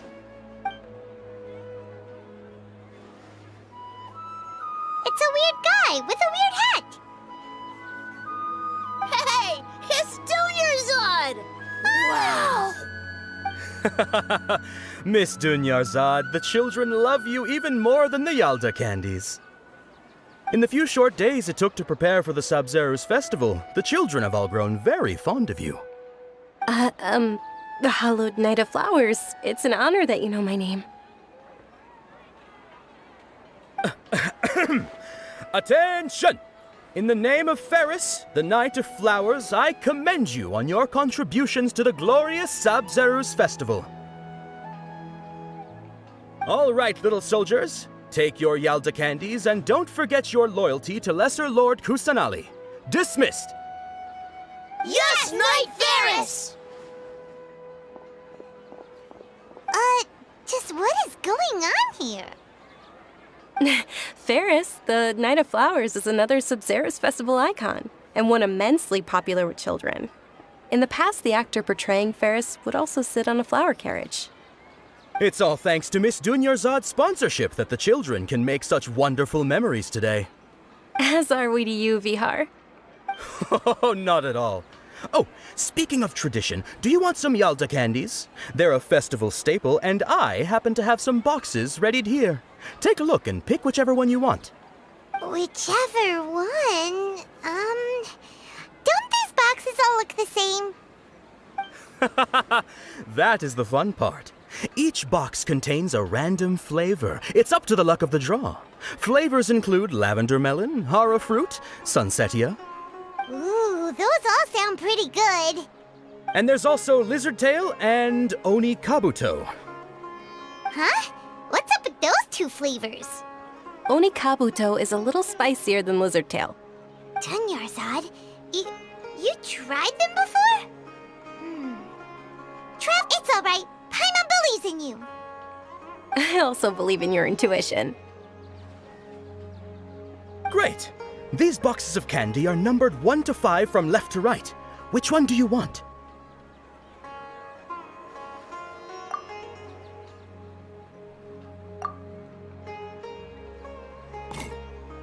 Excellent work. That is indeed Sunsetia. Paimon bet you survived so many epic battles because you had incredible luck, and Paimon was right. Attention!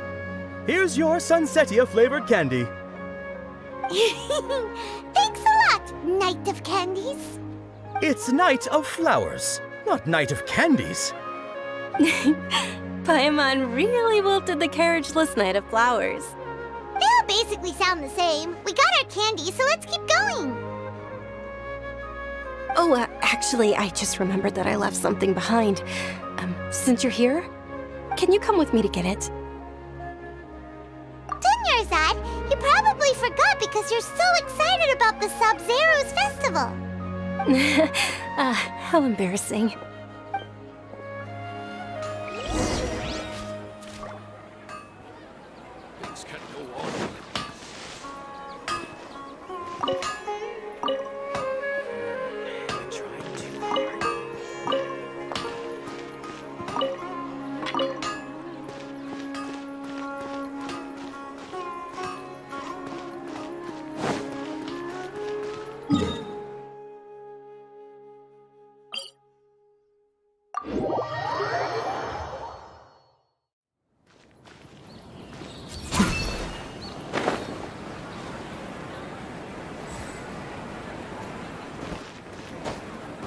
Behold!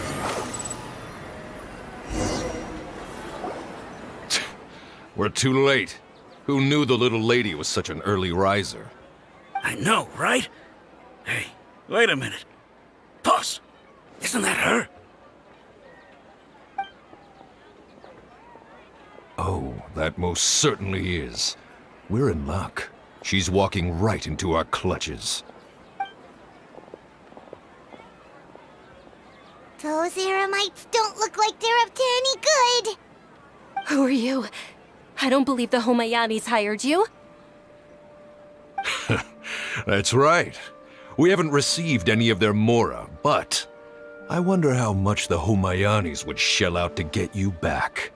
They're a gang of kidnappers! Traveler, hurry and protect Dunyarzad! Hey, did you scumbags even consider that the Homayanis might have hired a merc that outclasses you? You're...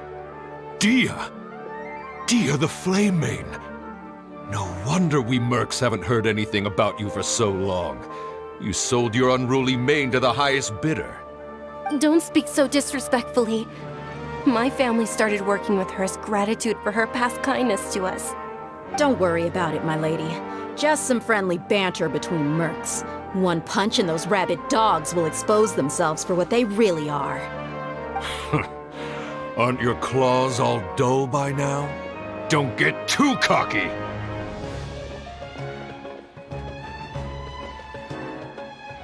Traveler, take Miss Dunyarzad to a safe location.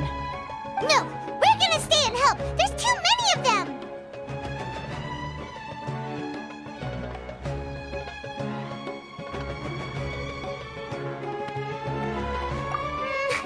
You're right. Alright, fine! Please be careful, Dia. Don't waste your time worrying about me. This is my job. Look out for yourself. After I've wiped the floor with them, I'll go find you all.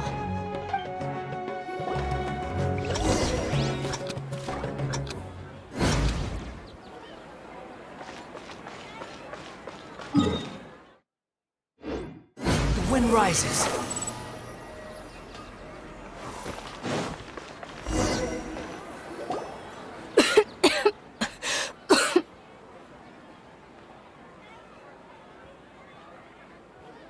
Dunyarzad, are you okay? You look a little pale. Are you in shock? I'm fine. My body always reacts like this whenever I exert myself too much. You sure you're okay? I'll be fine after some rest. I'm more worried about Dia. After all, none of this would have happened if I hadn't insisted on coming out today. Yeah, don't worry.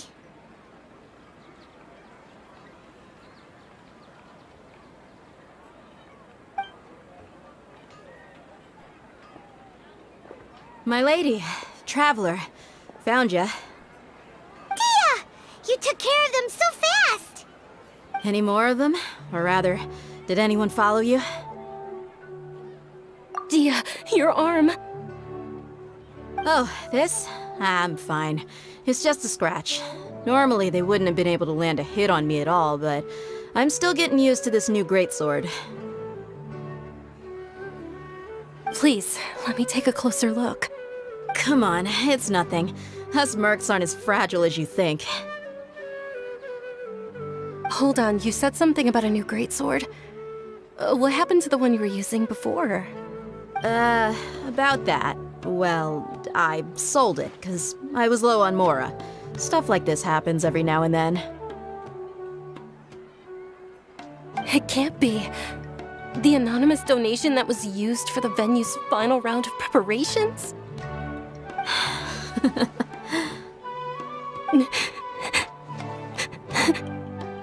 Hey, Miss Dunyarzad, I wasn't trying to make you cry, and I'm not gonna lose my commission because I made my employer cry, am I?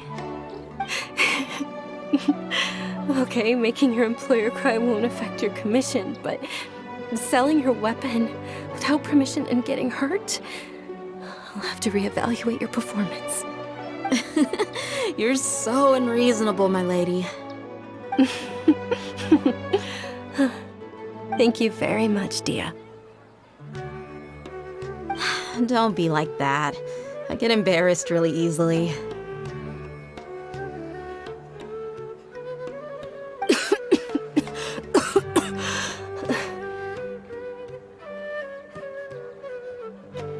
Are you feeling unwell again, Dunyarzad? My lady, your condition.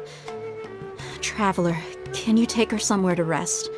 I'll look. Truly, I'm sorry for the trouble, everyone.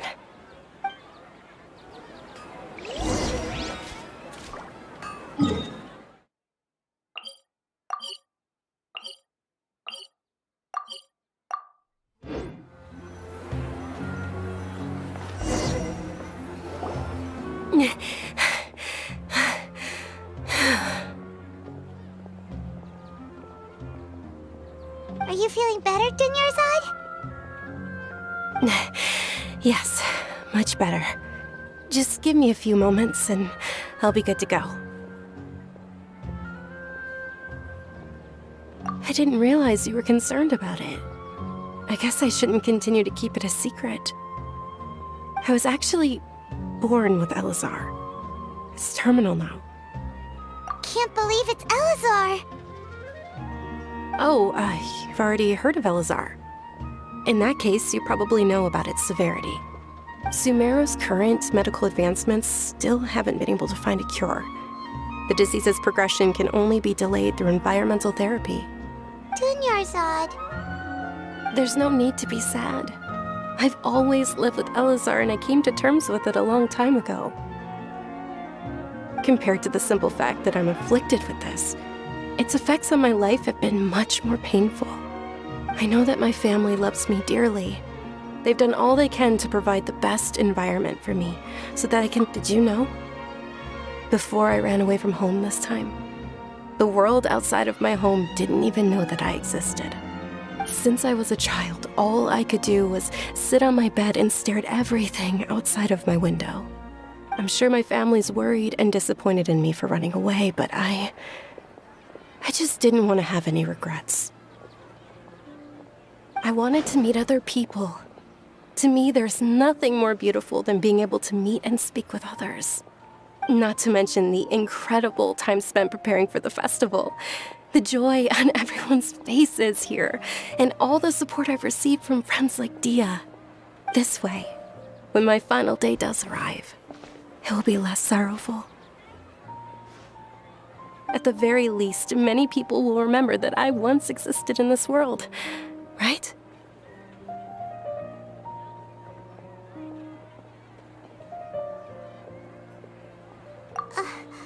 As long as you don't forget Paimon. Paimon also won't forget about you.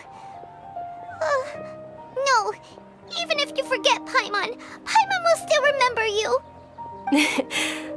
Thank you two so much. I apologize for the depressing conversation. This is out of character for me. To be honest, Lesser Lord Kusanali gave me the courage to do all of this. If it weren't for her encouragement, I wouldn't have taken that first step. Thanks. There will always be frustrations in life, but I know that the point of living is not to leave behind any regrets. Oh, right. Isn't it almost time? Huh? Almost time for what? Isn't the Dance of Sub-Zeros about to begin? It's the part of the festival that I've been looking forward to the most. Nilu will recreate that legendary scene with her most splendid dancing. And the Sub-Zeros festival will conclude amid everyone's applause and blessings. And with that, my wish will also... Then what are we waiting for? Let's go to the stage! Yeah, we should still make it in time.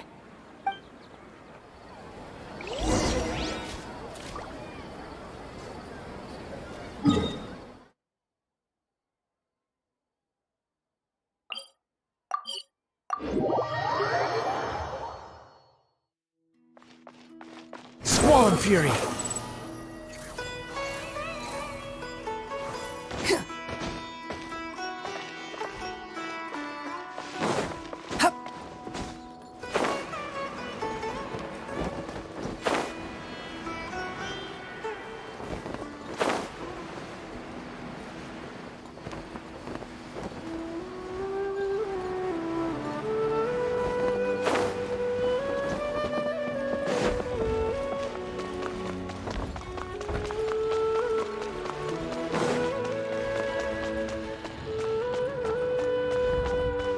Quit following me.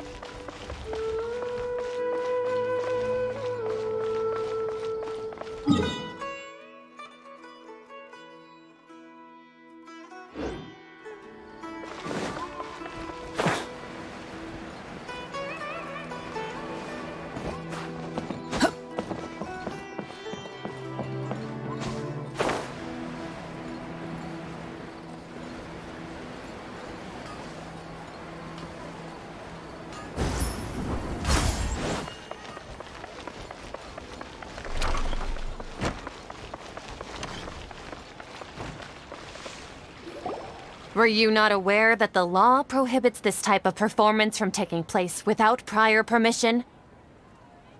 Over there! Someone's yelling at Nilu! I I think I just saw the Academia's Grand Sage. Why is he here in person? But the Dance of Sub-Zerus is one of the key parts of the Sub-Zerus Festival. If we can't perform it... The Sub-Zerus Festival. The law also prohibits the private hosting of large-scale religious festivals. Only the Academia can host such an event. If you continue to resist, we will have to order an investigation into every single event organizer. The Grand Sage has already granted you much leniency. I advise that you exercise tact. How did things turn out like this? The Academia was originally responsible for the Sub-Zerus Festival, but they failed this responsibility for many years. I need to speak with them.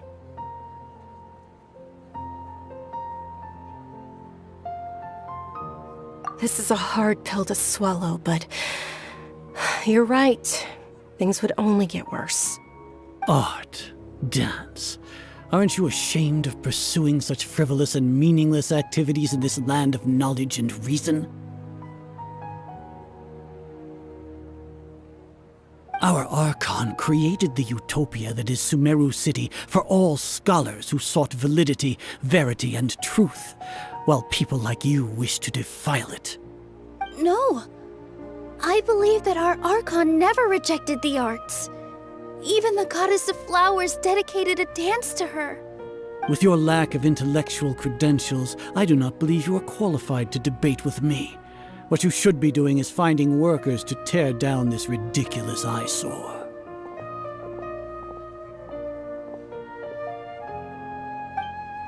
When we return, have the scribe draft an ordinance before the next Nyagarbha Day that prohibits public art performances. We will announce it to the public later via the Akasha. Understood. I will inform him when I return.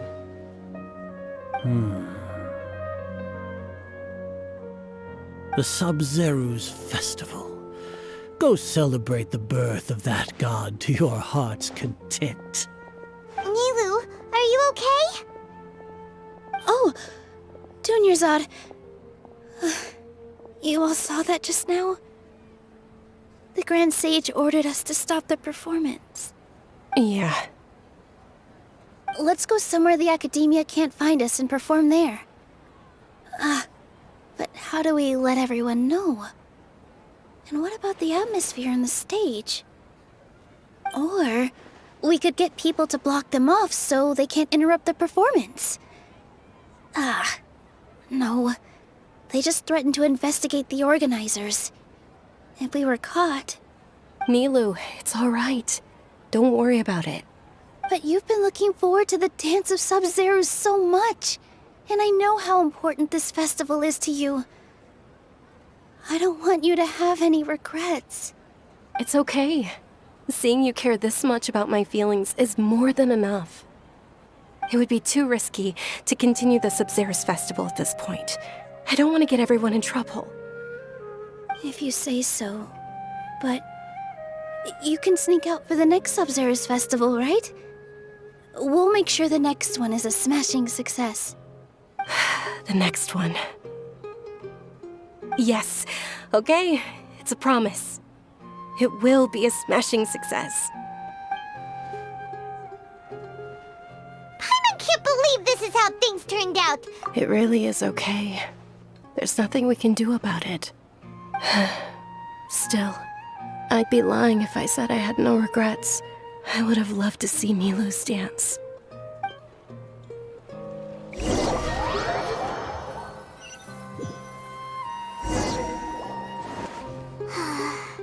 A lot happened today. It's a shame the festival ended the way it did. Nilou and Dunyarzad promised to make the next Sub-Zerus festival a success, but Dunyarzad is running out of time.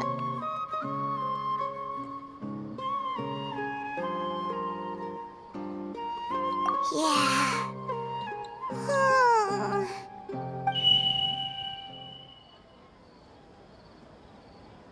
All connections have been secured to construct the most stable framework possible. The project has entered its most critical phase. Power has begun to flow from...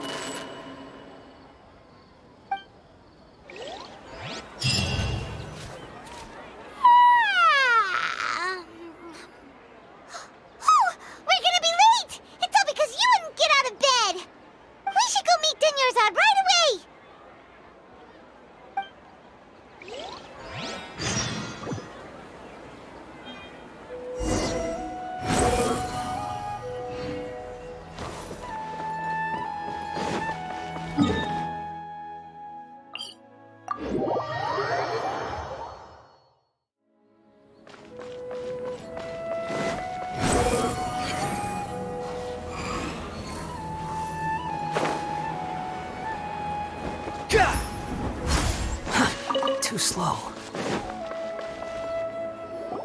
Good morning, Dunyarzad. Sorry we're late. Not at all. I arrived early. You seem kinda tired. Did you not get enough sleep? I'm doing well. There's no need to worry. Shall we go? Let's start with the stalls over there.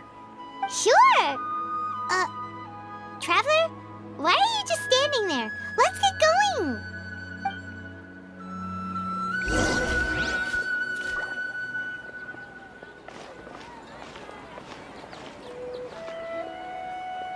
Ooh, they're selling food over that way! Let's go take a look!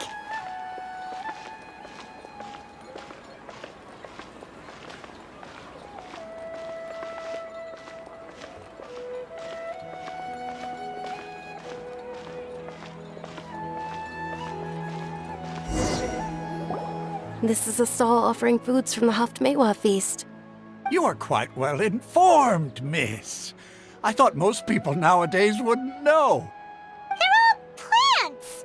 Oh, Paimon's a little actually. It's one of the Sabzeruz festival's traditions. People used to set their tables with 7 different foods to symbolize the 7 virtues of the Dendro Archon. Remnants appear to be in the form of the moon. Really? Paimon thought it looked like some kind of food. The moon signifies... It's escaping me for now. Wait a moment. Is he really looking it up in a book? Oh, right. It means illusions and lies. But if you trust your intuition and overcome your fears, the sun will surely rise. Understood. I'll keep that in mind. Oh, it's nothing. I'm just learning as I go. Guess that was still pretty interesting. Okay, on to the next stall. So, where to next?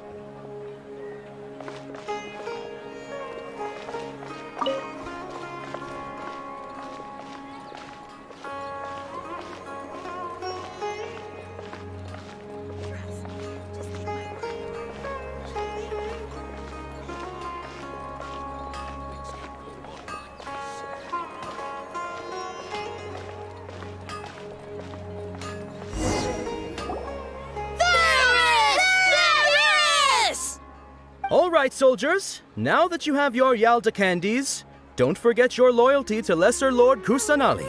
Dismissed! Yes, Knight Varys! What's going on? Is this a play? Ferris, the Night of Flowers, is another Sabzeruz festival icon and one immensely popular with children. It's all thanks to Miss Dunyarzad's sponsorship that the children can meet the Night of Flowers.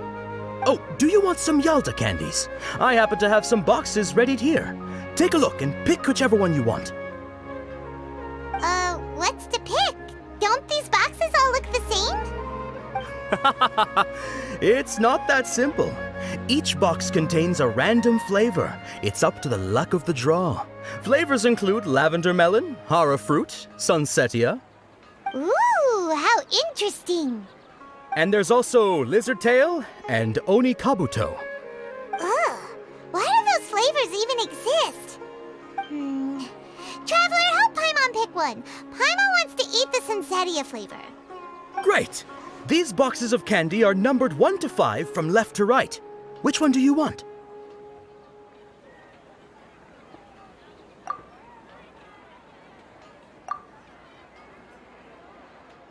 Ah, excellently chosen. Number 4 is indeed sunsetia. Ha-ha! Paimon bet you had incredible luck, and Paimon would...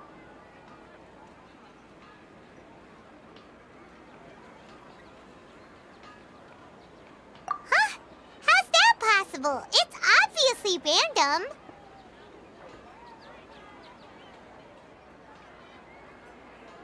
Maybe we didn't sleep very well last night.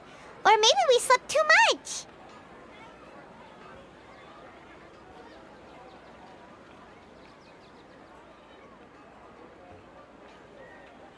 Oh, sure.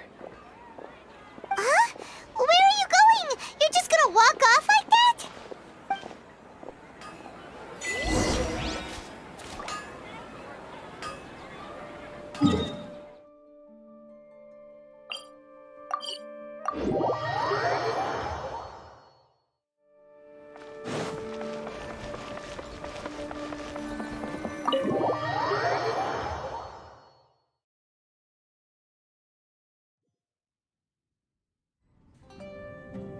A feeling of deja vu?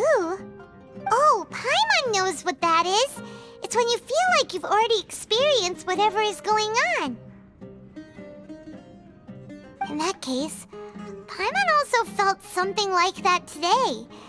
But that's just our brains playing tricks on us, isn't it? So why'd you run here in such a hurry?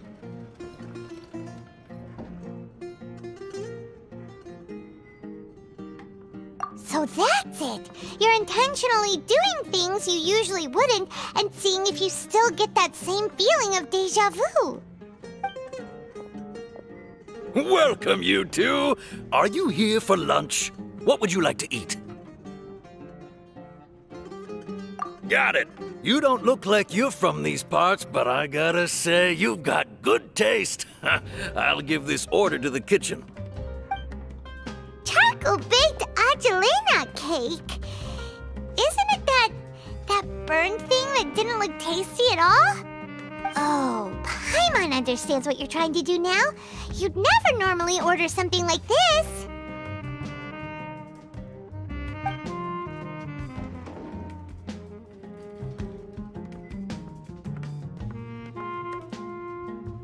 That thing? Are you really gonna eat it? Isn't this going a bit too far?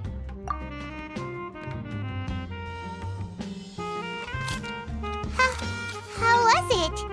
The look on your face is telling Paimon that it tasted awful. Then, you mean... That's impossible! We were just talking about how gross it looked! So, would this be a case of taste bud deja vu?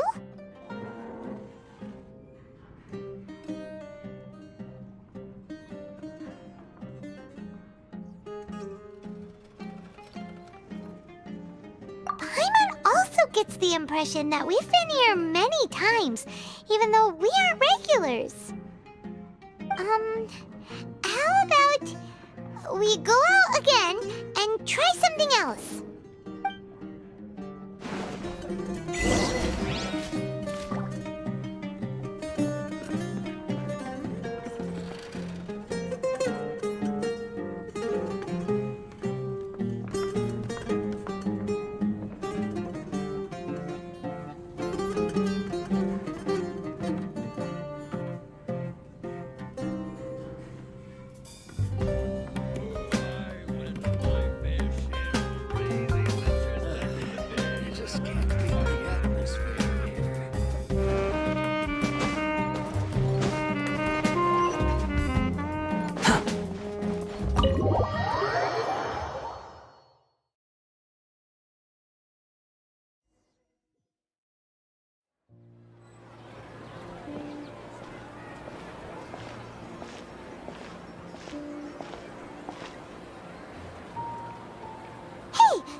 Is sitting by yourself on that bench over there.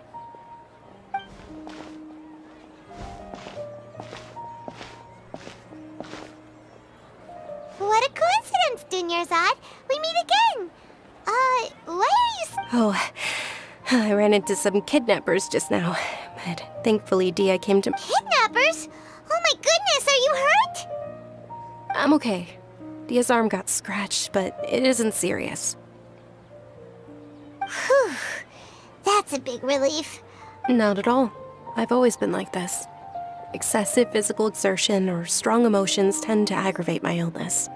Besides, no matter how amazing today may be, it is but a single day. After however many more days, my time will come to an end. Paimon doesn't quite follow you, and Paimon feels like something's really got you down right now.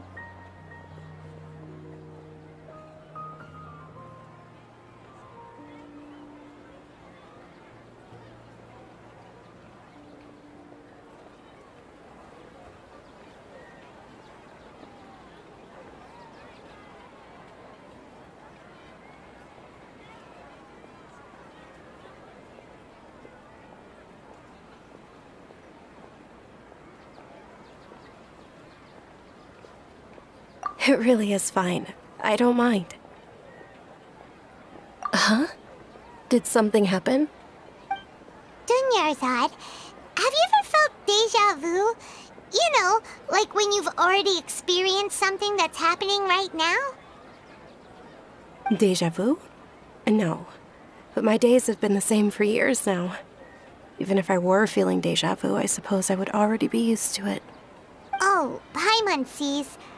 Then, is it only the two of us?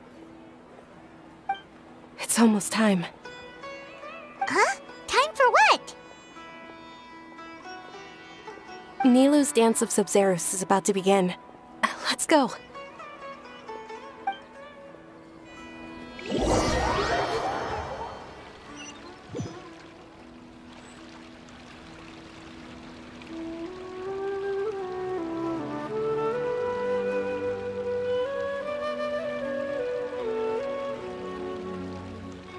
With your lack of intellectual credentials, I do not believe you are qualified to debate with me.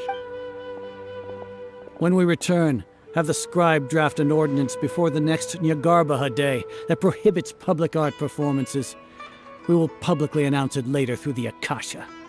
Understood. I will inform him when I return. The Sub-Zerus Festival. Go celebrate the birth of that god to your heart's content.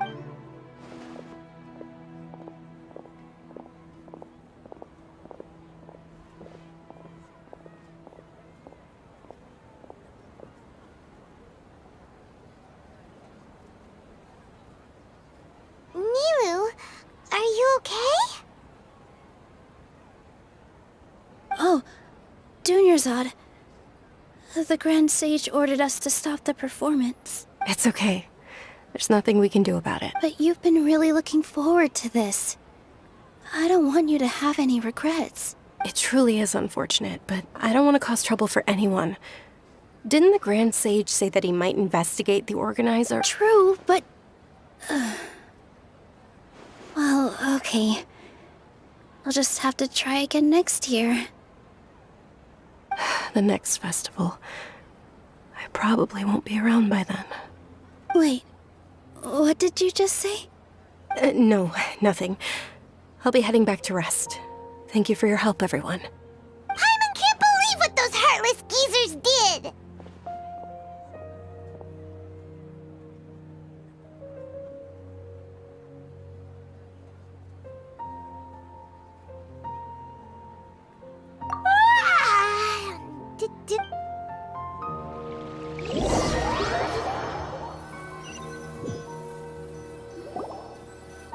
So, in the end, you still couldn't figure out what that deja vu feeling was all about? Maybe it really was because of exhaustion.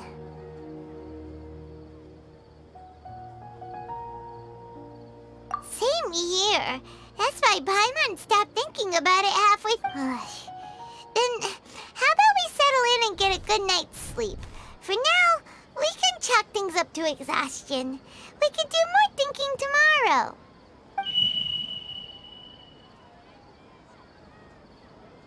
Observing a modest drop in the output of jnana energy, but values still remain within normal parameters. Continue to monitor for variances in the data and find the cause as soon as possible.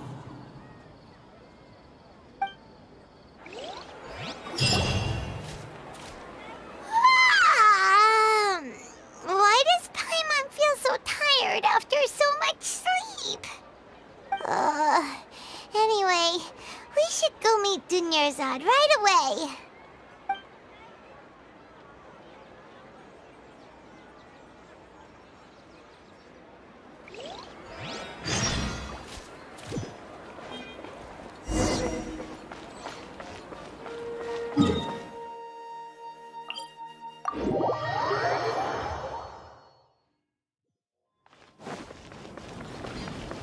Behold!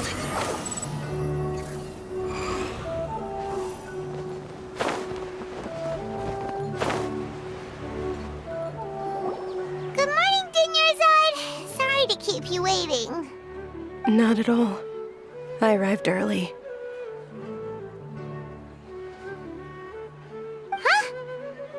makes you sound kinda tired. Did you not get enough sleep? I'm doing well. There's no need to worry. Shall we go? Let's start with the stalls over there. Great idea! Let's get going! Traveler?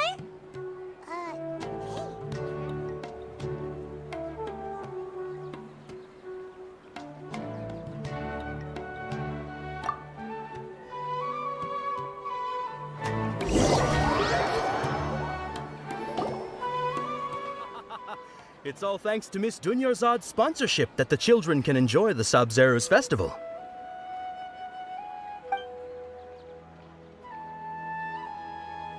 Oh, are you interested in Yalda candies? I have some boxes of candy here. Pick whichever one you want. Not much of a choice. All these boxes look the same. It's not that simple. Each box contains a random flavor. It's up to the luck of the draw. Flavors include lavender melon, hara fruit, sunsetia. They all sound pretty tasty. And there's also lizard tail and oni kabuto. Huh? What were those last two? She'll help me choose. Paimon wants to eat the sunsetia flavor. No problem. These boxes of candy are numbered 1 to 5 from left to right. Which one do you want? Oh, I like your confidence. No hesitation at all. Oh, congratulations! Number 4 is indeed sunsetia.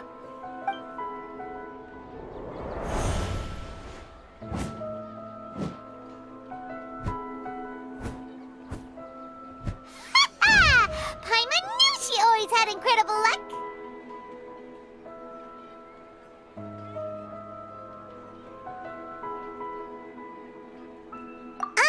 Paimon's not really interested in the other flavors. Wait. How did you know? Don't tell me that you already knew which flavor was in each box. What? She was right about all of them? That couldn't have been luck. How is this possible? I packed all those boxes this morning and they've been sealed ever since. You couldn't have known beforehand. Mind reading? X-ray vision? Or some kind of magic trick? This is way too freaky. Tell us what's going on! Since when did you get superpowers? Traveler?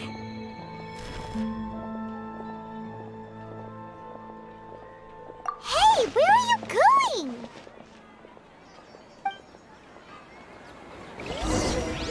What's going on? Did you see something? Us leaving Dunyarzad without letting her know it.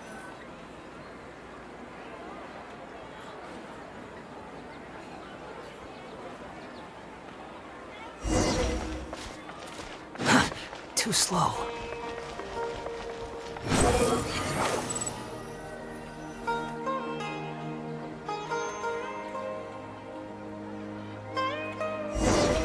Behold!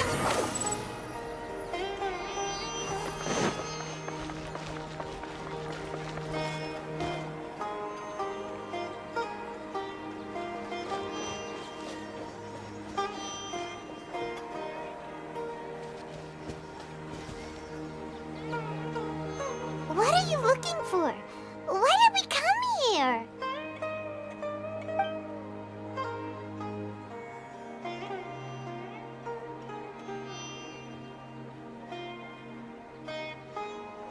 Traveler?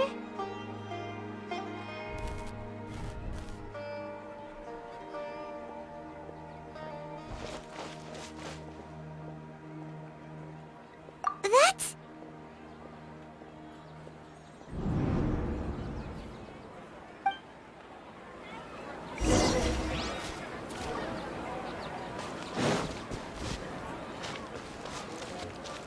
Quit following me.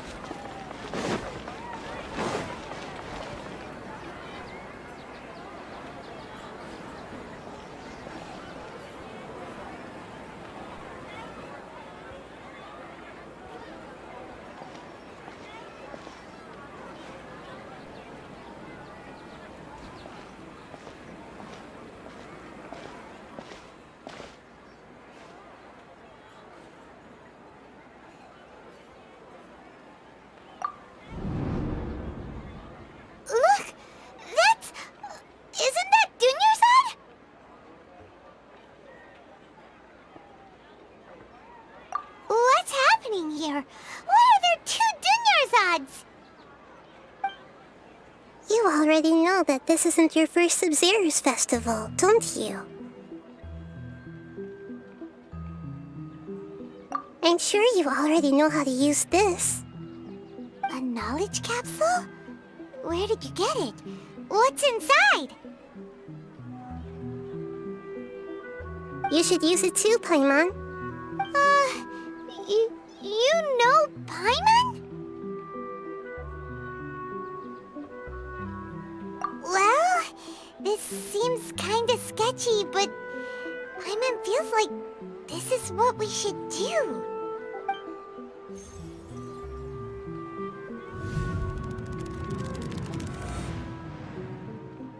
What the? This is our 20th time at the Sub-Zero's festival? Huh? No. The 30th? 40th? Just how many times have we been to the Sub-Zero's festival? Have we been trapped in a single day? If it weren't for you, we wouldn't have even realized. What the heck was inside that knowledge capsule? Your memories are still scrambled? Try your best to remember. This isn't the first time we've met, and I answered that question a long time ago. Let Paimon think. Oh, it's coming back. Meeting you was the real catalyst for restoring our memories, and the knowledge capsule was just your means of showing our minds the way. What about everyone else? Why are you only helping the two of us? Your sense of deja vu is stronger than everyone else's, yes? As for an explanation, you two received the blessing of Dendro, and you also have special, sensitive constitutions. It was as if a single sheet of paper was separating those memories from your consciousness. A familiar question. I think this is the 7th time you asked that. As you can see, she isn't doing well. You probably sensed it too. The Dunyarzad you were just with is different from the first Dunyarzad you met. That first Dunyarzad is in front of you right now, and she doesn't have a lot of time left.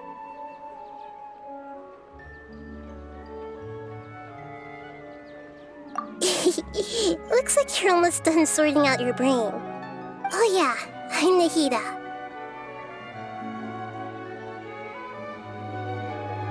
Good, you passed the test. What's happening? You can awaken our memories, and you seem like you know what's going on. Oh, wait, please don't tell Paimon even you don't know. Everything in this world runs in a loop. This cycle is called the samsara. You, me, and everyone else are all stuck inside the one-day samsara. As for the truth, that's on you to find out. If you were told the truth instead of discovering it yourselves, it would literally blow your minds. I don't know how you'd be after that. I can only give you surface-level help, like bits of information and subtle hints. For the rest of the time, I'll be doing all I can to slow down Dunyarzad's illness. She looks like she isn't doing well at all. Her illness gets worse after each Sub-Zero's festival. If we can break out of the samsara, I might be able to save her. But as things are right now, she's just a small bird in the sky that's about to lose its last feathers. All I can do is raise a gale to delay her fall. You sure love to use weird analogies. Analogies are wonderful tools. They let you use existing knowledge to understand unfamiliar things. Okay, so, with what you know so far, what do you think the truth is?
The moon, illusions, and lies.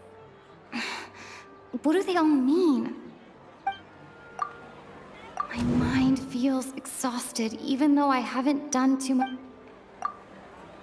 What's happening right now seems to have happened before. This feeling has been getting stronger and stronger.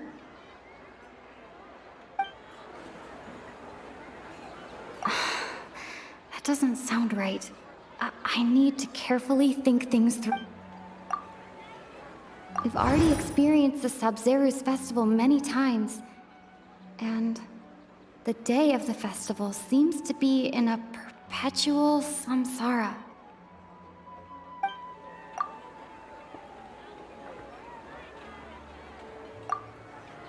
I can't seem to cohesively piece everything together.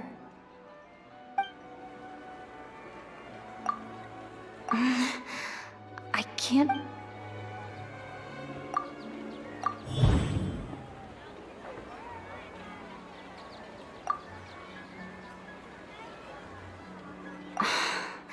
That doesn't sound right. We've already experienced the Sub-Zeru's... We've already experienced the Sub... That doesn't sound...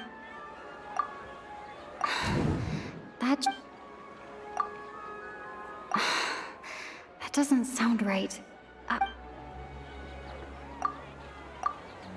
A time loop. You've given similarly wrong answers in the past. A pity. Still the wrong answer? Paimon thought that made a lot of sense. It feels like time's just repeating itself. A simple time loop can't explain some of the phenomena. You two are still missing a lot of information. Unfortunately, I can't give you any more hints.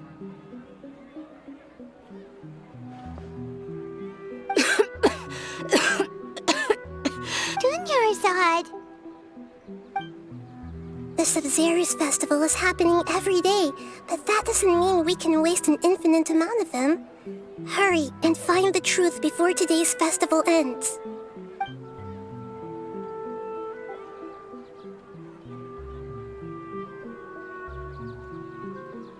Let's think about our current situation. To save Dunyarzad, we have to escape this, and to do that, we need to Nahida rejected the idea of Paimon's memories.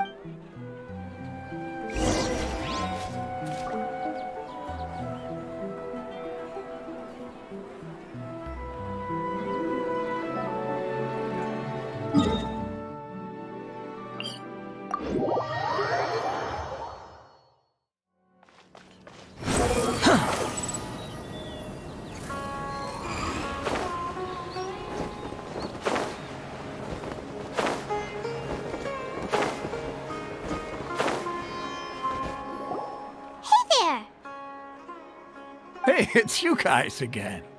Where's your cultured friend? She's feeling a little unwell.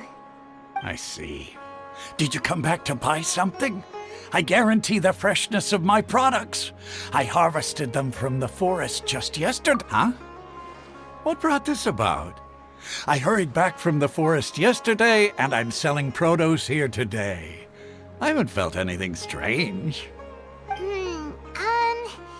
To put it another way, if you really think about it, was yesterday true? What kind of philosophical nonsense is this? Hey, didn't you know that no one dreams in Sumeru? Go somewhere else if you want to find someone to daydream with. He actually has a point. Is this a dream? True. It's so weird that people here don't dream. Why is that? Anyway, if this all really were just a dream, we would have woken up a long time ago.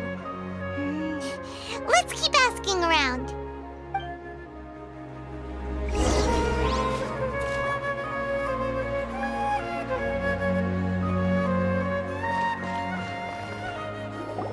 Oh, it's you two.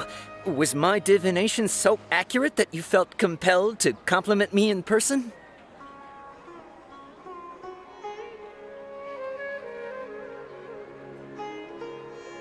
Ooh, I knew it! I told you, the god's divination is highly accurate. You just hadn't fully understood its significance yet. You're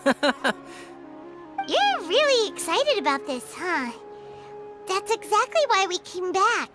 Help us better understand it. Help you better understand it? Well, that isn't exactly what I excel at. So, you're admitting that you don't have a clue?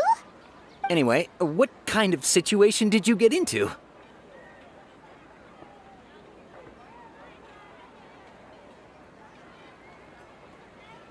Huh? Hold on a second. I thought you guys just lost your wallet or fell for a scam. What you just said, are you serious? Does that kind of thing actually happen in real life? Paimon knew you weren't going to believe it. Marvelous. Truly marvelous. I believe you. Recall the interpretation of your divination. The moon, illusions, and lies. It really felt like an omen. When you say it like that, the divination does sound like it's related to what's going on. Can you read any more into it? I believe that the Archon's revelations are never more than vague hints. Anything more specific is beyond the reach of mere mortals. The book only says, if you trust your instincts and overcome your fears, the sun will surely rise. So that's how it is. Looks like fortune-telling is just fortune-telling. It's no good for practical problems. We haven't made any progress. Who else can we talk to? Paimon remembers that we tried talking to her a couple of times, but she always thinks we're playing pranks on her. You think she'll brush us off again?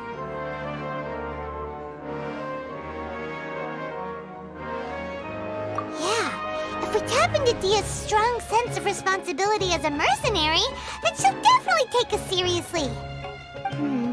At this time of day, Dia's probably just finished beating up those kidnappers. Let's go find her.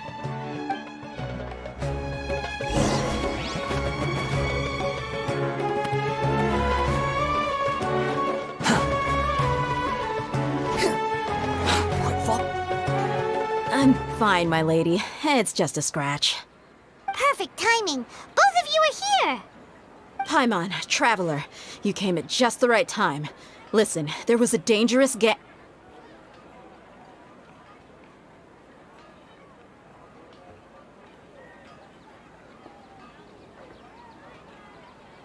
Huh? You saw? Then why didn't you jump in earlier? If someone was protecting Miss Dunyarzad, I could have went all out. Anyway, can you do something for me? You want the Traveler to take Dunyarzad somewhere to rest up while you check to see if there's still any kidnappers around. Did Paimon get that right? How did you know what I was going to say?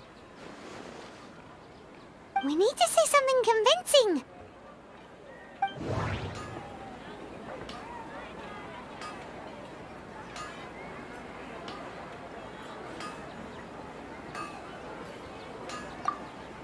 Dia sold her greatsword to raise additional funds. And then she was injured because she wasn't used. Tell her, Traveler!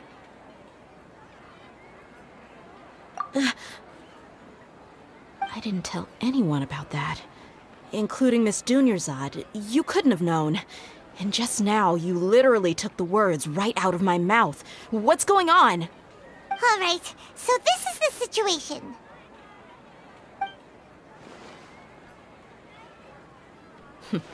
It's kinda hard to believe what you just told me. First, let me make something clear.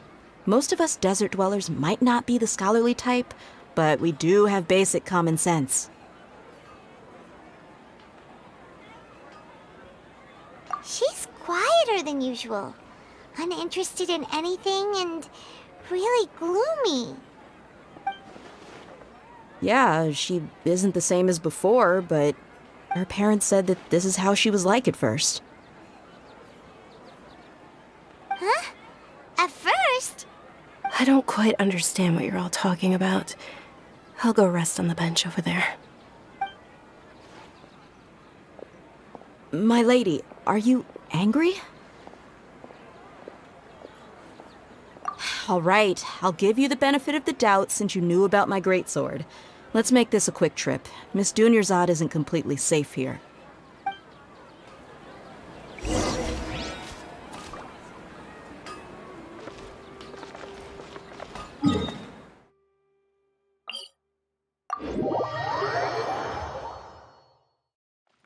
Squall and Fury!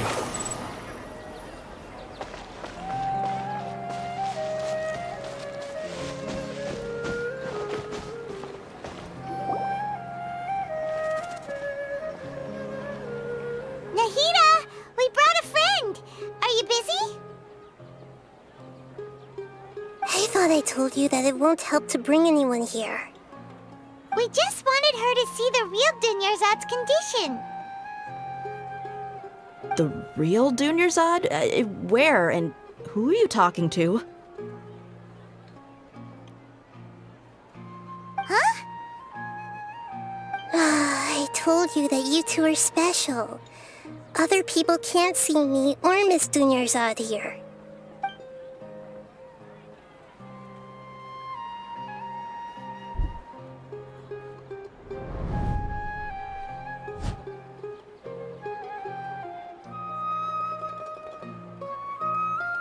Hold on. Over there. Is that? Wow. How perceptive. Does she have invisible antennae? Miss Dunyarzad, she's lying down here, isn't she? How's she doing? Her condition's really bad, and she's basically in a coma. How did you know she was here? I can sense her aura.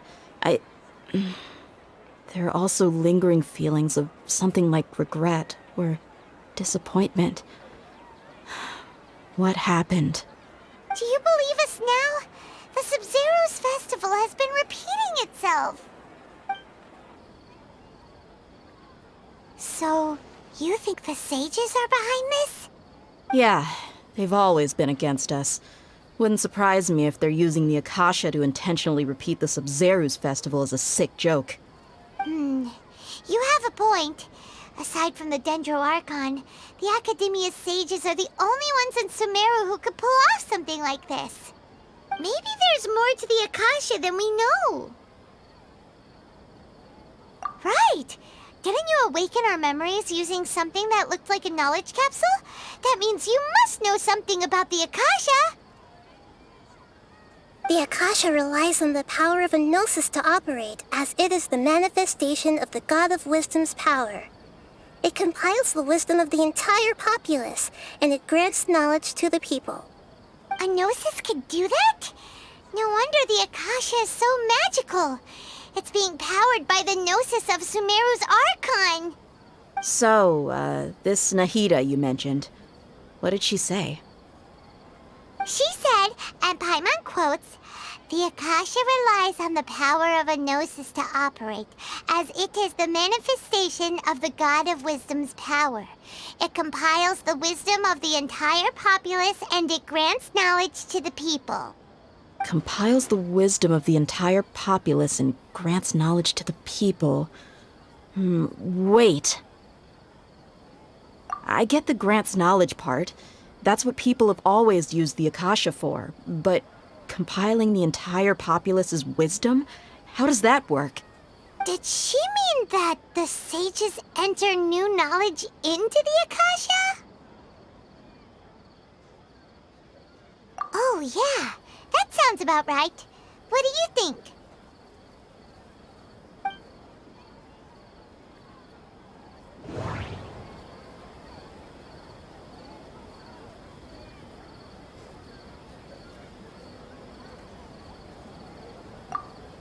Okay, Nahida said, the Akasha relies on the power of a gnosis to operate, as it is the manifestation of the God of Wisdom's power. That doesn't sound right. I need to carefully think things through.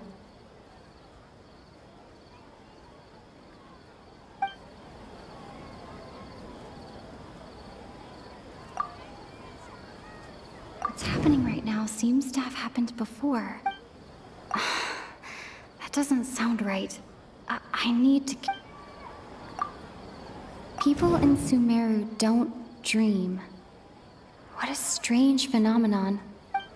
That doesn't sound right. My mind feels exhausted, even though... You mean the Akasha is causing our mental fatigue? Huh. Now that I think about it, my head's been feeling unusually heavy. When the desert dwellers set off on their quest for knowledge, a sage once said, knowledge always comes at a price. Compiling the entire country's knowledge. You think the Akasha pulled a 180 and is extracting information from us? Who knows? The Akasha can put knowledge into our heads, so who's to say that it can't also poke around in there? We don't know any specifics. What's the point of doing something like that? Just think about it. If you could combine the knowledge of every single person in Sumeru, then you can basically turn Sumeru City into a single massive brain. This hive mind could make breakthroughs in problems that even the smartest geniuses can't crack. An excellent deduction. And the analogy comparing Sumeru City to a massive brain? I love it. In that case, we should take off our Akasha terminals right away. Maybe that'll solve this problem. Yeah, I was only wearing this for show in the first place. Didn't expect the sages to cook up such a conspiracy. Mark my words, when this is over, I'm getting evidence and exposing this whole thing to the public. How does everyone feel? Huh? What is it?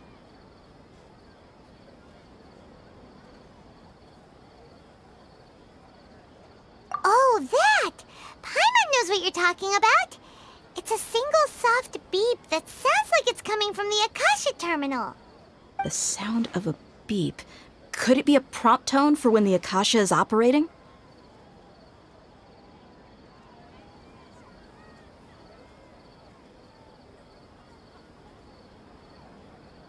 That's probably an important clue. We weren't using our terminals, but we heard a beep anyway.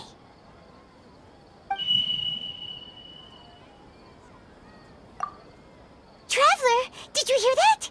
I heard it too.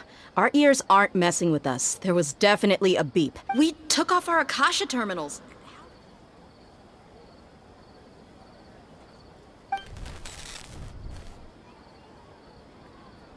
Phase runtime has exceeded its expected length. At this rate, there may be casualties. But we cannot lose all of our progress.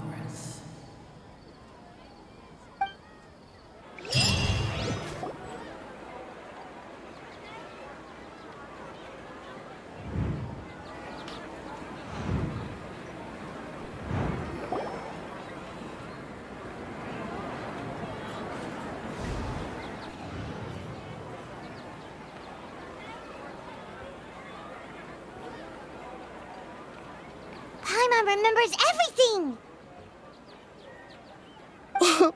Good. You adapted quickly this time. We definitely took off our Akasha terminals last night, but we still heard that beep. Why is that?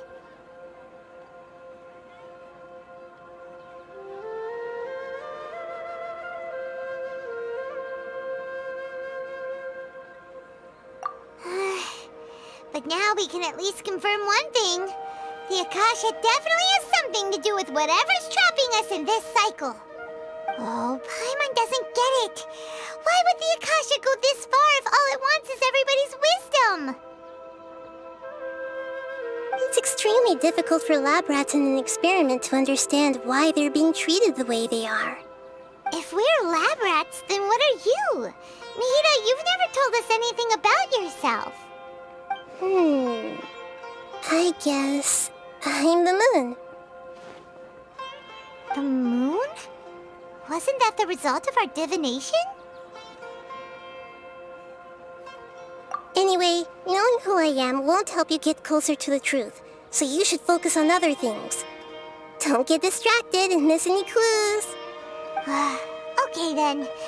Dia helped us a lot yesterday, so let's go find her.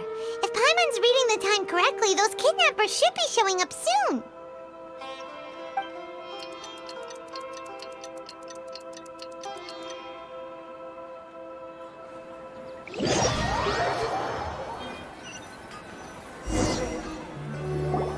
Ah, there you are.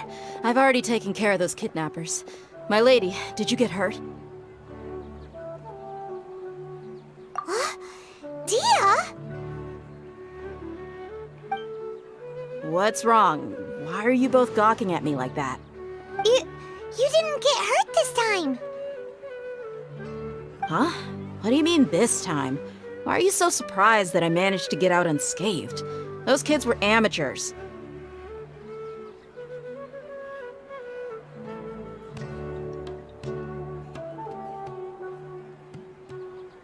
Shh! How did you know about my greatsword? I haven't told anyone about it. Please, don't tell Miss Dunyarzad. So Dia's lost her memories after all.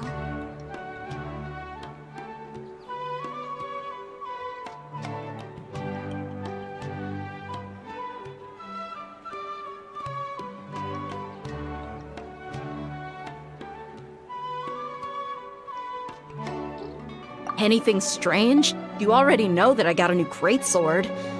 If I had to say something, it's weird how such a new weapon could feel so familiar.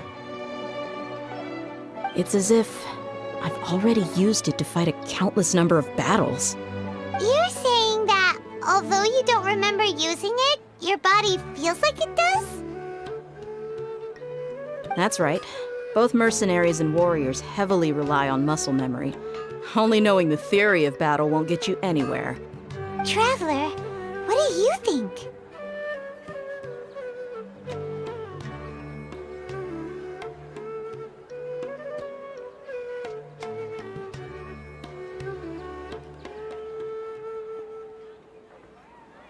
Yeah, Paimon's feeling really hopeful. Oh, you're right! Earlier in the Samsara, something like this would have never happened! I have no clue what you two are talking about, but it's still dangerous here, so... So you want us to take Dunyarzad somewhere else to rest while you check if there are still more kidnappers around, right? How did you know what I was gonna say? Can you read minds? Forget it. Go and do your thing.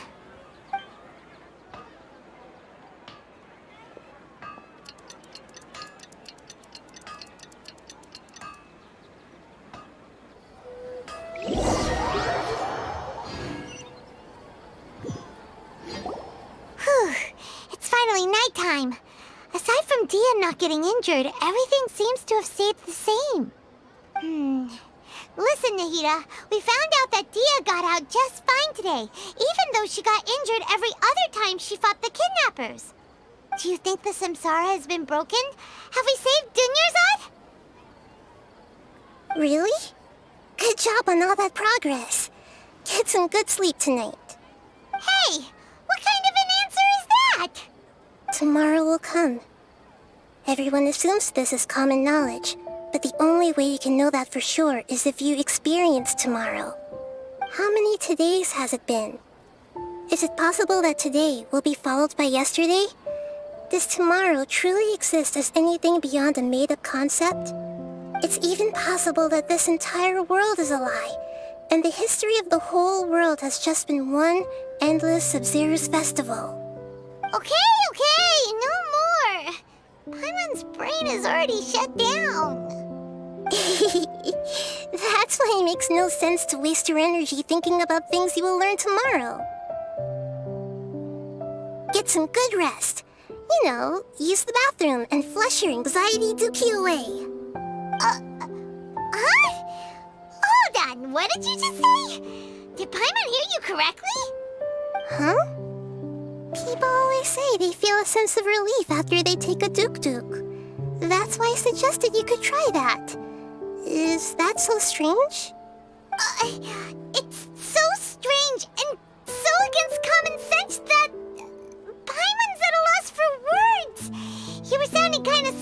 just a minute ago. Yeah. Even though it's happy and lively at the Sub-Zero's festival every day, it feels like it's been a long time since we've really gotten to relax. Let's go back to our room.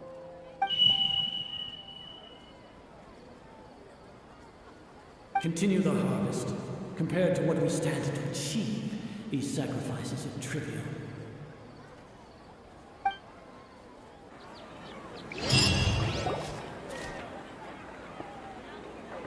We're still in the same day!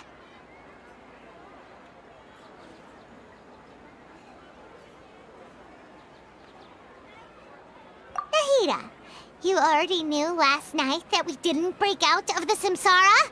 Why did you tell us? Would there have been a point? You would have spent the night with new worries, with tomorrow still out of reach. In that case, you might as well rest within that brief moment of hope. An opportunity like that doesn't come by often, and I thought it might help you clear your minds. Paimon thought the Duke did that! Whatever. Guess you were looking out for us after all. Of course. In the time we've been together, you two have been everything to me. Paimon's flattered and everything, but maybe you're taking things a little fast.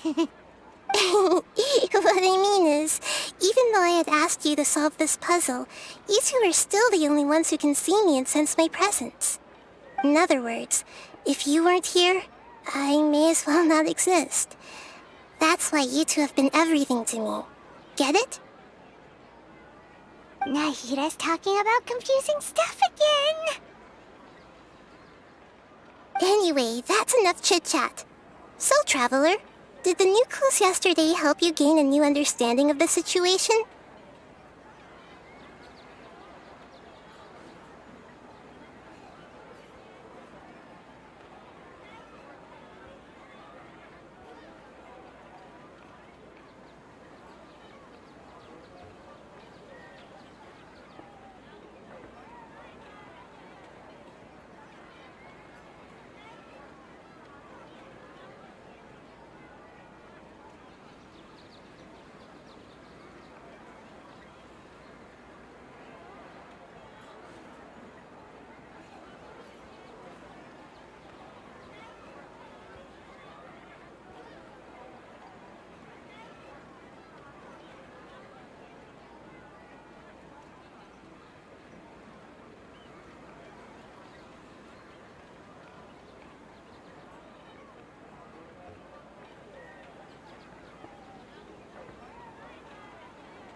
Oh, yeah! You're right! Gosh, how did we not notice that? In a simple time loop, people's physical condition should also reset. So, what's your new hypothesis?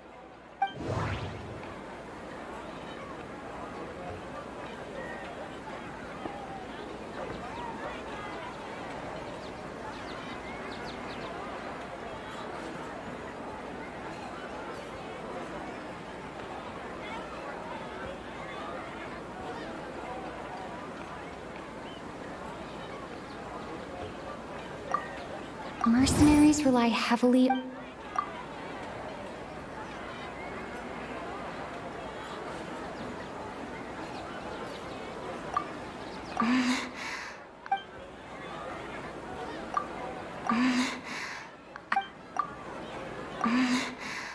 I can't see. If all our memories of a day are erased at the end of that day,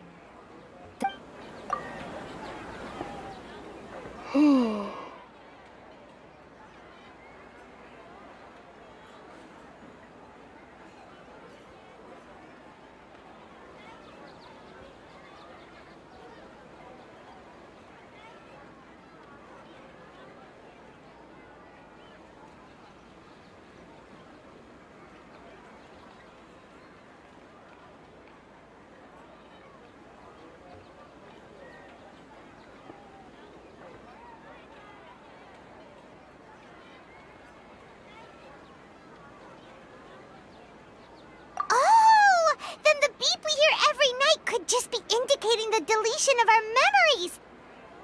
That's why when we wake up, everyone thinks the Sub-Zero's festival hasn't happened yet. It's already the next day, but everyone still thinks it's the day before. But muscle memory can't be erased. That's why Dia has been getting better at using her greatsword. Now everything makes sense. A brilliant deduction. Nahida, tell us... To put it simply, it's as if you've mistaken a pyro crystal fly for a firefly in the night. That isn't simple at all! Why don't you go talk to Miss Dia again? You might learn something new. Right! She did help us find our latest clue after all. Let's go!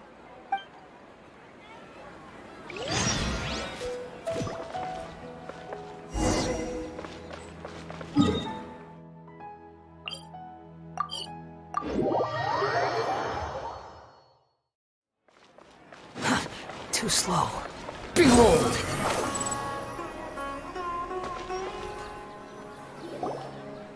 There you are. Really took me a while to find you. As expected, Dia also didn't get hurt today. Get hurt? Why would I? Don't underestimate me. Well, you're still getting used to your new greatsword. Huh. Truth be told, I also think it's pretty strange. It just suddenly felt so familiar in my hands and... wait a second! How did you know I got a new greatsword to begin with? I didn't tell anyone about it. Traveler, could you explain the situation to her today? Paimon's gotten a little sick of doing it. Oh, that works!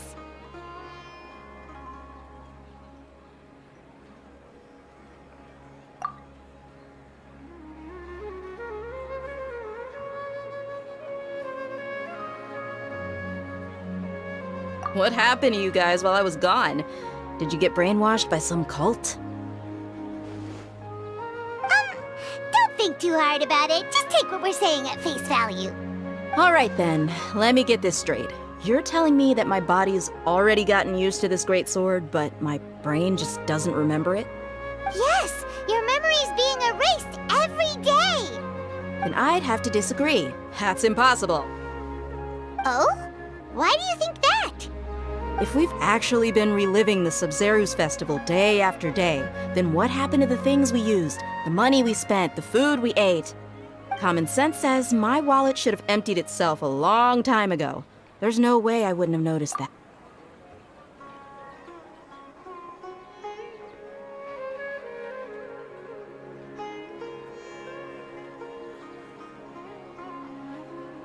Right!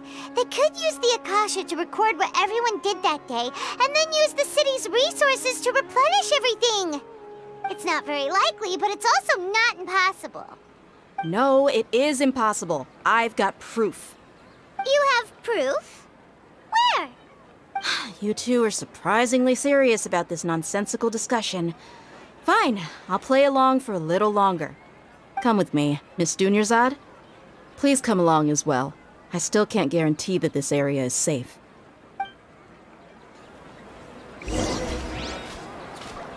Paimon can't believe it's...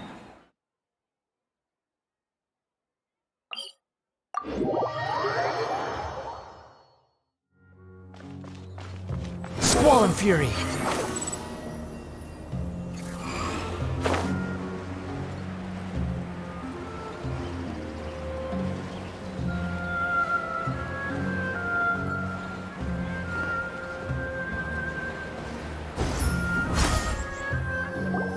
This is it. Huh? This is a wooden training dummy. What about it? See those marks on the dummy? Those are the result of several days' worth of practice. Let's say the sages didn't replace it every day. Shouldn't it be hacked to pieces by now? That's true, but what if they did? Then the sages would have had to reproduce every mark I left during previous training sessions. I'm a professional fighter. My martial school has always emphasized the importance of refined control. The force, angle, and entry point of each strike is calculated and deliberate. That's why I remember every mark on the dummy. as well as my state of mind as I made each strike. It's just as they say, each swordsman has their own unique style, and even the same swordsman can't make the same cut twice. It would be impossible to copy these marks. Is it really impossible? What if they used some fancy machine to carve every single mark? People often say that a camera's photo can never replace an artist's painting because the former has no spirit to it. The same thing applies here. At a mere glance, I can differentiate carved marks from the results of combat training. Whew, I hope that cleared things up for you. Hey, is this that new brain exercise game that's been super popular with the scholars lately? It's surprisingly fun. Anyway, it's getting late. I should escort Miss Dunyarzad to Nilu's stage. See you later. Well, back to square one. Is our memory deletion theory also wrong? But at least we've reached some other... Yep, that's true. So, can we think of any strange? Paimon feels like everything's been strange lately. Huh? Leaving the city? You're right! It's really strange how we never thought of such a simple solution! Many things... Paimon can't believe it! Did we miss this because we're tunnel visioning too hard on our other theories? Or because we're just too tired? How about we go back and ask Nahida? Maybe we've forgotten something about leaving the city.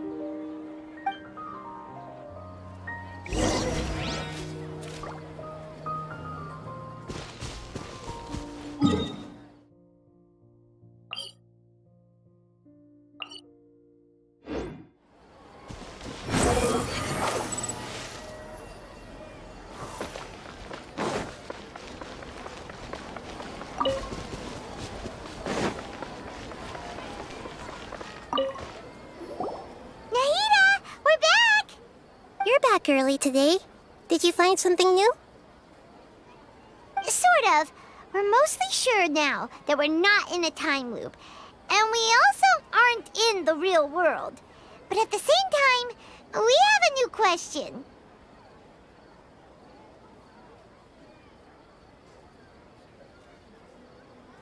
Leaving the city. As far as I remember, you've mentioned your plans to do that twice before. We did? We don't remember anything. What happened after we talked about those plans? What did we say when we got back? Let me think. I don't think you ever actually told me what the outcome was. Oh, it's probably more accurate to say that both times you never came back the whole night. But you two sometimes stay out the entire night anyway, so at the time, I didn't think too much about it.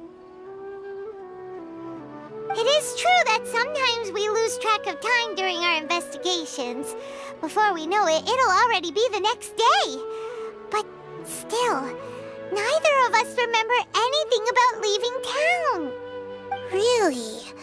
That's kinda strange. In theory, I should have already awakened all your memories.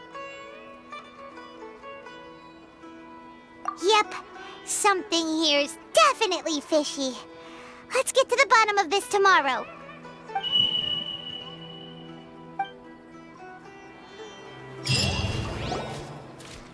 Our memories are back!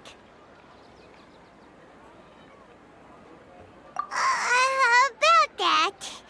Well... Traveler, aside from your memories that were just restored, I have another message for you. Listen to it and you'll understand. Can't go back. There are countless spaces here. Our Sub-Zero's festival in Sumeru City is just one of them. Traveler, you should be missing 2 days' worth of memories. Paimon will fill you in. It's time to carry out our plan from yesterday. Okay, let's go!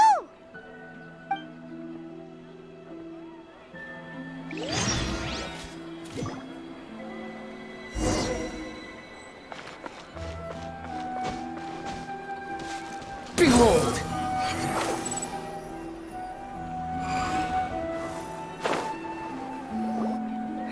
Why can't we leave the city? What is the Academia up to now? Don't ask me. It's not like I can tell you anything. This is a direct order from the Grand Sage. Just wait until tomorrow. I have a real emergency. My goods have already arrived at Port Ormos. If I don't hurry, they'll be stolen. That's your problem. Make sure you make a request in advance next time. But it's not like you can just predict business matters in advance.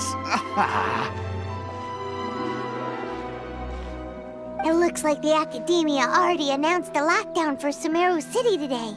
How completely unsurprising. Let's go and question them. Hello, sir. Why can't we leave the city today? Here we go again. Don't ask me. I don't know either. We just received an order that no one is allowed to enter or exit Sumeru today. They didn't tell us anything else.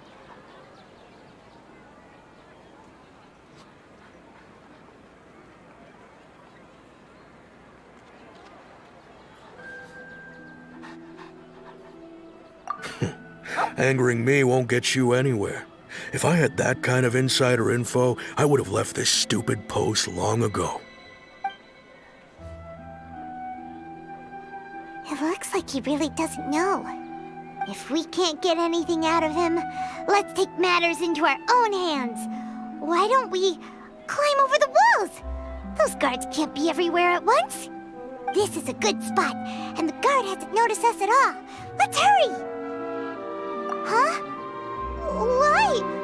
Are you going to leave Paimon behind?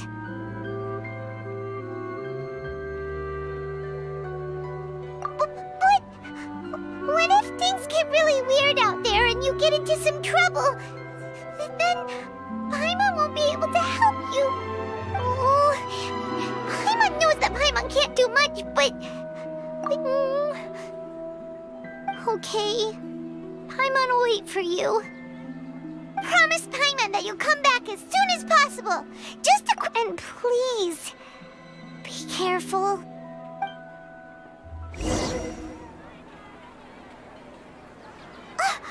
Memories!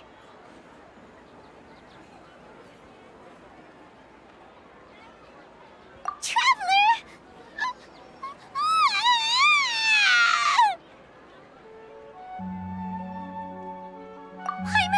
Paimon would never see you again! Huge Paimon waited for you for hours and hours at the city wall and you never came back! You promised Paimon that you were only taking a quick look!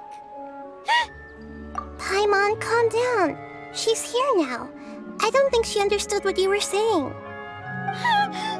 Paimon doesn't care!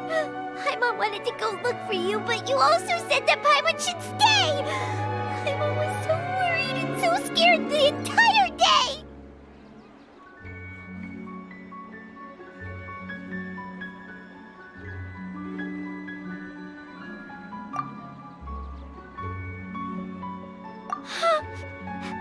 Okay. Paimon will forgive you. The most important thing is that you didn't actually disappear. Oh, Paimon was so scared that you had gone into another world. Okay, Paimon, can you tell us your perspective of what really happened yesterday? I see. Using two people's different perspectives. After that, you left the city. Paimon kept her eyes on you the whole time, but then you disappeared in an instant.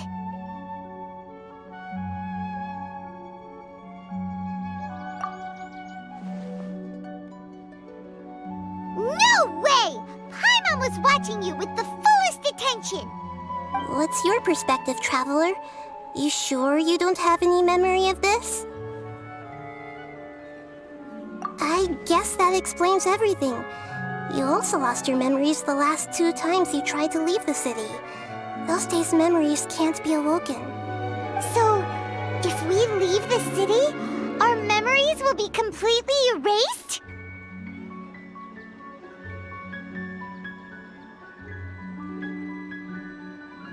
It really sounds like something big outside of the city is being hidden on purpose.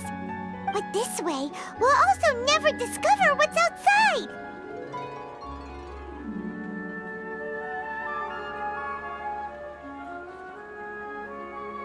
Something like a message? But how can we send it back? Don't look at me like that. I'm not used to being stared at. Well... Okay. You want something that can pass on messages, right? Give me some time and take care of Dunyarzad for me. Yep! Now we're talking!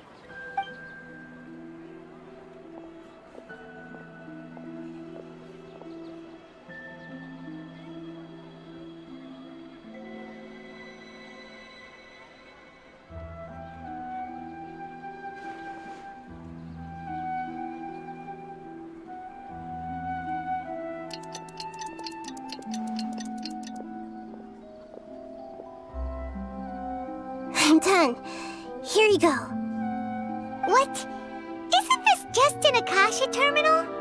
I made some little changes. Akasha terminals are already capable of sending messages. I just tweaked it so that it could connect to any node. To make something like this? Nahida, you really know the Akasha like the back of your hand. Anyway, we can use this now to record a message, right? Yep. I'll help you save the messages. It should be pretty easy to use.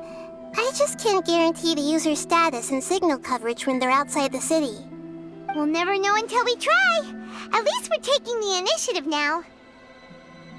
Let's go then. Let's expose those sages. All right. I'm okay. See you tomorrow, Traveler. That covers everything that's happened so far.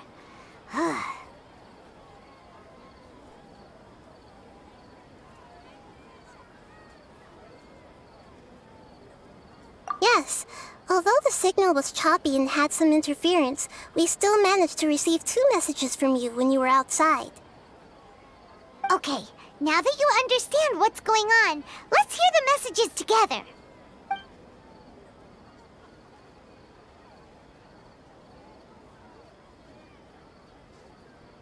Can't go back.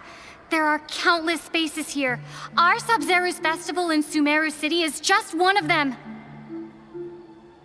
I've entered another space.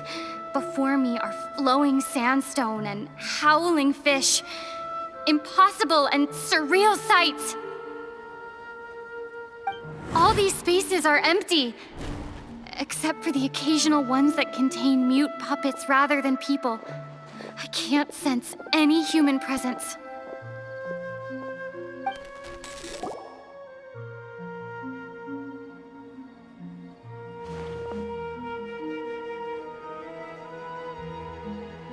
That's one heck of an info dump.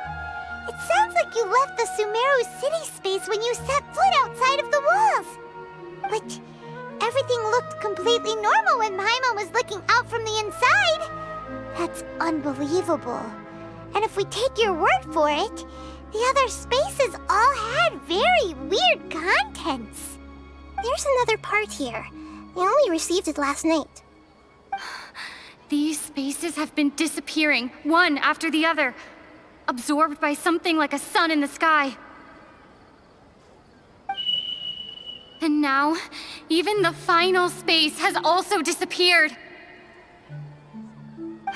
Behind me, a lot of spaces just appeared again from thin air. I get it now. Those spaces are actually...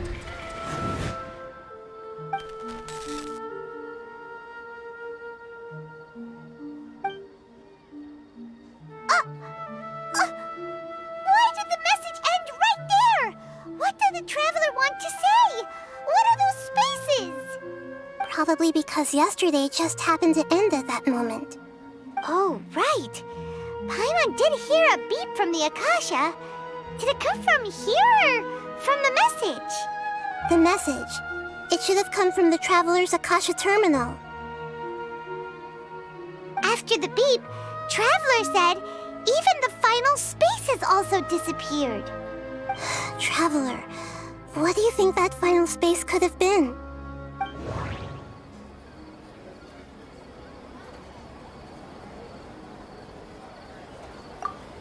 All the bizarre space... That doesn't sound right. Was that space My impression is... Oh, so that's what it is! After the sound of the beep, the final space, the Sub-Zero's festival, also disappears, and we're taken to the next day. Later on, Traveler also mentioned a bunch of new spaces materializing behind them. Do lots of new spaces appear every day? Paimon's head is spinning. Just what are these spaces anyhow? Well, consider this. For all the horrors of the Archon War, at its heart, it was just a game where a bunch of gods fought over 7 seats. So no matter how strange or spooky things may look on the surface, maybe all they point to in the end is a small and simple secret. Wow, the Archon War, huh? That's an analogy and a half.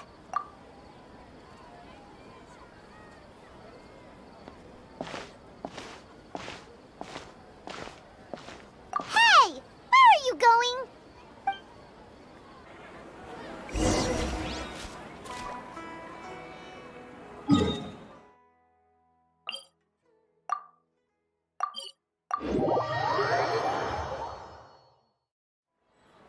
Do you want some alone time to think? All right then, Paimon won't disturb you.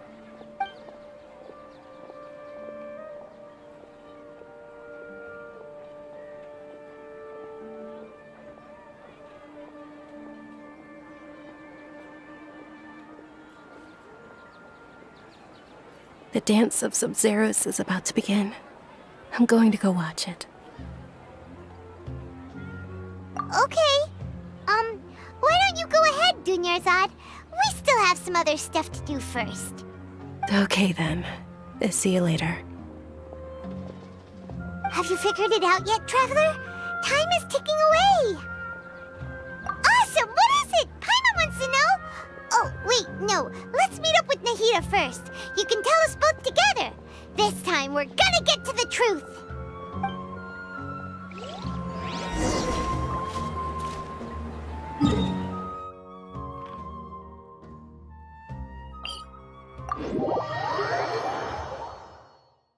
The wind rises.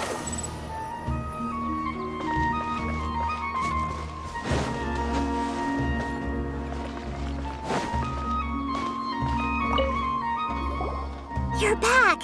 I've been waiting forever for you two. Judging by the looks on your faces, are you ready to take your Sub-Zero's exam and graduate from the festival? Okay, first off, have you discovered the hidden truth?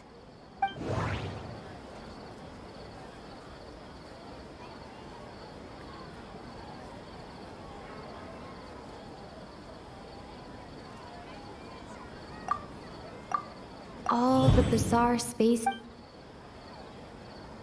Those spaces remind me of... That doesn't sound... We've already experienced the Sub-Zero's festival many... That doesn't... Okay. That doesn't sound... The moon, illusions, and love...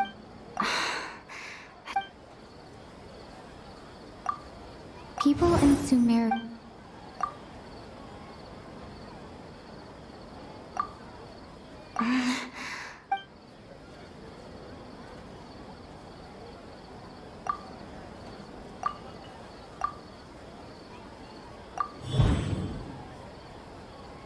We are all in a dream.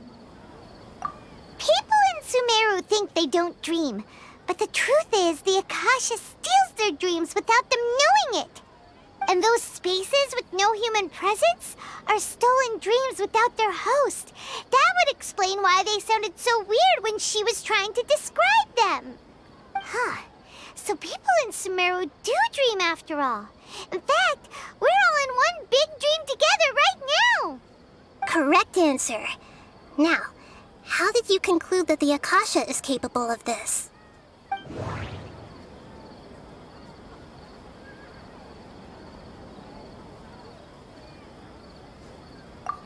The Akasha relies on the power of a gnosis. doesn't... It is the manifestation of the god... Oh, okay. Those dream-controlling creatures in the forest also get their power from the Dendro Archon, right? That would explain why the Akasha has the ability to control people's dreams, too. But is stealing everyone's dreams really how the Akasha compiles their wisdom? Isn't there anything more to it than that? Dreams are fantastical, complex, and full of imagination. People's brains are the most active when they're dreaming. In other words, dreams are rich bundles of human wisdom. So, in other words, the complete opposite of how Hypatia understood it. Paimon remembers her saying that the sages think dreams are foolish delusions, and the fact that no one dreams is a blessing from Greater Lord Rukkhadevata. So it was all a dirty trick? The real story is that the sages from the Academia are using the Akasha to steal people's dreams for their own use, huh? Oh? By the sounds of it, you understand the current situation pretty well. So then, what about the Samsara?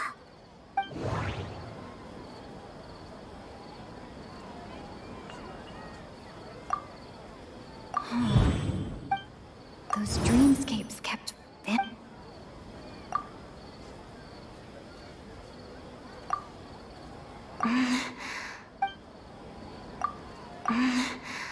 I can't see... Correct. The Akasha is keeping each person's brain in a constant dream state, but also separating their consciousness from their own dream. Their disembodied consciousness is placed inside the collective dream of the Sub-Zero's festival along with everyone else's, while their now vacant dreams are harvested by the Akasha. No one is any the wiser as another day passes in the dream, and so begins another samsara cycle. People wake up to yet another dream about the Sub-Zero's festival. The dreams that belong to them are once again harvested by the Akasha, and so it continues. So, this is like a dream factory, and the Akasha is a dream harvesting machine. Did Paimon get that analogy right? Very good, Paimon. Using analogies well is an excellent habit to get into. Okay, so that beep we keep hearing is actually from our real-life Akasha terminals. Taking off our terminals in this dream doesn't do anything. All right, last question. Who am I?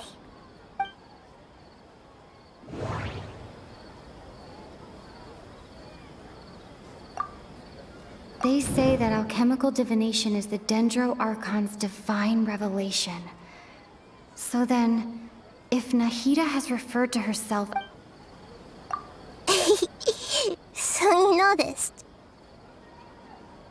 I thought that one would be the hardest question. That's why I put it last. That wasn't hard at all. Even Paimon guessed that. Everything about you is different. We just didn't want to expose you is all. Now that you mention it, Nahida, you've been hinting to us since the very beginning. It's funny. Thinking back to when we were asking all over the place for info about Lesser Lord Kusanali, Paimon didn't expect to meet you like this. Yes, those can wait until we're back in real life. On the other hand, I'd be happy to answer any more questions you have about here and now.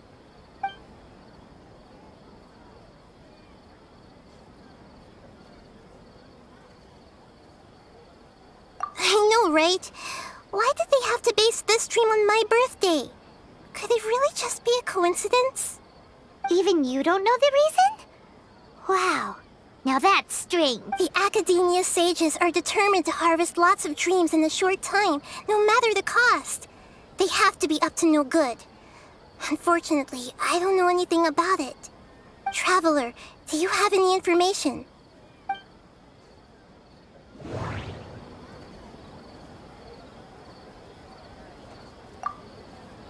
Grand Sage said, go celebrate the birth of the... Okay, Nahida said... That doesn't... Those spaces remind me of... dreams. Like the one I... That doesn't sound right. I need to... Celebrate the birth of that god?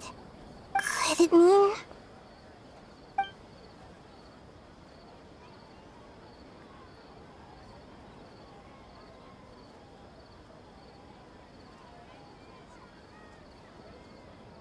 deceiving the people of Sumeru with no regard for their safety? No matter what they're trying to do, this is unforgivable. After we end the Sub-Zero's festival, Samsara, we have to look into them. How can the sages of the Academia do this behind their Archon's back? This is ridiculous! In the end, I'm just the moon. The real sun is long gone. A sun and a moon? Nahida's talking in riddles again.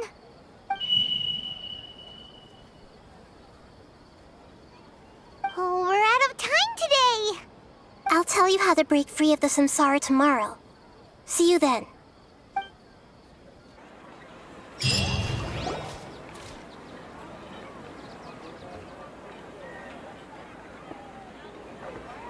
morning, Nahida. Wait. Now that Paimon remembers everything, should we instead say good morning, Lesser Lord Kusanali? Hey!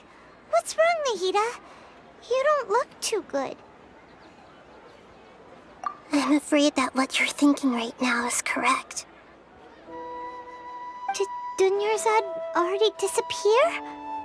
No way! Are we too late? The real Dunyarzad's consciousness has indeed disappeared. It can no longer endure the constant dream harvesting. Paimon can't believe it. Wait, so what about that other Dunyarzad? Just what is she? She's actually something like a puppet, but not completely. The real Dunyarzad's consciousness could no longer keep playing her role in this dream. So another Dunyarzad appeared to replace her in the dream. Just like the grass and the trees, that Dunyarzad is just a building block of the dream that helps to keep it going. But personality-wise, she's nothing like the real Dunyarzad. Puppets are stiff, and can't copy a living person's vitality. After all, they're just there as filler. You know, speaking of which, the old Dunyarzad might not have been too different from a puppet.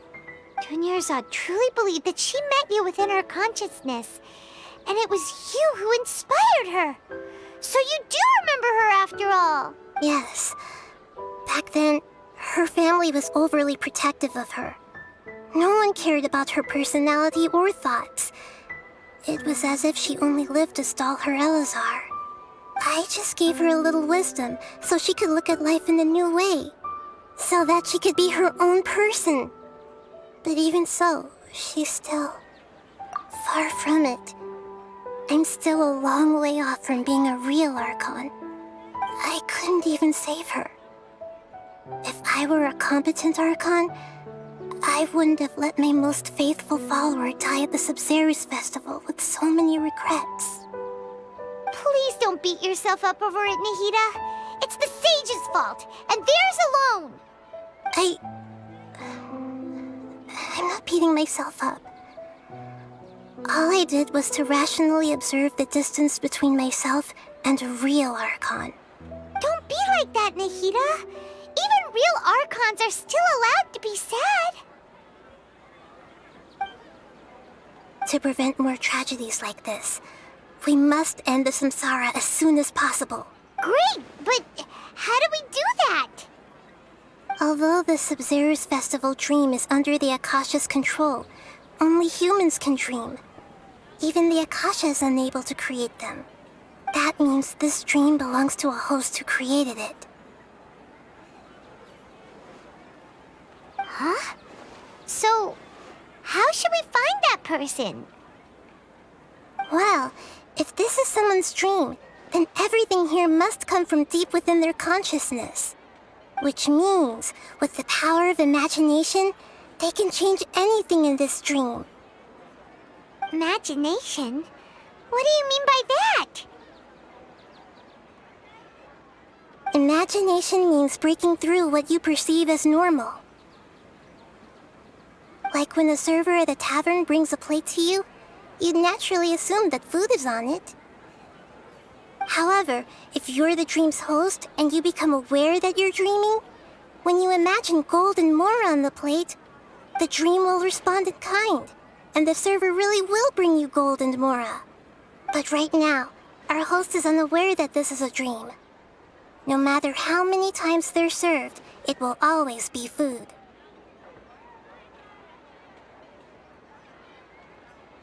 Find some way to make that person realize that they're dreaming. Usually, once that happens, the person will wake up and the dream samsara will be broken. How are we going to find them, though? If it could be anyone, it'd be like looking for a needle in a haystack. And even if we did find them, how are we supposed to make them realize they're dreaming? After all, like you said, don't wake a sleepwalker. It's extremely difficult, yes. But the only ones who can do it are you two. Remember, everything you've achieved up to this point has all been for the sake of finding the host and ending the samsara. As for me, during this time, I'll be out of town. Out of town? Are you going to that place full of dreams where the traveler went? Yes. I want to try something. There must still be a small wisp of possibility. Hurry and go. Dreams are supposed to be fantastical, romantic, and full of pleasant surprises. Unnecessary things like this samsara need to end. Paimon's still a little upset that we've come this far only for Dunyarzad to... She was such a good person, with such a simple wish. But fate was... Yeah. Saving Dunyarzad is what kept us going this whole time.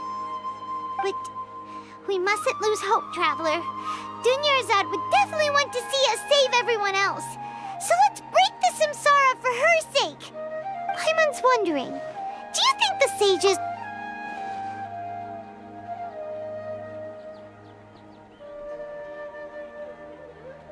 Huh. That's true. Plus, the sages probably weren't counting on there being other factors beyond their control, like Nahida and us. So, who do you think the host of the dream is? Oh, that would make sense. Ferris, the Knight of Flowers, is a symbol of the wholesome Zeru's festival, right? Pretty core character. Let's go ask him some questions, shall we?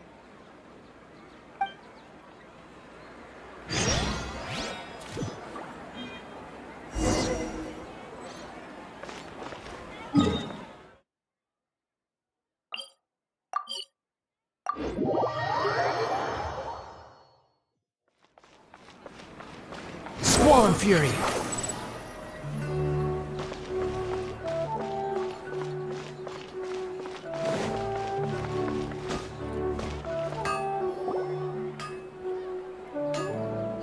You're back. You left in a hurry last time. Is everything okay? Everything's fine, just... it's a little hard to explain. Would you mind taking part in a little experiment with us? An experiment? That came out of nowhere. I'm listening, though. What do you need me to do? Could you... make a wish?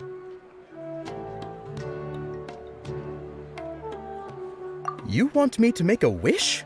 Is that a new Sub-Zero's festival tradition or something? Less questions, more wishing! Okay. My wish. Okay. I'm a little nervous saying this out loud, but I want Miss Dunyarzad to be happy. Oh. I noticed earlier that she looked a bit down, and she wasn't really talking to anyone. She just doesn't seem like herself. She's always so gentle and kind, and all the kids love her. I've also wondered if the reason she asked me to be fairest Knight of Flowers is because I'm special to her, or something. So, you have a crush on Dunyarzad? Oh, is it that obvious? After what I just said, I guess it is.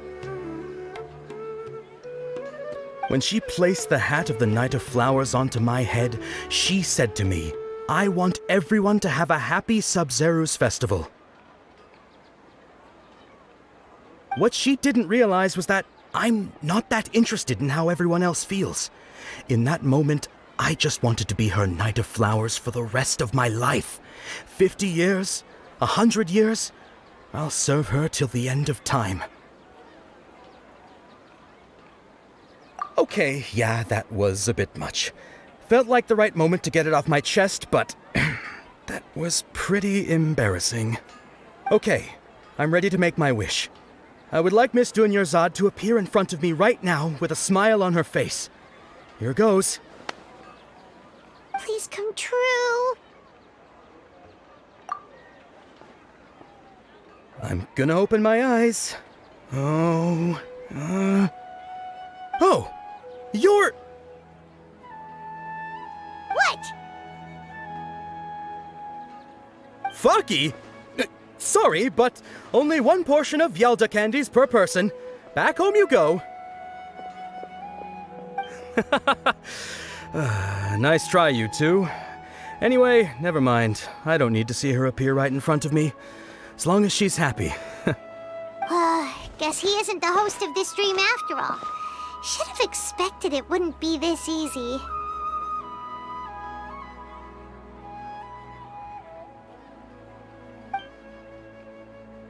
It seems like everyone who knows Dunyarzad loves her, but none of them has any idea that she...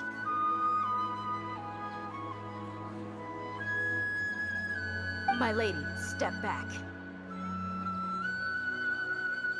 That sounds like Dia! Oh, right. This is when Dunyarzad bumps into the kidnappers. Huh? But Dia can handle them! Hey, Traveler!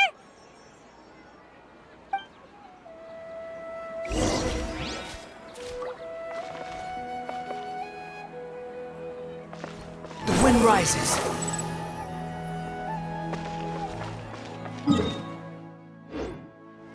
Quit following me.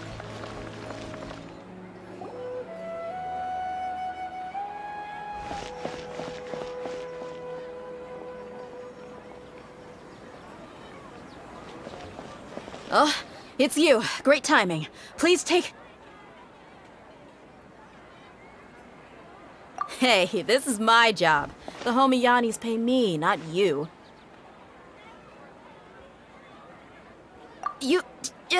Fine, all right. Knock yourself out. Why are you so worked up anyway? It's not like I don't trust your fighting skills. Anyway, watch yourself.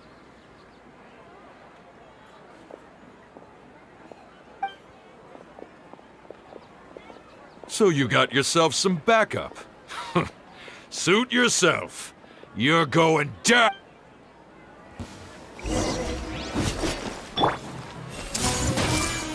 Behold!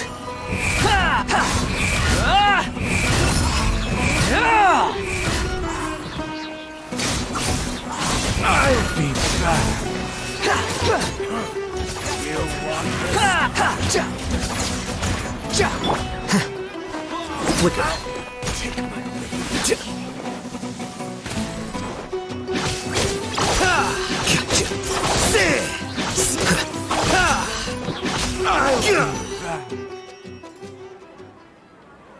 Traveler, were you just taking your anger out on those guys? You and Nahida both. Dunyarzad wouldn't want to see you. Oh, and speaking of her, Paimon just remembered something. Remember how during the first Sub-Zero's festival, before the Samsara started, we came here with Dunyarzad because she wanted to pick... She said it was because she had forgotten something. Okay, so Paimon's memory is working so far. Anyway, Paimon also also remembers that she is staying somewhere around here. She pointed it out to us the night before the Sub-Zero's festival. Yeah, even if it's only a tiny... This is the place! It's rude to enter other people's spaces without permission, but desperate times call for desperate measures! Hey, the windows are unlocked! Okay, Paimon's gonna take a peek inside.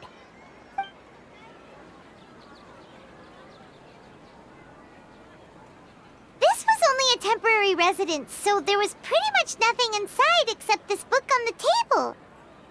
Should we open it?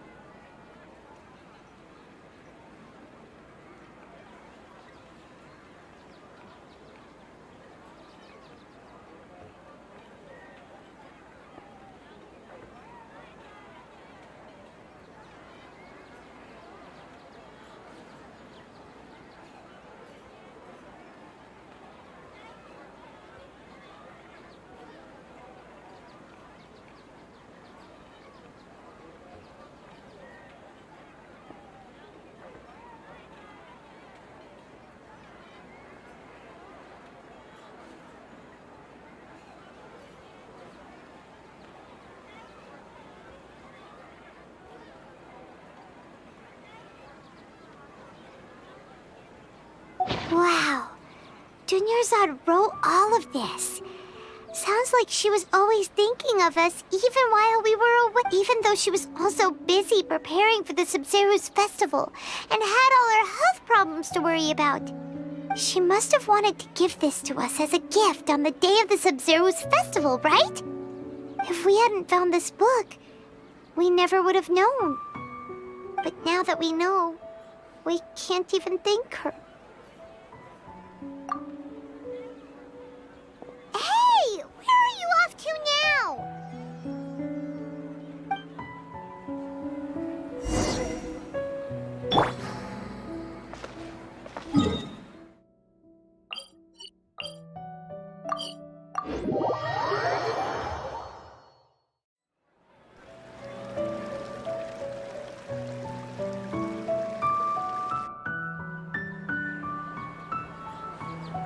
It's Dunyarzad's puppet.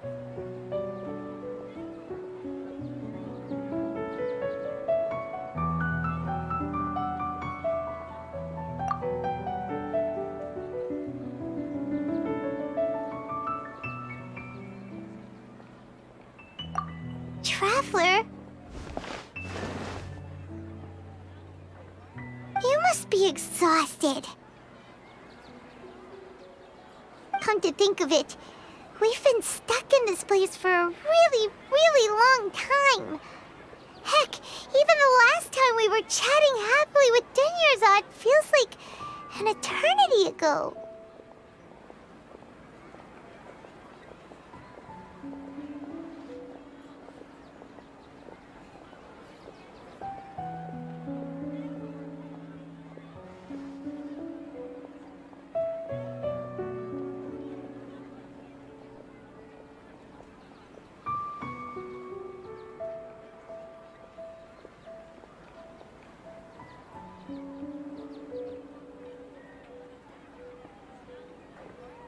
Paimon still remembers when we were sitting here, and the way her eyes sparkled when she talked about Nilu's Dance of Sub-Zeros. There will always be frustrations in life, but I know that the point of living is not to leave behind any regrets.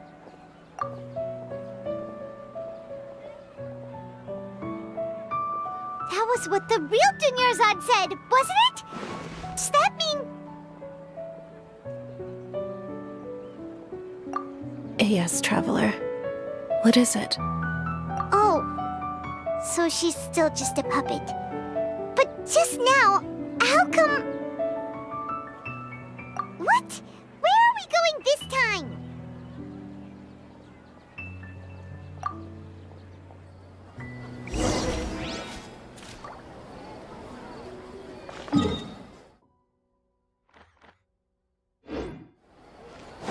moon rises.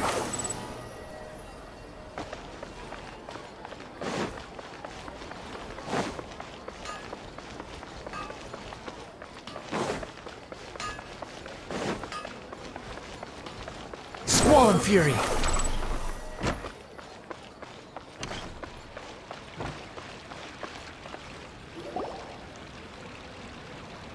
If you continue to resist, we will have to order an investigation into every single event organizer. The Grand Sage has already granted you much leniency. I advise that you exercise tact. How did things turn out like this?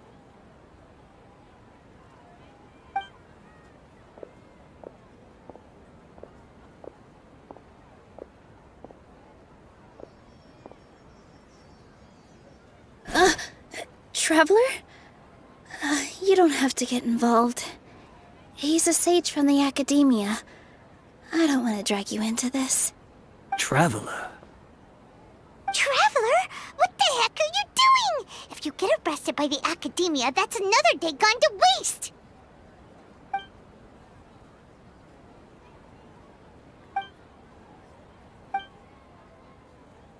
Wait, they're not reacting! Have they been scared stiff? Oh, of course! If this is the sage's plan, they wouldn't put themselves through this! So they're just substitutes! What is this? What happened to the Grand Sage and his entourage?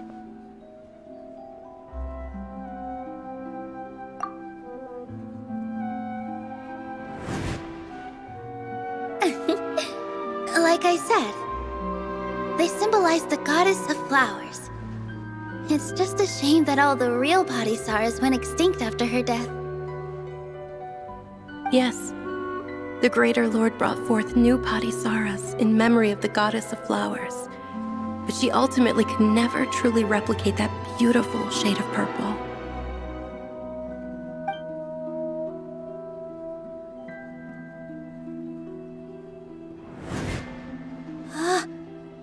Beautiful shade of purple. Aren't these flowers real Padisarahs? Just like the ones from the legend? I didn't even notice. Dunyarzad, did you find these? But didn't you just say all the real flowers went extinct after the goddess of flowers passed away? So, how? Yeah. What's going on here? Huh? You guys are acting weird. But okay, I'll try.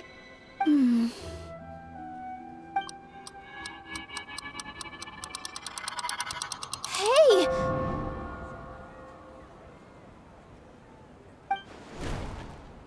They disappeared! So Nilu's the host! What a surprise! Purple Padisarahs don't exist in the real world anymore. But in Nilu's subconscious, they can appear as decorations on the stage. It's just like the example Nahida told us. People assumed there will be food on a plate, and Nilu assumed there would be real Padisarahs in the flower pots. So when you saw the flowers, you instantly knew it was Nilu? But if we want to end the samsara, we need the host to become aware that they're dreaming. How should we make Nilu realize that? Am I dreaming? Huh?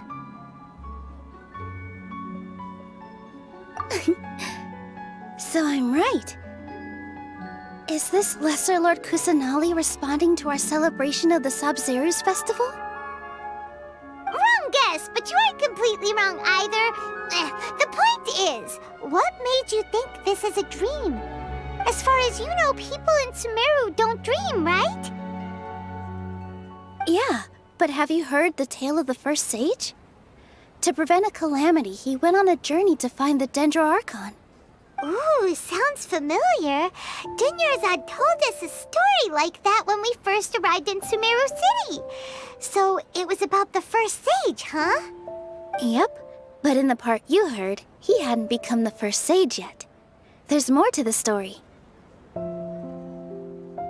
His piety and wisdom were acknowledged by the Dendro Archon, and she finally gave her blessing to him.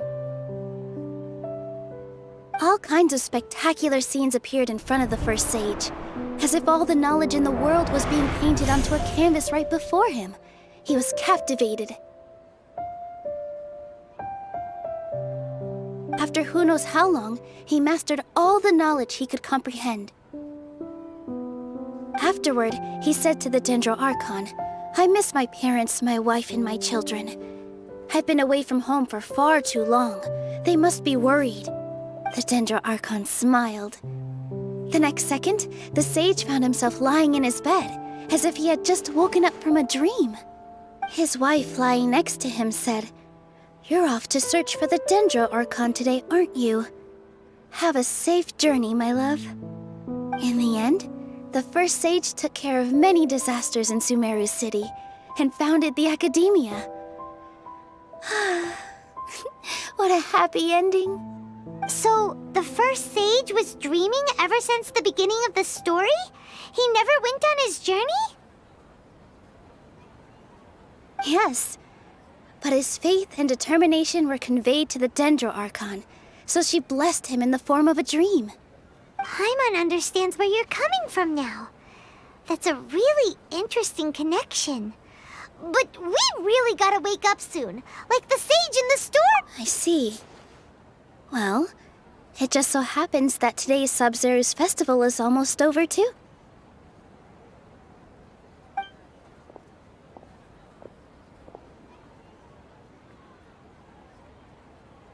Since we're in a dream, let's make this final dance of Sub-Zero's as beautiful as we can.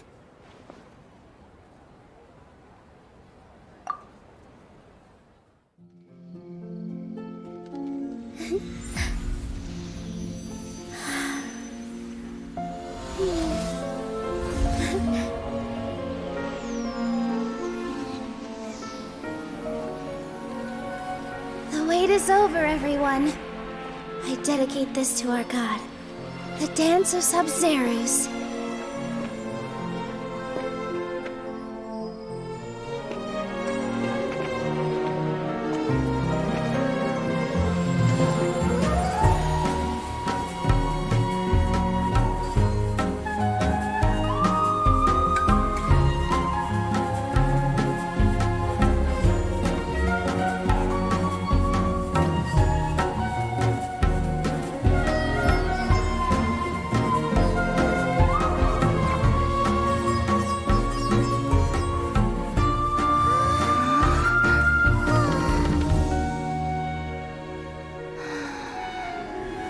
I'd be lying if I said I had no regrets. I would have loved to see Nilou's dance.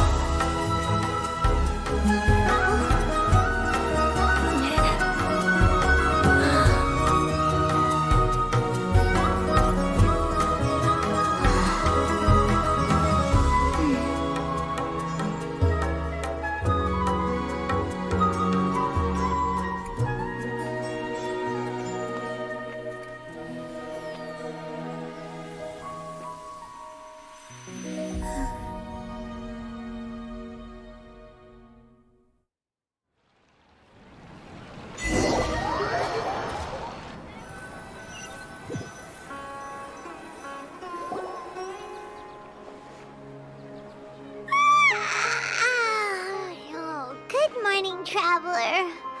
Oh, Paimon feels like she's been asleep for the longest time. Paimon's head feels super heavy.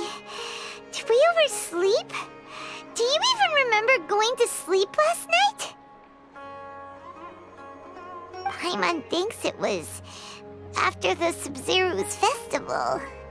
The Sub-Zero's festival! Have we finally escaped from the Sub-Zero Samsara? Quick! Take off your Akasha terminal!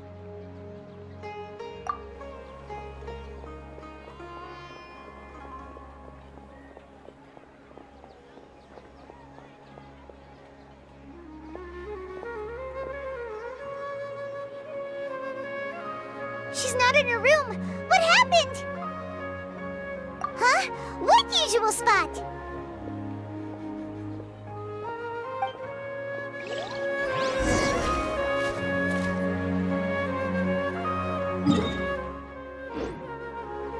Behold!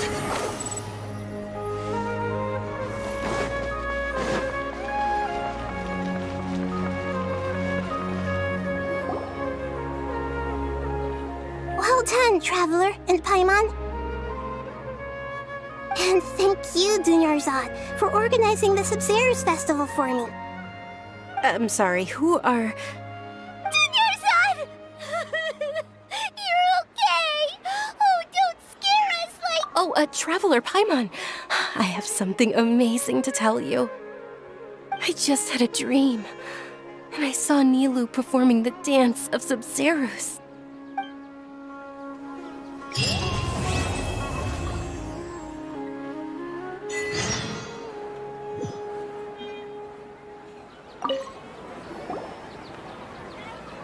You're actually Nahida, aren't you? Paimon felt like Catherine was acting weird when we met at the Sub-Zero's festival. And... Dunyarzad, did you save her? It's a really long story. We shouldn't disturb her. Her consciousness is still weakened. Let's chat somewhere else. How about by the Traveler's favorite bench?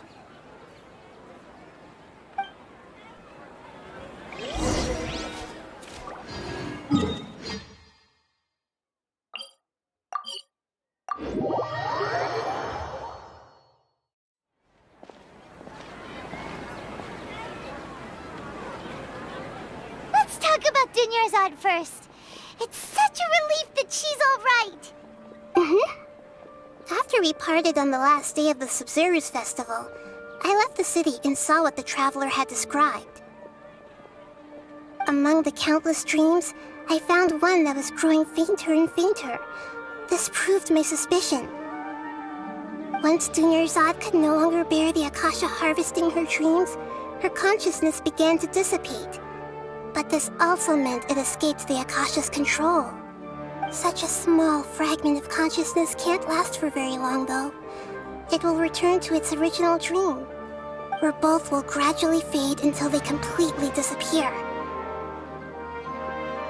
I used all the power I had to keep her dying dream alive as long as possible, but it still wouldn't have lasted for much longer if it hadn't been for you two breaking the samsara. So it looks like we did manage to save Dunyarzad in the end. Not a moment too soon. Huh? Why are you two smiling so happily? I thought you'd be so moved that you'd start crying.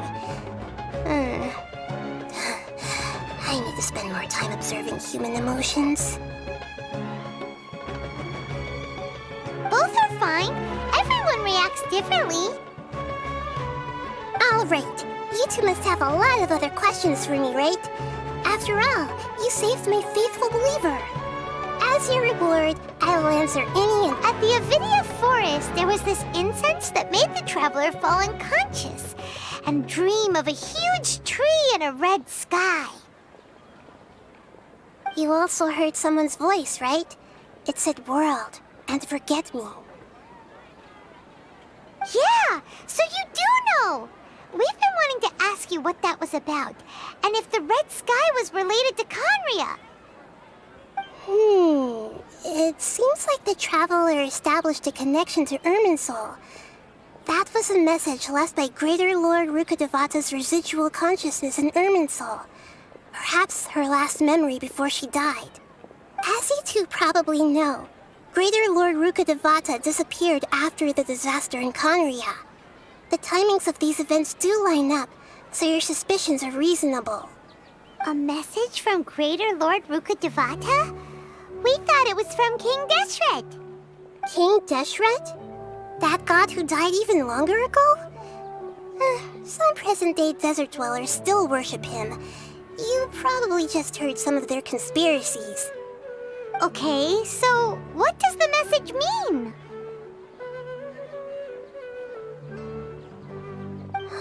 I still haven't managed to decipher it. Even the Akasha isn't currently capable of doing that. Greater Lord Rukkhadevata's residual consciousness in Irminsul seems to be contaminated with something that has a very dangerous aura to it. Many devoted scholars go mad as soon as they connect their consciousness. I've warned the Academia about this many times, but people still keep falling victim to it. But I believe this is the key to saving Irminsul. That's why I've kept trying to decipher it. So the tree in the vision was Irminsul? Oh, Tainari also said that Irminsul is sick! Is it because of the contaminated consciousness? But even if you can't figure out what that vision was all about, it seems like our search for you was all in vain. The Traveler wasn't affected after coming in contact with that consciousness. I've never seen anyone like that. With you here, we may have a chance at deciphering it. No, we must decipher its secrets. I've already eliminated all other factors that might affect Irminsul. This is the only one left. This puzzle has life and death at stake. It got it. I hope my answers were satisfactory, seekers of knowledge. To be honest, maintaining Dunyarzad's fading dream took a lot of mental energy. I think I may need to rest for a while. Oh, and you don't need to worry too much about the Sage's activities for now. The Akasha won't be able to conduct another project on the scale of the Sub-Zero Samsara in the immediate future. Go and get some sleep. Leave everything to us. What a relief. This is truly the most exhausting birthday I've ever had. Traveler? Paimon? Why am I here? Do either of you know? Maybe you were sleepwalking. You know you can't wake up a sleepwalker. We happened to walk by, so we thought we'd wait for you to wake up. I see. Huh. I should visit my maintenance personnel sometime. Oh, I'm fine. I better go. Thank you.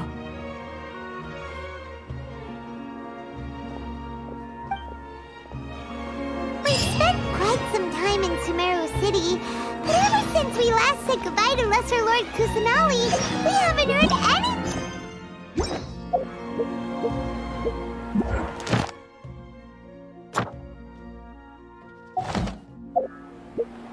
Oh.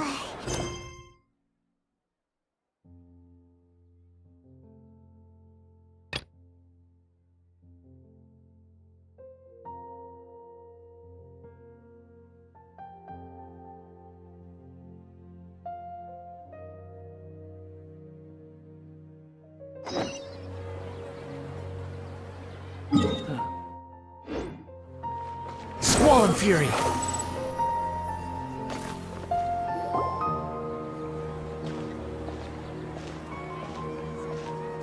Ad Astra Abyssosque. We meet again, you two.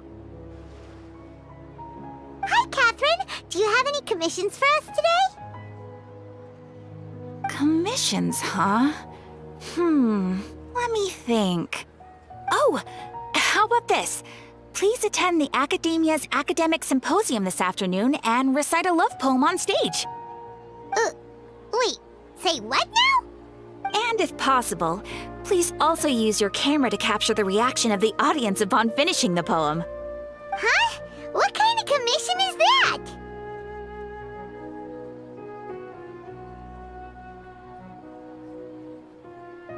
I see.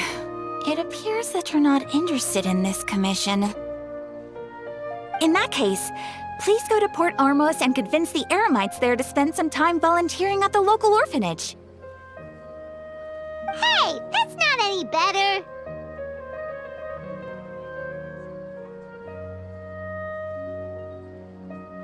I'm sure the mercenaries will have some interesting reactions as well.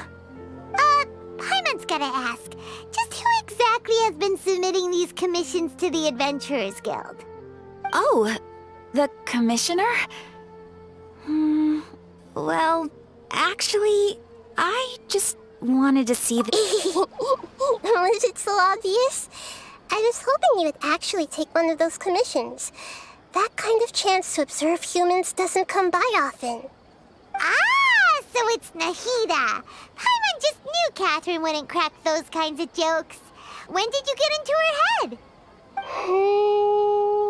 From when she said, Ad Astra Abyssosque. So it's been you this whole time? Are you done resting up, Nahida? Yes. I've been sleeping ever since we parted ways, and I even had a really, really long dream. It was another dream about the Sub-Zero's festival, except it was a happy one. In my dream, I was sitting in the middle of a flower terrace, and everyone in Sumeru City was holding hands as they danced in circles around me. They danced round and round, and everyone looked really happy. I also got to sit on a gigantic flower carriage. Ferris, the Knight of Flowers, raised me really, really high above the ground, and I was throwing an endless amount of Yalda candies at the children. You know, Nahida, maybe your dream is how the Sub-Zero's festival really should be. It's meant to be a joyous time where everyone gets together to celebrate. Huh? Wasn't I describing a really happy dream? Why are you both looking at me like that? Wait, could this be an example of the emotion known as pity? No, we aren't pitying you. That would only make everything worse. We just don't want you to feel too sad. By the way, have you had a chance to visit Dunyarzad? How's she doing? The Homayanis haven't allowed any visitors after the festival, so we haven't been able to check on her. Yes, I paid her a visit right after I woke up. She was resting at the time. Her condition is stabilized. However, since Elazar is a manifestation of the withering on the human body, we can only cure it by finding a way to take care of Irminsol's own withering. But for the moment, our top focus should still be figuring out what the sages are up to and what they're planning.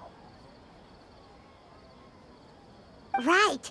Who knows what'll happen if they manage to pull off another scheme like the Samsara of the Sub-Zero's festival? So our first priority should be investigating and putting a stop to the sages' activities. As for how we should pull that off, let's discuss it somewhere else. There are too many adventurers around here. Oh, good point. Sorry, adventurers. We're gonna be borrowing Catherine for a little while.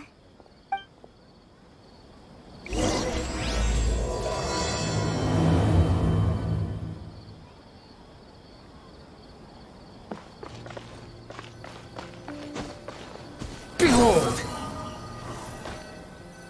Let's continue our chat here. Okay, so do you have any ideas on how we can investigate the sages, Nahida? Actually, I've already done a little bit of work on that. But for now, I want to hear your thoughts.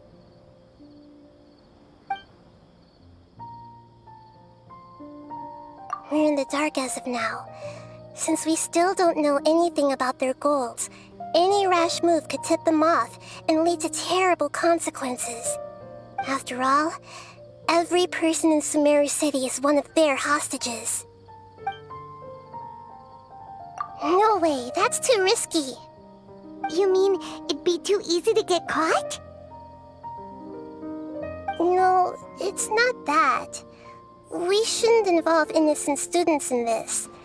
A single mistake could completely ruin their lives.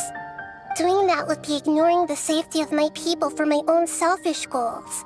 How is that any different from what the sages are doing? That's a good point. Spoken like the god of Sumeru.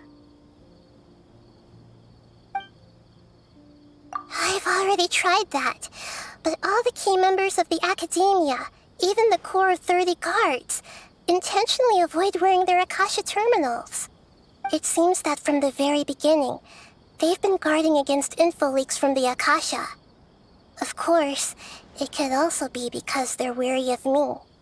Have you already caught the sage's attention? I'm guessing not yet. But distrusting me would make perfect sense if they've ever paid attention to the urban legends about me. In any case, I probably can't take over their minds directly. Are we really out of ideas? Nahida, you're super smart, so you already have something in mind, right? Don't keep us in suspense. Spill the beans already. According to a popular theory from the Vahumana Darshan of the Academia, rejecting impractical motions at the beginning of a planning session will give more weight to the actual proposal. Okay, but aren't you the god of wisdom? You don't have to use that kind of gimmick to make us take your ideas seriously. Well, I've been thinking that if I can't directly possess the leaders, and if I can't get ordinary people involved, then I should find someone who's already involved, but hasn't decided to side with the sages. You're saying we should recruit a spy? That does sound like it could work. Oh, before coming back, we met someone named Alhaitham. He seems like he acts alone, and he likes doing stuff behind the Academia's back. They probably aren't in cahoots. Actually, I already have someone in mind. Do you still remember that female scholar named Setaria? Setaria? Paimon remembers now. Isn't she the one who's always trailing behind the Grand Sage of the Academia?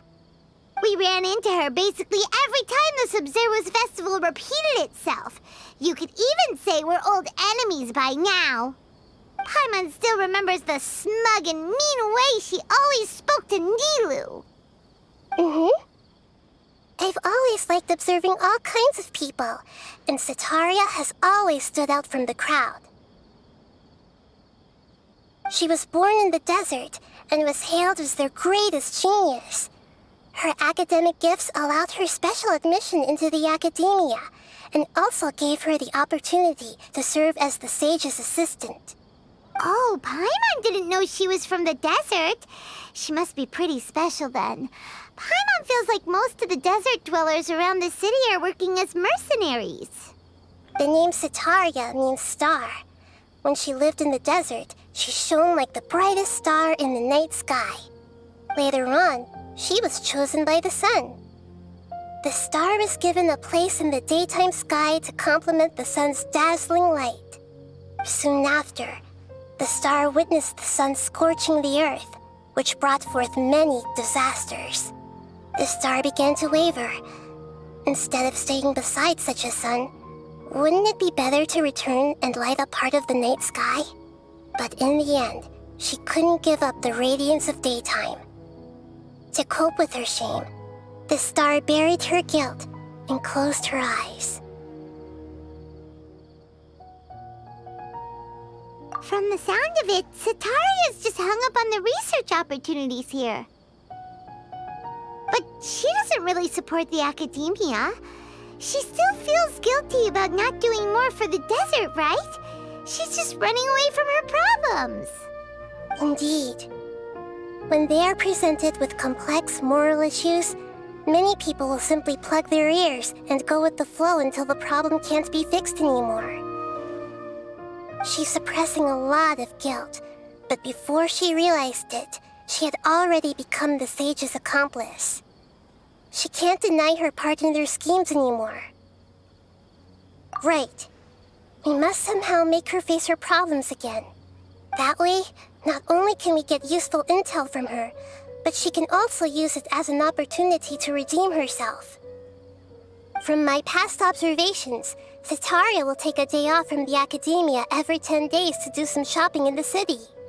Tomorrow afternoon just happens to be a shopping day for her. That'll be our chance. To prepare, let's go check out some of her favorite spots and have a quick chat with a few of the vendors there.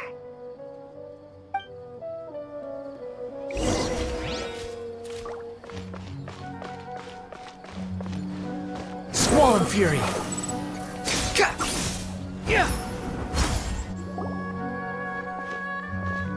This should be Setaria's favorite fortune-telling spot. So should we ask the fortune teller about Setaria? No, I already have enough information on Setaria. The most important thing now is for you to pay attention to the vendor's talking style and key characteristics. Talking style and key characteristics? My poor lost lambs. Have you become troubled over your fates?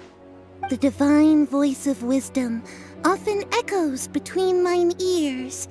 If thou be blessed today by the gods, I may be able to show you the way. Huh? Really? Nahida, you've been whispering things to her? Shh! My friend here has some doubts regarding her future. Can we get a fortune reading for her? Of course, of course. In that case...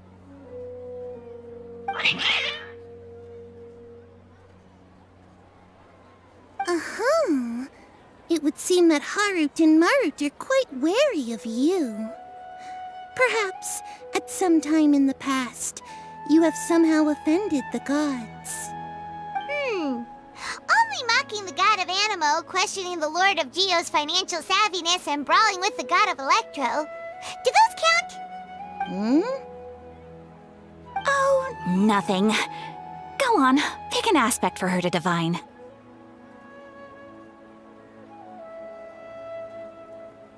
Health prospects. No problem at all.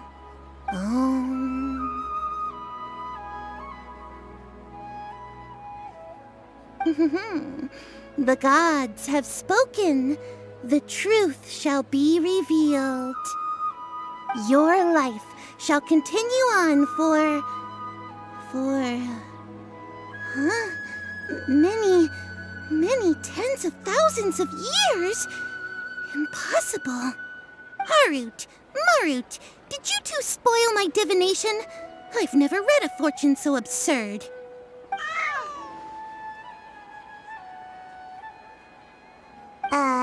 Actually, Paimon thinks this is probably the most accurate fortune-telling you've ever done.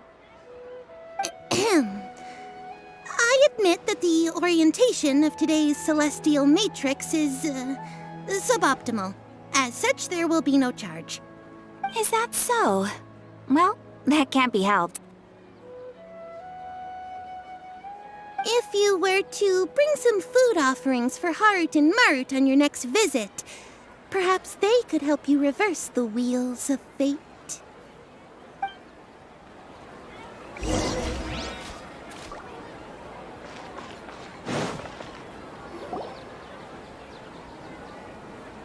Is this another one of Sataria's favorite stalls? Yep. It belongs to a king.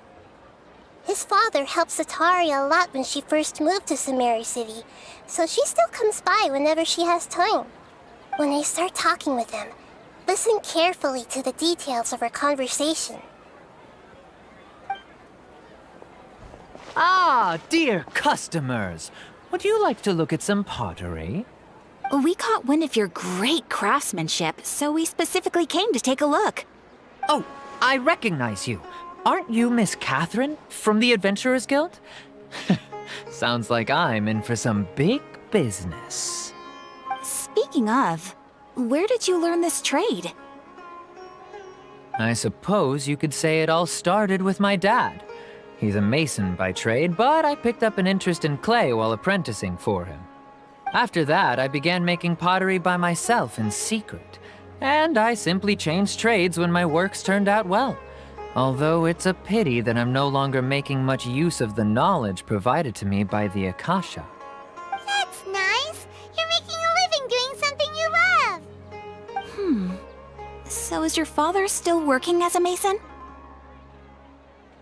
Oh no, not anymore. A few years back, he fell from a roof and broke his leg. Since he had already saved enough Mora over all these years, he's just enjoying the retired life in Port Ormos nowadays. I see. We wish him peace and happiness in his retirement. I'll have someone in charge of logistics at the guild come by another day for some goods. We'll leave you to it. Take care now. No problem. Rest easy, all our goods are sure to meet your every need.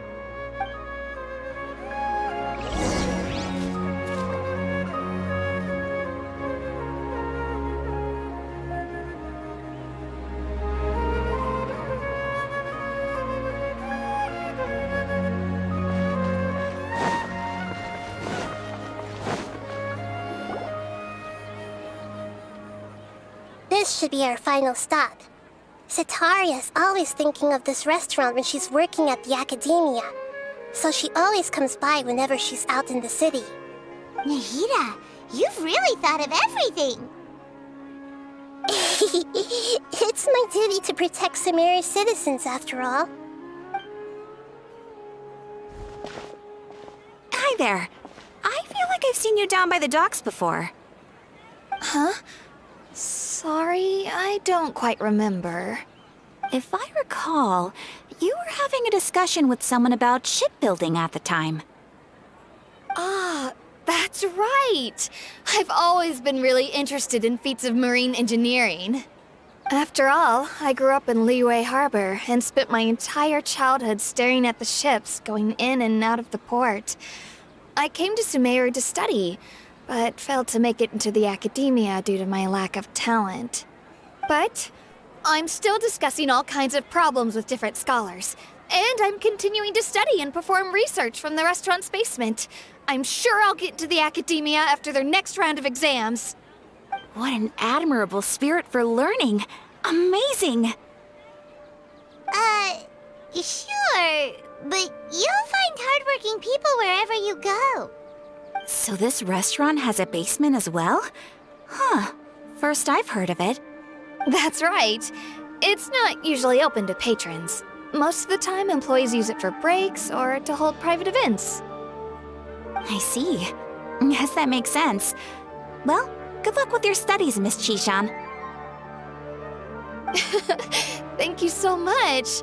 As long as I can make it into the academia as an official student, I'll be happy.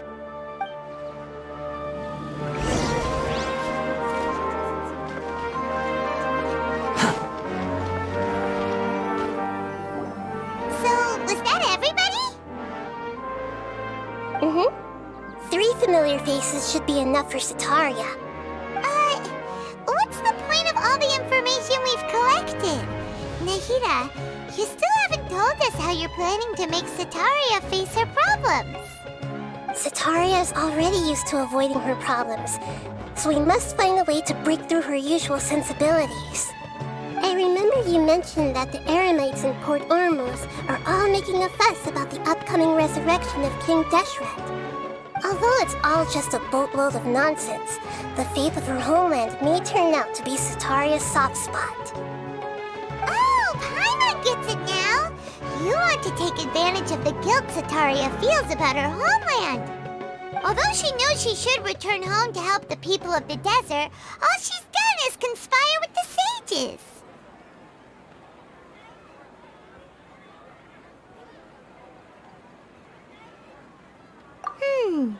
So how do we set that up? Well, King Deshret is long gone, and Sitaria is also too smart to fall for any simple tricks. If we simply engaged her under the guise of King Deshret's believers, she would definitely be wary of us, and we may not get anywhere.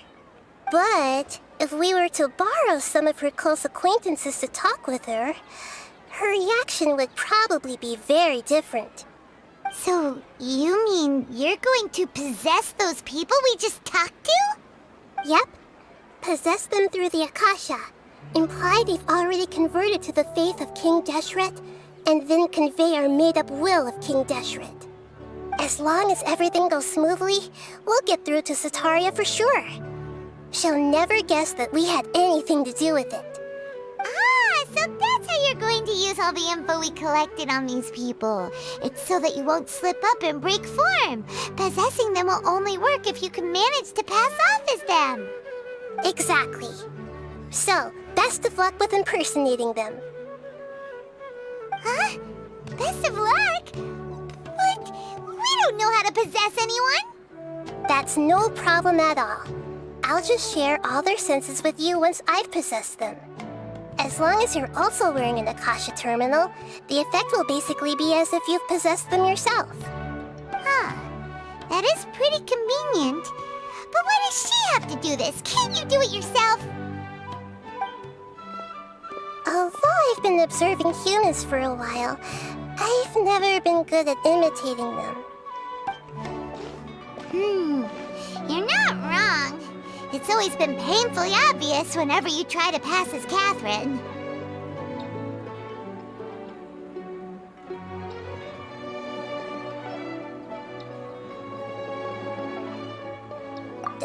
If it was at all possible, I would have preferred to leave these people alone. But seeing how things are now, I probably should just accept it and push on.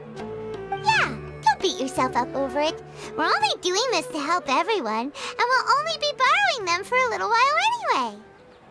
Alright, then let's give it a go tomorrow afternoon.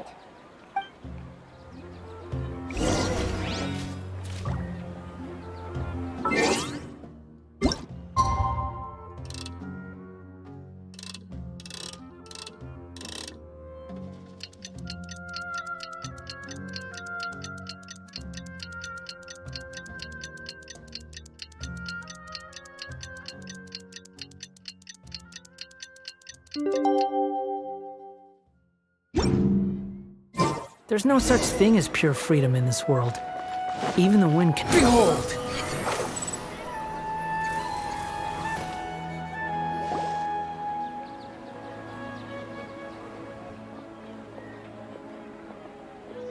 Oh, here she comes. Satori is here! Let's quietly follow her. Once she starts talking to her acquaintances, we'll find a safe spot to begin possessing them. As for how we'll sway her to our side, I'll leave that to you. I trust you'll know what to say. Paimon's starting to feel kinda nervous. Okay, let's go. Looks like they've already started talking. Let's find a hiding spot and get started.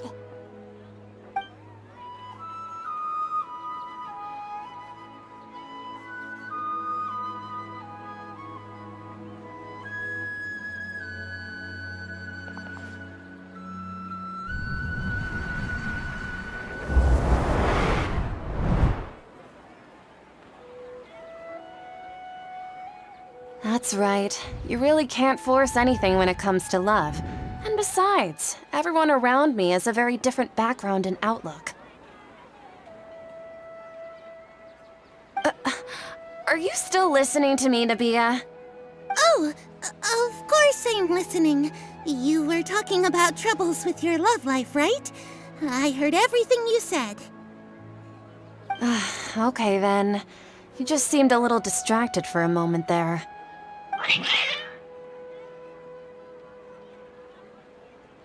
Strange. Your cats seem pretty worked up. Is something wrong? I always thought they were quiet, happy kitties. Oh, what are their names again?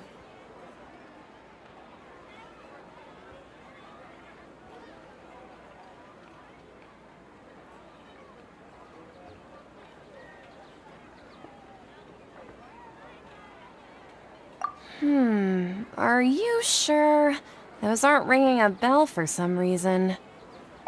Well, actually they have many names. Which names I use depends on my mood. Huh, I see. I imagine that must be hard for the kitties, too. So, which fortune do you want me to read for you today? You must have come for another echo of the divine voice of wisdom. I'd like to get another reading on my love prospects, but to be perfectly honest with you, I feel like I've been a real mess recently. A mess? Well, could you do a reading on how long it'll take me to finish my current project at work? I really just want to get it over with. I hear you. No problem at all. The gods will reveal the truth.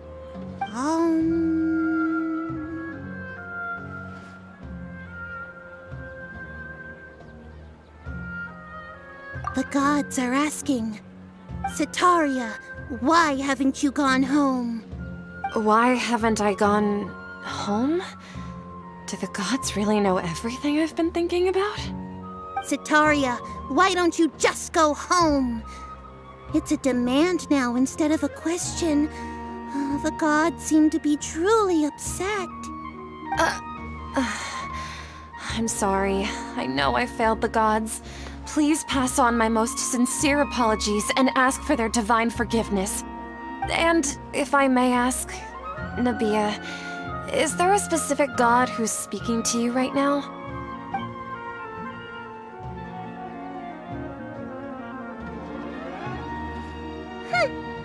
What an inconsiderate and naive question. The god who is speaking to me is, of course, the wisest and mightiest of all, King Deshret. King Deshret? No wonder he would make such demand of me. Wait a second. King Deshret passed away a long time ago. Even though news of King Deshret's resurrection has been spreading like wildfire, it's all just a misinformation campaign from the academia. How can King Deshret still exist in real life? What insolence! I am King Deshret's most loyal believer. Do you wish to refute his voice of wisdom? Oh, no. As a child of the desert, I am only reveling in his power upon learning that his divine glory has touched even this city. I will think very carefully about his demand of me. I'm sorry, I must go now. Wait!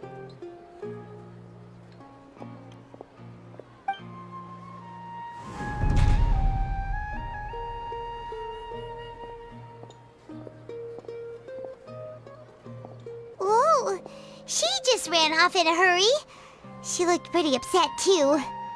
Well done. Sataria didn't seem to suspect anything amiss. To have something she's been trying desperately to avoid show up out of nowhere and berate her, that must have shaken her to the core. Aw, Nahida, it seems like you understand human emotions really well after all. All I know are some abstract Harava-taught theories. And in any case, my time with you has shown a lot of them to be utterly useless. I'm still trying to make sense of everything. Anyway, enough of that. Let's hurry and catch up to Sataria. He's out of Keem's now, right on cue. Let's get ready to possess him right away.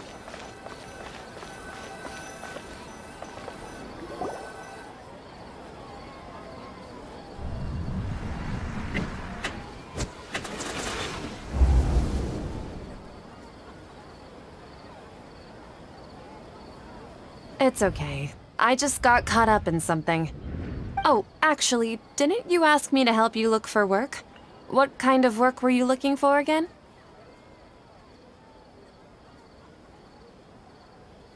Gardening? But don't you hate everything to do with plants?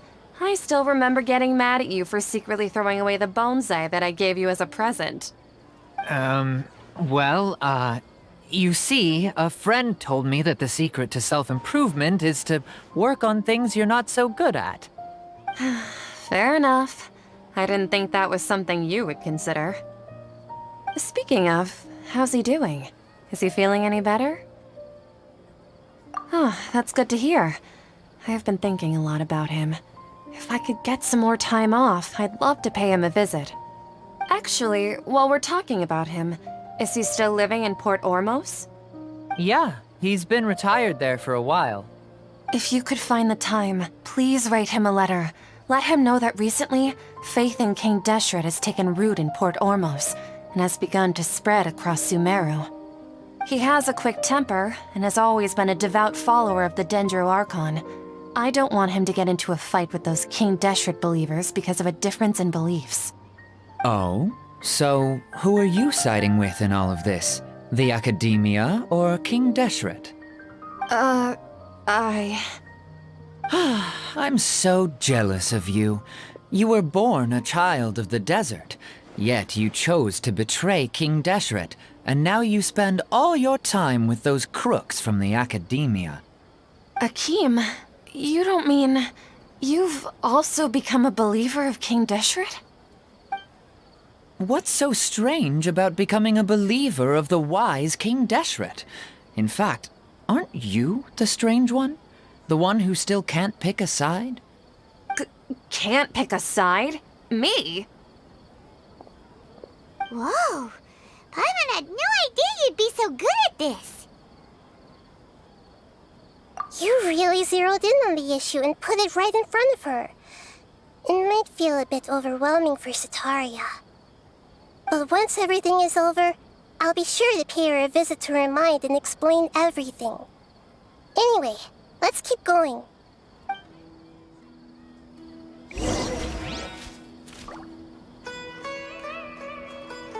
Come on! Sitaria's already started talking with Shishan! The wind rises.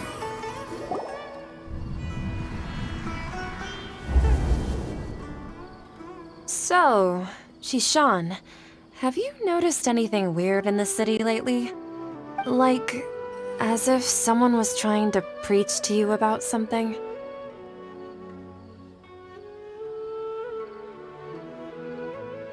Oh, right.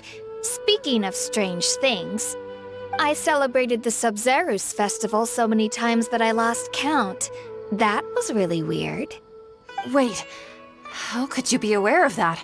That should be impossible. Nothing in the report indicated anything like that. Are you still failing to realize that the Academia's lowly tricks could never deceive all of Sumeru's citizens? Shishan, don't tell me that you've converted to King Deshret as well. What an absurd question. You make it sound like I should be ashamed for becoming a believer of King Deshret. In reality, shouldn't you be the one who is ashamed? You, who works side by side with the Academia and treated people as nothing more than experimental subjects? Please, please stop! Even now, Sitaria's still trying to run from her problems.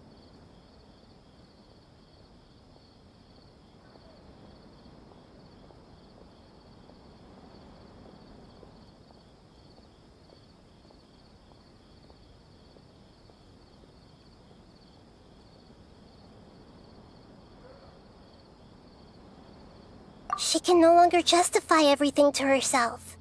Hey, she's trying to talk to the guards! What should we do? This is the most important part of all. Quick, get ready. Mercenary, you're a member of the Corps of 30, correct?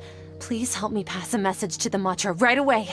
The situation in the city is getting out of control. Please, try to remain calm, miss. Tell me what's happening in the city. Heretics are infiltrating the city, and they've already converted many residents to their side. Heretics? What kind of heresy are you talking about? King Deshret! Many people I know have suddenly started believing in him, but he's long dead. It's impossible. Miss Sitaria, nothing is impossible. You know my name? King Deshret is immortal, and all who defy him will one day pay the price. You must face the truth, Sitaria. You tread a treacherous path, and the longer you ignore it, the tighter the Academia's grasp on you will become, and the deeper you will be ensnared. Child of King Deshret, never forget that the desert that belongs to you lies elsewhere.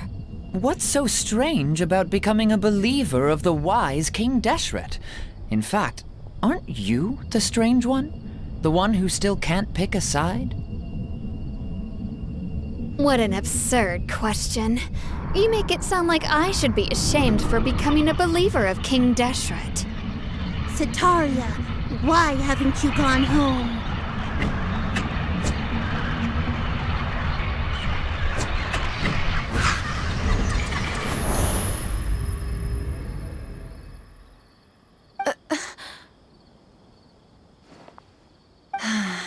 It seems that no matter where I run, I only keep finding more believers of King Deshret. I have to say, this is a familiar feeling. I've also been running from my guilt this whole time. Guilt over my part in the Sage's plans, and from ignoring the letters from the children of my homeland. But no matter how much I may try to ignore or get rid of it, my guilt always comes back.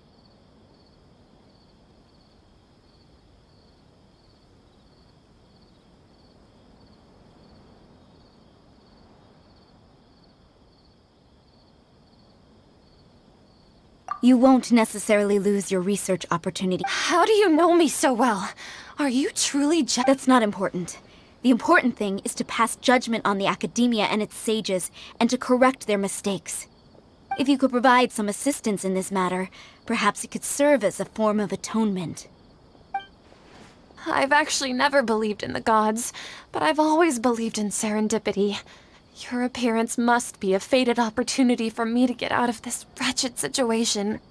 Please tell me, what can I do for you? How much do you know about the sage's current activities? I was just one of the designers for the massed dream harvest scheme, which is what happened around the Sub-Zeru's festival. But I know very little about the full scope of the overall project.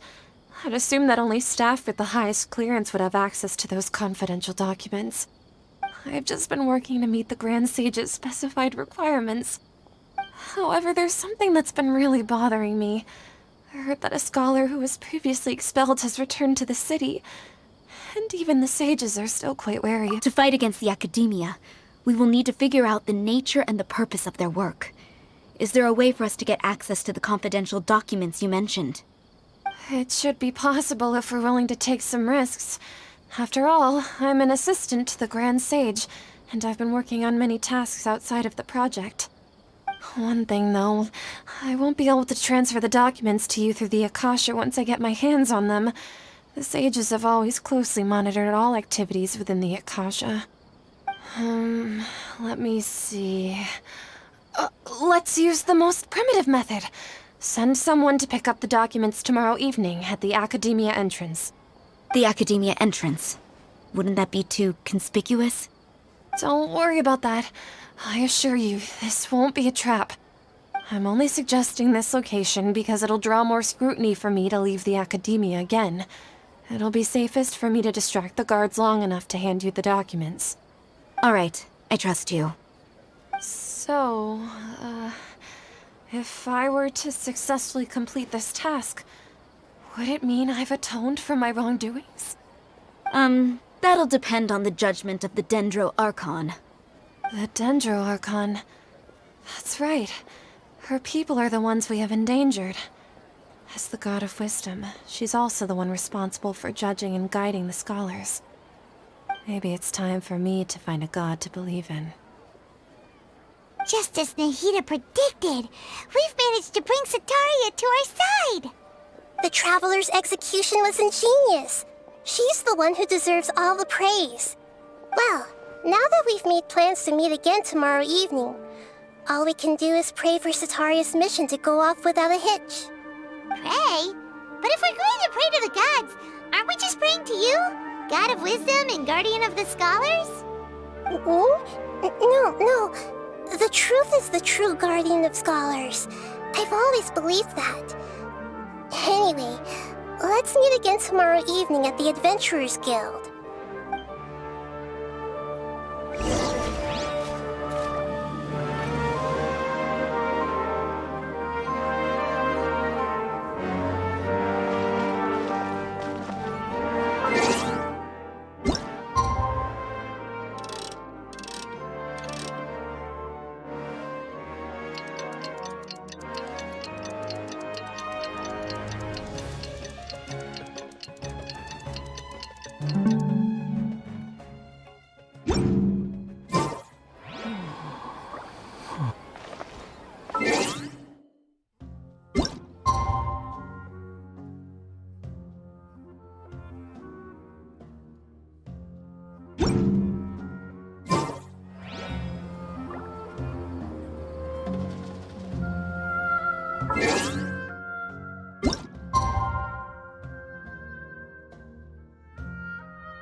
Squall and Fury!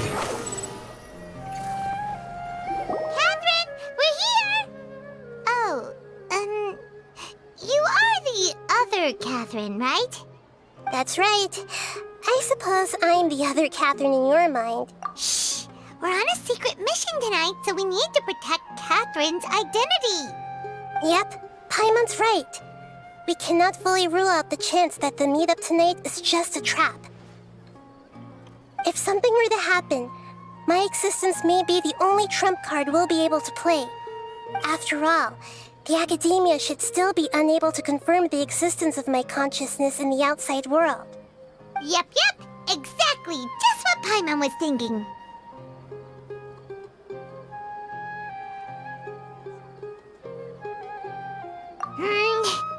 Anyway, enough about that. Let's just make sure to be on our guard. Off? What do you feel is off?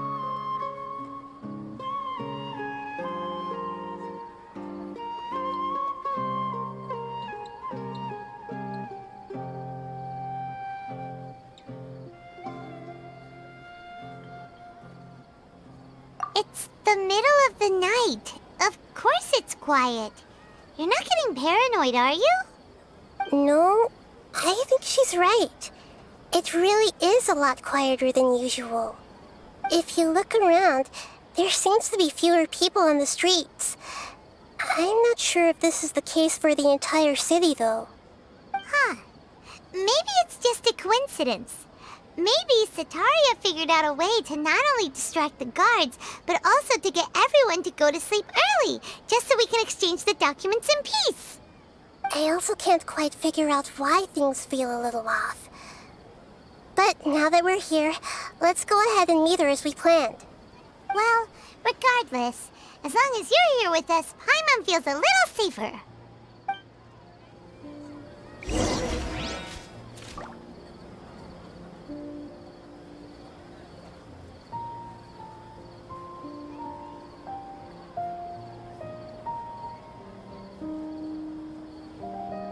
You think I've got a sharp tongue? I just tell it like it is. If someone can't handle it, maybe that's their problem.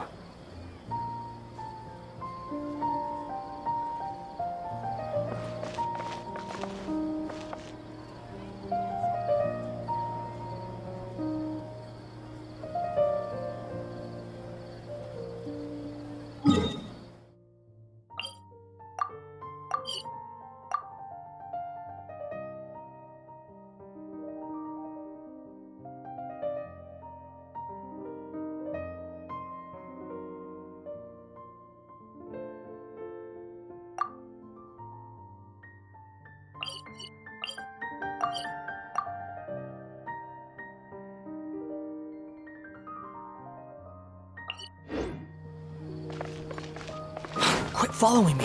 There really aren't many people out right now. Let's hope it'll be this quiet in front of the Academia, and that Sataria managed to distract all the guards.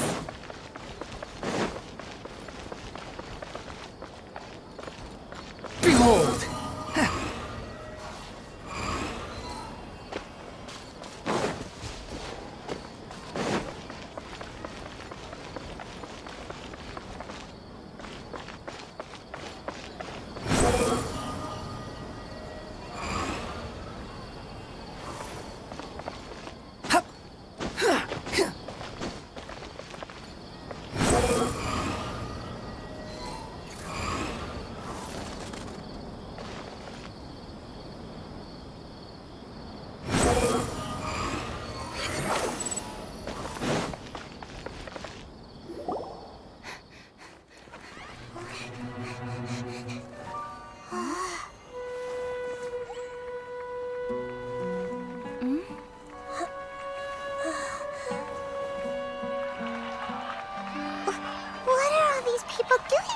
This hour of the night. Ah, the triumphant hero returns at last. And to a rather spectacular welcome, even if I do say so myself. You're the outcast, expelled from the Academia. Indeed I am. Although these days they tend to call me the Doctor.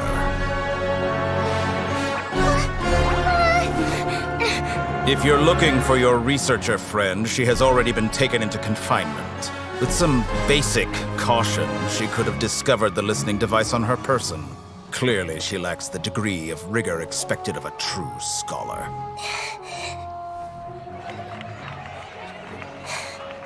The people of Sumeru City! What have you done to them? I simply made some minor adjustments to their Akasha terminals. Now they can deposit information directly into the subconscious. As you can see, all these lovely people now believe this traveler is a hero who has just saved the world. My experiment is a success. And now it seems they can no longer hold back their sheer adoration. No, what should we do? These are all just regular people. Leave now. You need to get out of here. But that guy's a Fatui Harbinger. We can't just leave you here. Nor can I abandon the people of Sumeru.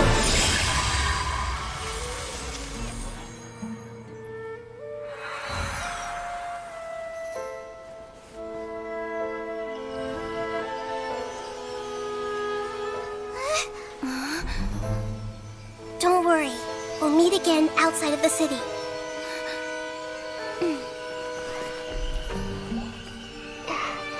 I see. You appear to have overridden their mental faculties with your own consciousness.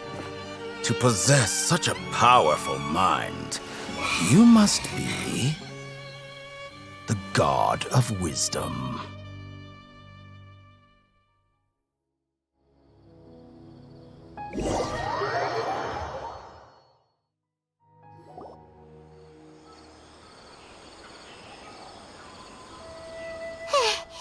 This should be far enough. Whew. Paimon needs to catch her breath first. Is Nahida going to be okay? We only made it out because of her. Paimon wasn't counting on running into a new Harbinger here, let alone such a high-ranking one. That guy was number 2. So scary. He called himself the Doctor. Remember, Tainari told us about him.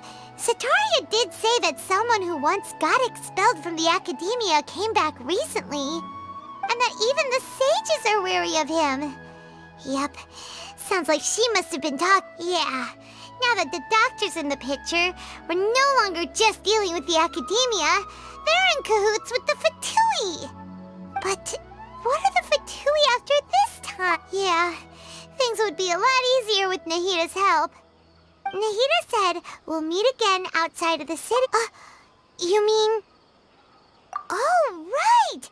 Wasn't he invited by the sages to work on some project when we were staying with him in the Vidia Forest? That has to be the same project. Even though he turned it down at the time, he might still know something. There's no time to lose. Let's go to Gandharvaville.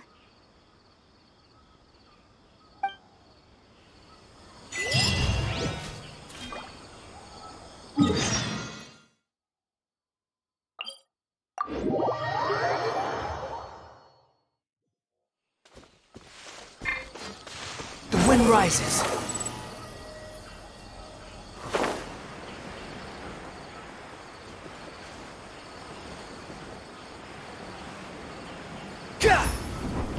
How amusing. The price for my sins.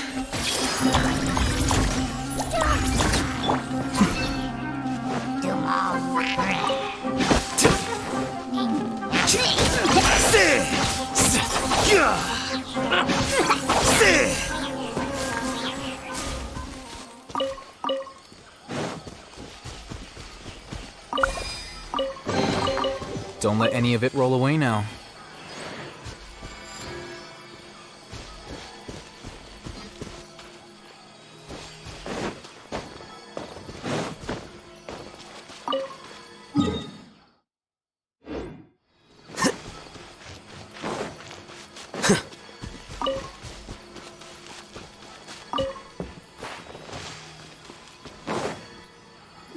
Hold Hold it right there. A blonde-haired traveler and a floating fairy. We've got you, all right. Take a look around. You've fallen right into our trap. Are you mercenaries from the Corps of 30? Did you Corps of 30? We're nothing like those government lapdogs who don't even get scraps for their... We are an elite brigade that commands the highest commission rate in all of Sumeru. We're here on the... The outcast? An outcast? But why wouldn't the doctor just send the Fatui after us? Still wasting time on idle chit... You're up, traveler!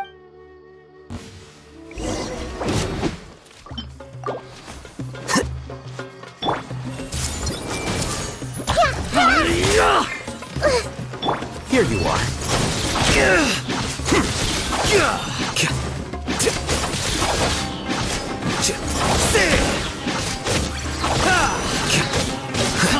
Well now, take that!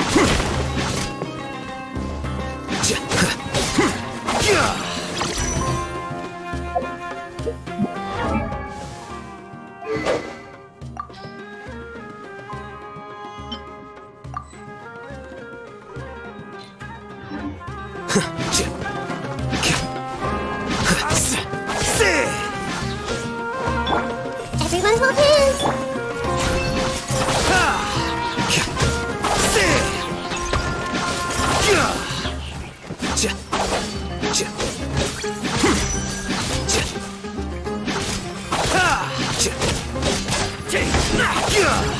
Where do you think you're... Need more.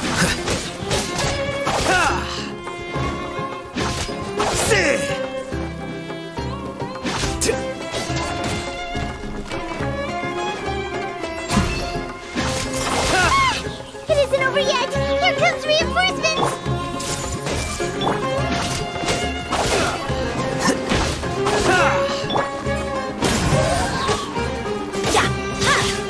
Off we go!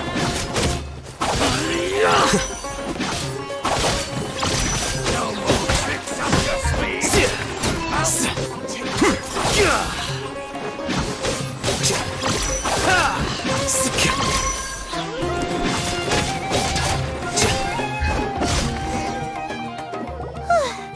That was pretty rough. Is that what elite mercenary? Yeah. Looks like we'll have to keep our guards up.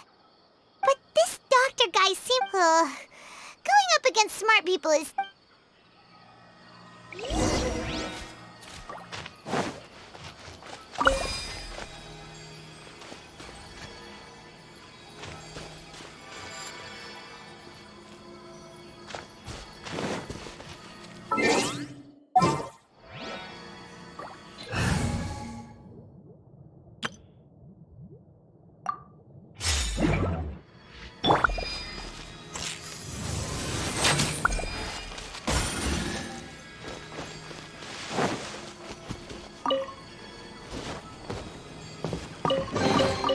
A historical artifact. Never mind.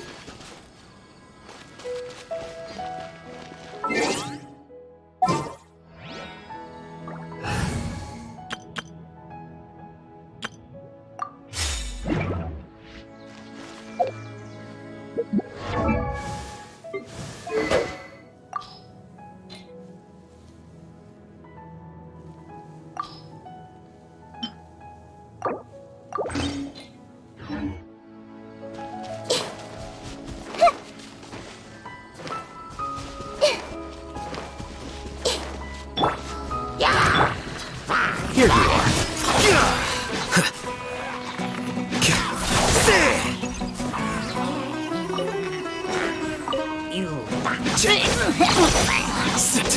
you are.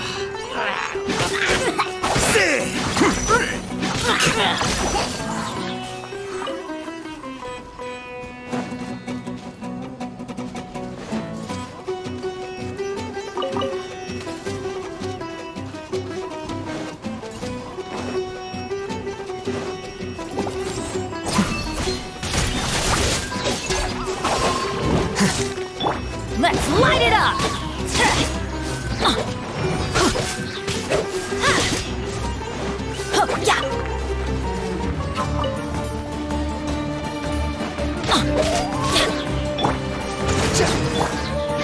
Flicker.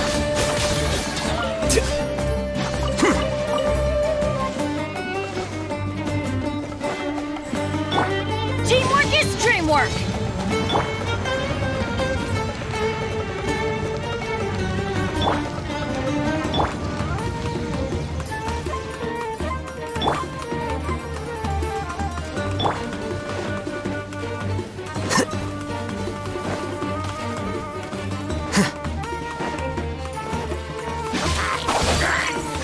Here you are.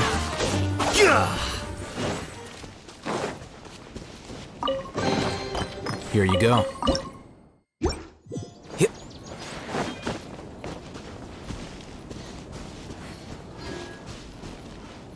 Squall and Fury!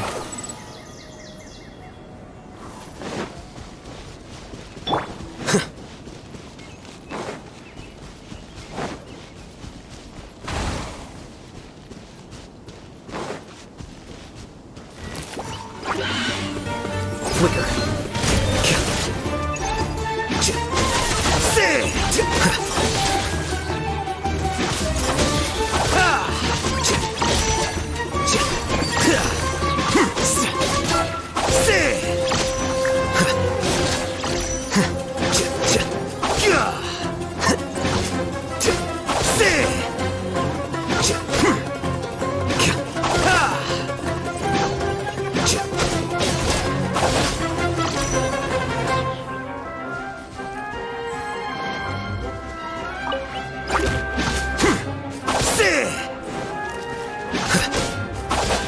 Here you are.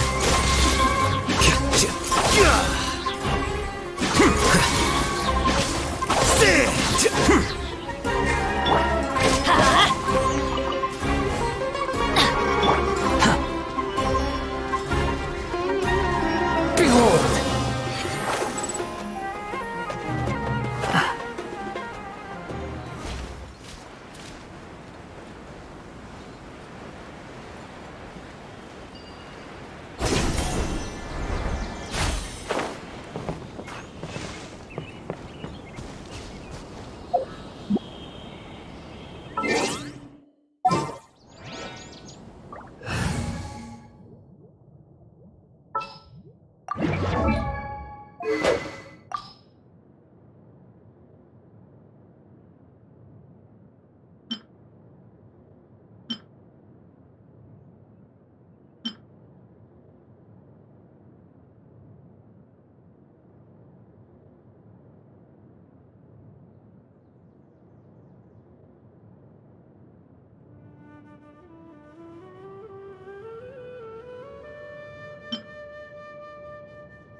Yesterday, total 5 mushrooms. Our recent catch was great. We definitely have Oh, it's the Traveler and Paimon. What are you two doing back here? Kale! It's nice to see you again. Are you doing all right? To be honest, I'm not doing too well. My Elazar has been progressing at a faster rate lately. I'm finding it harder to complete more intricate tasks. As a result, Master Tainari is taking me off the patrol schedule. He will only allow me to stay here and coordinate other people's tasks. Oh, Kale! Speaking of Tainari, did he go off on patrol? We're here to talk to him. Oh, Master Tainari? He just left the E78 forest a little while ago. He was headed to Party's DI. He left? What? Isn't Tainari always saying that he never wants to leave the E78 forest? He even turned down the Sage's invitation. I thought it was weird too. Master Tainari always prioritizes his work as a forest watcher above everything. He almost never leaves his post, no. I only found out that he left through a message he left behind. He also made sure to delegate all his tasks using a schedule. To leave in such a hurry? I'd guess he had something urgent to take care of. Master Master Tainari originally studied in the Amorta Darshan of the Academia, and Pardis Eye is something like the Amorta's research base. Many rare shrubs and grasses have been planted there for research. I know that before he became a forest watcher, Master Tainari once spent a long time conducting research at Pardis Eye. A research base, huh? Gotta wonder what kind of research Tainari just decided to work on all of a sudden. Oh, we don't have a lot of time, so let's go look for him at Pardis Eye. Don't worry, I'm fine. I'm used to living with Elazar by now. If you run into Master Tainari, please send him my regards. Got it. Will do. See you later, Kale.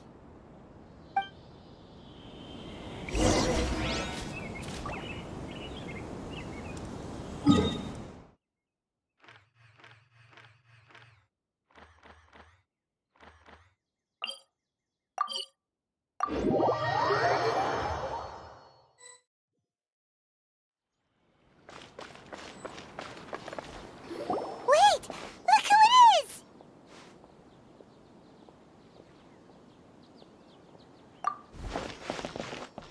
Thank goodness you're okay. We were so worried about you. Hey! This was supposed to be a touching reunion, but you're ruining the moment! Actually, it's very smart of the traveler to be wary of me right now. After all, the doctor has shown that his technology can apparently even control human minds. Plus, it's not like you could have known what happened after we split up and I was facing the doctor by myself. Even a pool of stagnant water after a torrential storm can occasionally pass as a patch of sky. Paimon feels like only the real Nahida could... Huh? But I wasn't trying to win your trust or anything. All I wanted was to clarify my point. Well, we understand that point now. Please, Nahida, tell us more about what happened. Are those poor people all right?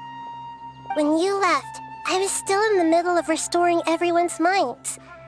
Thankfully, when the doctor mentioned deposit instead, he did something closer to creating hallucinations. That was luckily, I managed to finish my restorations and mind jump away from him just... What a relief. The doctor sure pulled out some hidden cards, but good thing we had Nahida with us. I wouldn't be relieved just yet. I gave away my true identity when I restored everyone's minds, which means we've lost another one of our trump cards. Also, the doctor is already an expert at modifying Akasha terminals. Maybe it's only a matter of time until he captures my consciousness inside the Akasha. Would that mean you'd no longer be able to jump between minds? Then how do we stop him? He's still at the Academia, so it's possible he already started messing with the Akasha. Ugh, it feels like he's toying with us. What a nasty piece of work. Plus, the doctor's combat ability alone is apparently enough to make him worthy of being number 2 of the Fatui. We shouldn't give up hope just yet. Actually, Nahida, how did you know we were trying to get to Pardis Eye? Have you been waiting for us? Yes, I have. I can see the traveler's elemental energy, so I deduced your destination by looking at the direction you were moving in. You didn't come here for sightseeing, right? Did you find any leads? We're looking for a scholar we know. His name is Tainari, and the sages once tried to reach out to him. Why don't you come inside with... Okay, let's just hope we won't get him into trouble.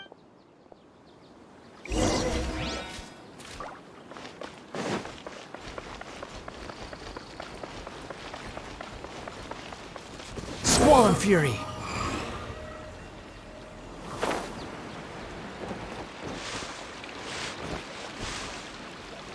The wind rises.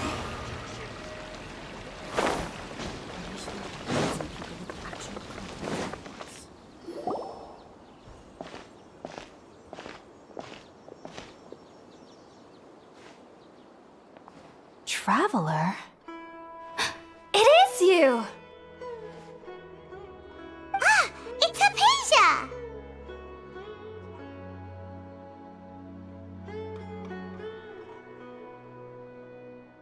what a pleasant surprise!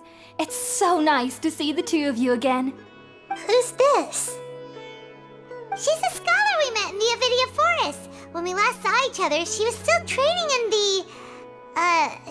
what's it called? Satyavada life? Oh, I see. That's right, we're old friends. You've come at just the right time. Ever since I've come here, hardly anyone has even talked to me. Hypatia, you're way too excited about this. Actually, for you to leave the Avidia Forest means... you're not in training anymore? Wait, no. Did you already finish your training and reach Paripurna life? What do you think? My consciousness has already managed to make contact with the divine. You did it! Congratulations!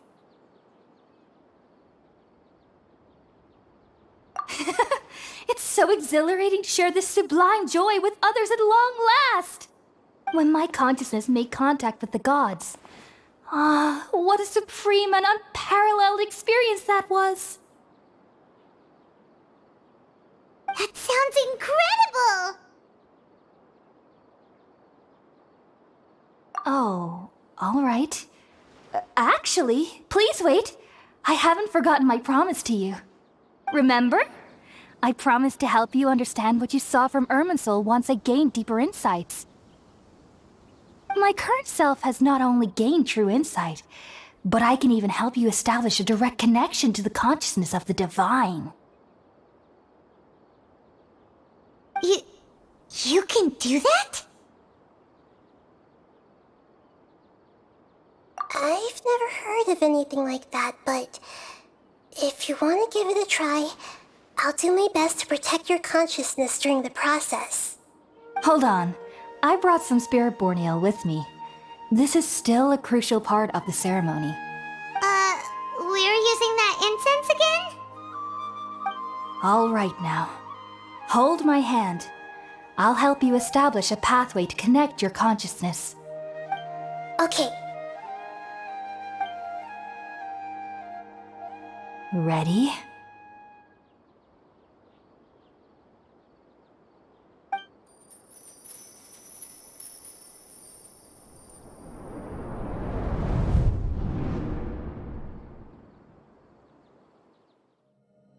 It took 3 betrayals for me to finally understand.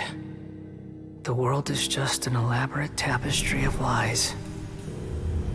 My fury will never be quelled. The first to betray me was a god. My creator. My mother.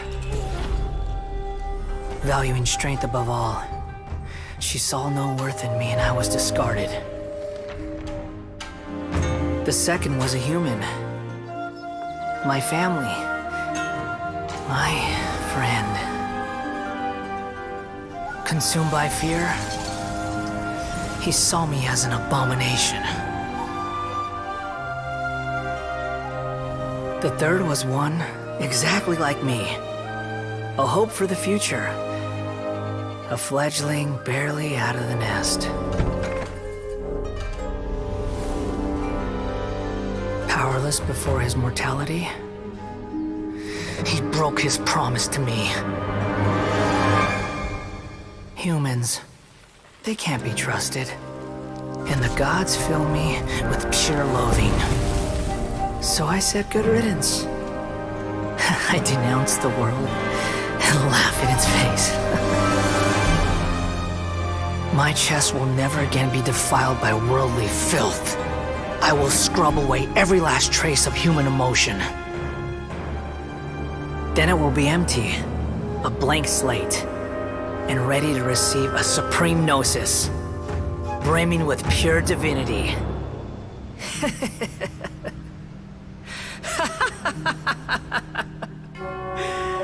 There is no need to fear. The pain will be brief. Your era is coming to an end.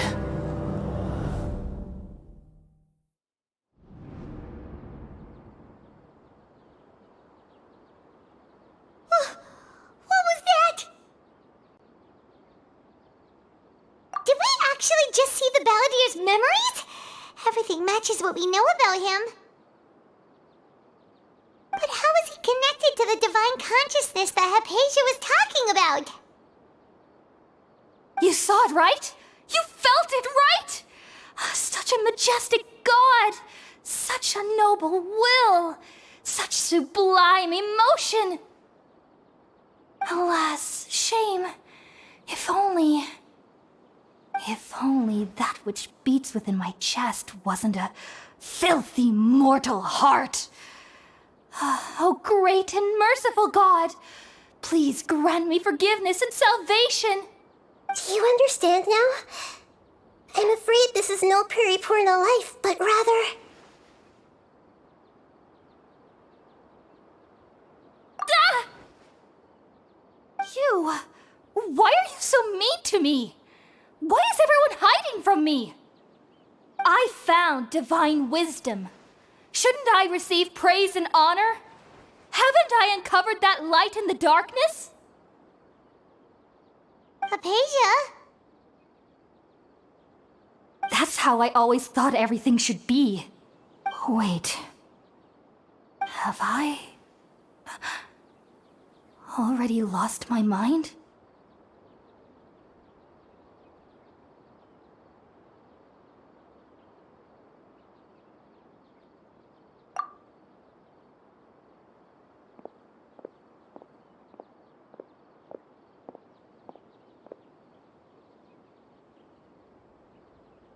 Wait, something isn't right.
Okay, we finally lost him.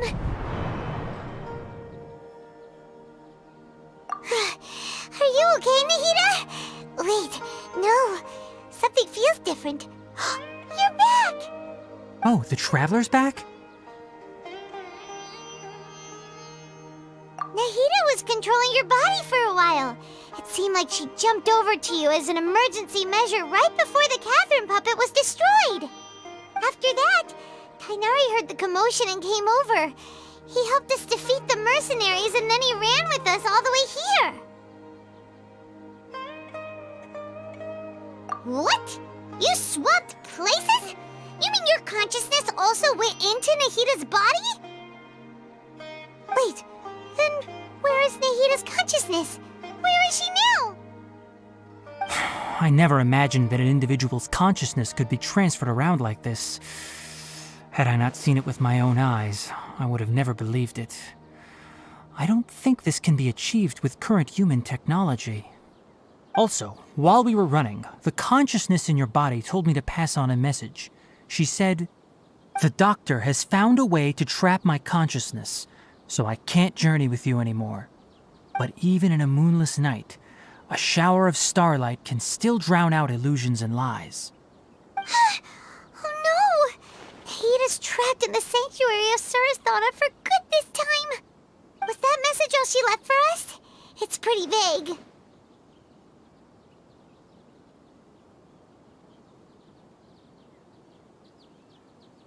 Oh, that makes sense. Since the doctor captured her, she won't be able to say anything without him knowing. She's being extra careful. Even in a moonless night, a shower of starlight can still drown out illusions and lies. Huh. Paimon knows the moon illusions and lies are from the alchemical divination at the Sub-Zero's festival. Didn't Nahida use a starlight analogy before? It had something to do with Sataria. Oh, that makes a lot of sense. Huh.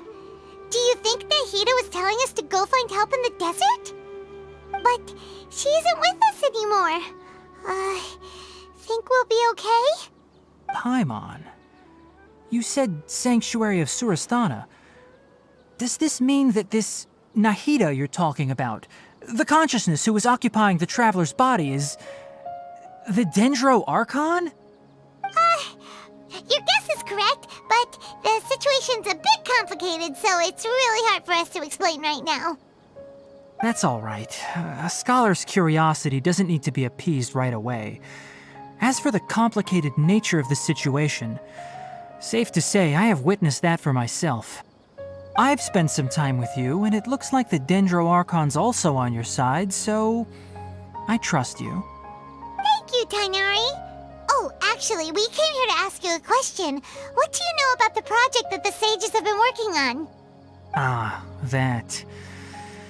While I was indeed invited to join that project, the sages were always secretive about its scope and goals, so I eventually declined. All I know is that that project has something to do with the restoration of Irminsul. Huh? Did you see something when you were in Nahida's body? What? Do you have any evidence?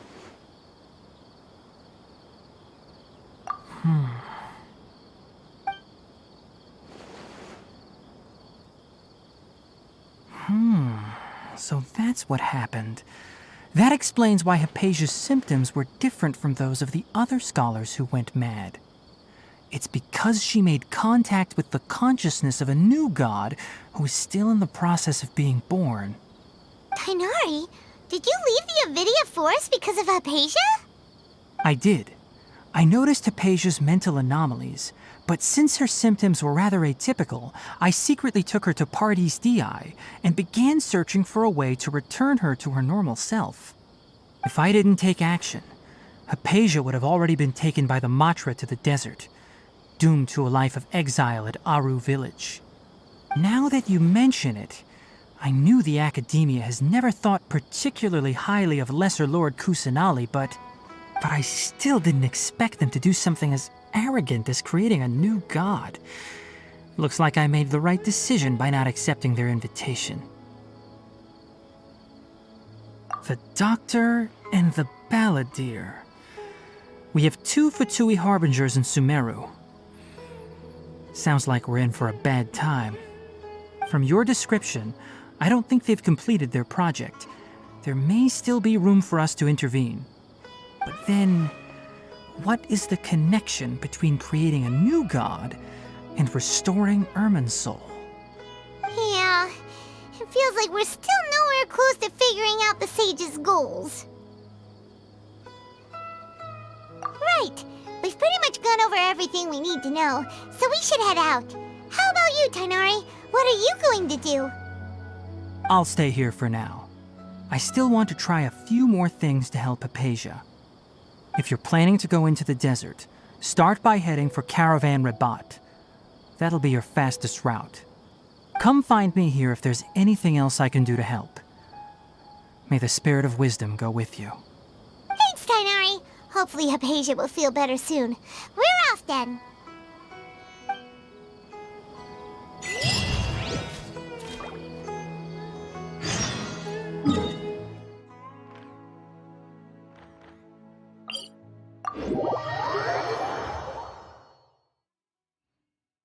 Swarm Fury!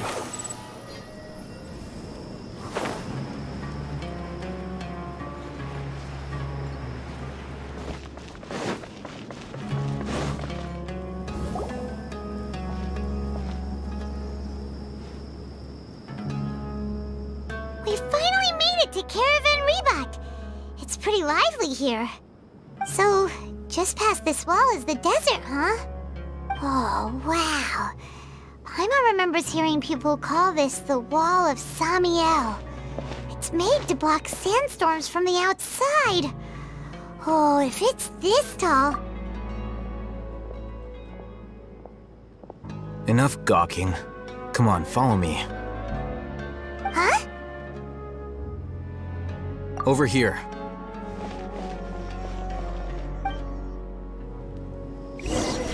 Oh, Haytham went that way!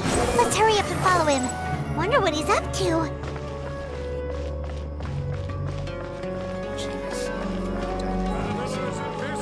Don't miss out!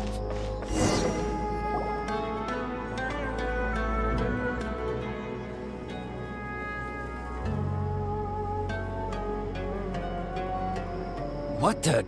Where did she go? How did we lose them? They were just here a second ago. More Eremite mercenaries? Who are they working for this time? Anyway, Traveler, it seems like we were being followed again. You were too careless. You should have noticed those hopeless amateurs trailing you a long time ago. There's no need to thank me. I've never cared to keep track of personal favors. All I did was correct a mistake I happened to come across. It's a habit I developed at the Academia. You really gave Paimon a scare, Al-Haytham. We never thought we'd run into you here. Last time we met at Port Ormos, didn't you say you were going back to the Academia? Wait, don't tell Paimon that you're here to take us back on their orders! Oh, so you've already landed yourselves on the Academia's hit list. I can't say that I didn't expect it. However, had I wished to turn you over to the Academia, don't you think you'd already be the Eremites' honored guests by now? Oh, right. You do have a point. I have no interest in running errands for that project. As a scholar, I've always belonged to the camp that promotes researcher autonomy. And these days, you're more fascinating than anything the sages can offer. Not quite. To tell you the truth, I'm still investigating the Divine Knowledge Capsule. Unfortunately, I've run into some difficulties. Everyone says the capsule originated in the desert and was eventually moved to Port Ormos. If I am to get to the bottom of this, I must understand how the capsule first came to be. Which brings me back to you and why you're so interesting.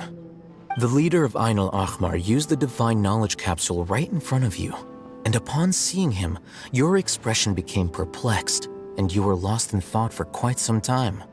To have that kind of reaction, I think you must have realized something. Are you interested at all in sharing what you've been hiding from me?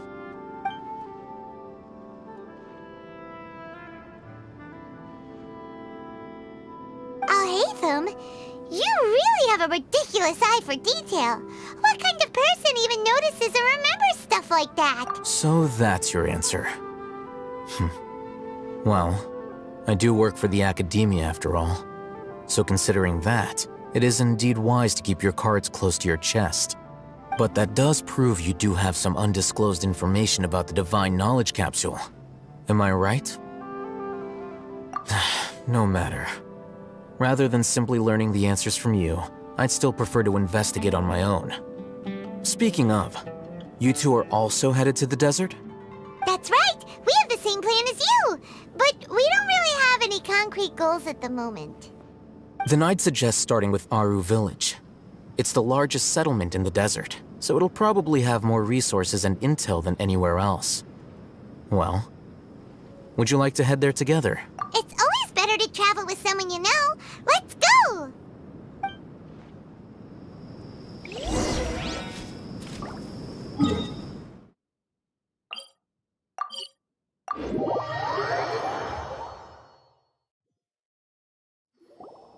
Before us lies Aru Village, the safe haven of the desert folk. Whoa, this landscape is really something else. What a cool place! Let's go check it out!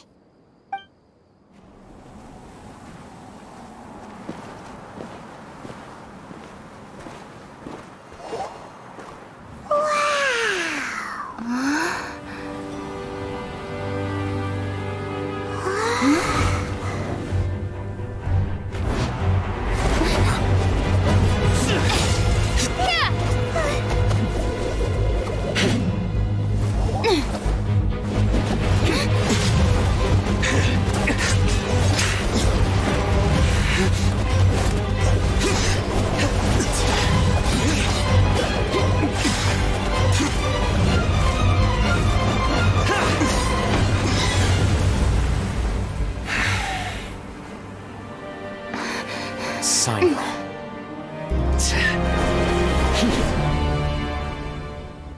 Unless my memory fails me, we have barely spoken 2 words to each other before now at the Academia.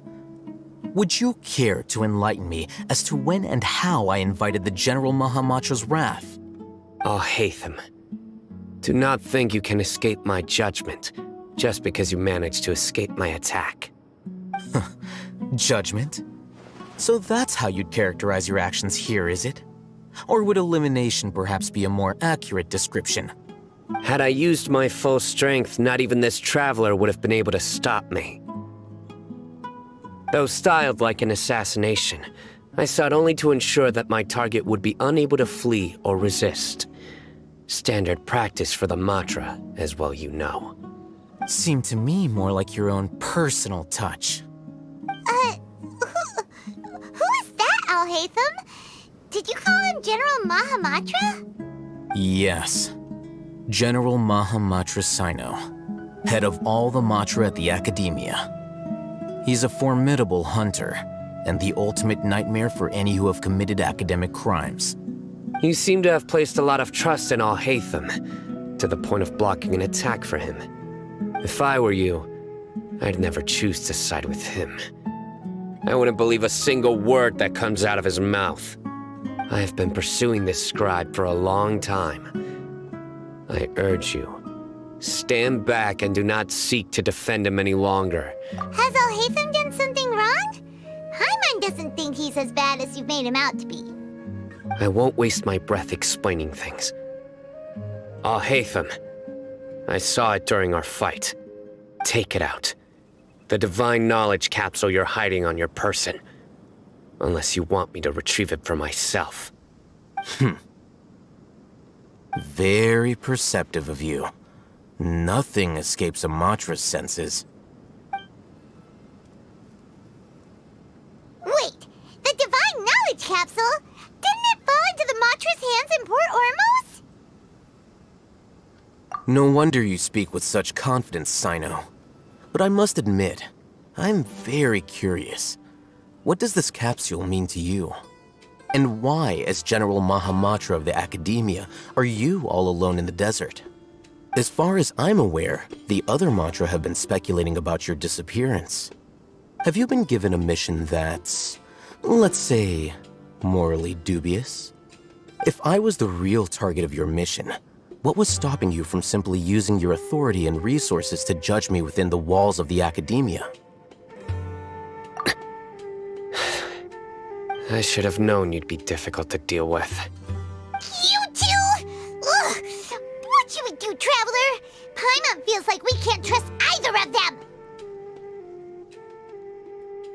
Ahem. Well, look at you two, acting all tough and self-righteous over there. Wait, Dia?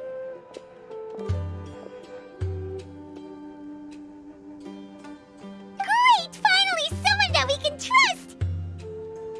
You gotta help us out here, otherwise these two are gonna start fighting again!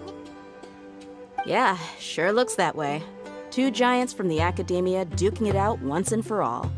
Not something you get to see every day, that's for sure. Listen, I know you academic types love to fill up your big brains with self-righteous morality and lord your empty rules and virtues over each other. But how dare you bring your petty disputes into the safe haven of Aru Village? It seems like someone's gonna have to beat some sense into your thick skulls until you finally learn to respect these grounds.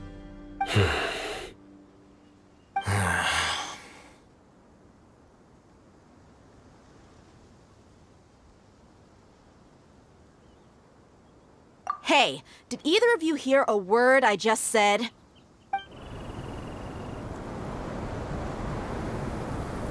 Whoa, what's going on?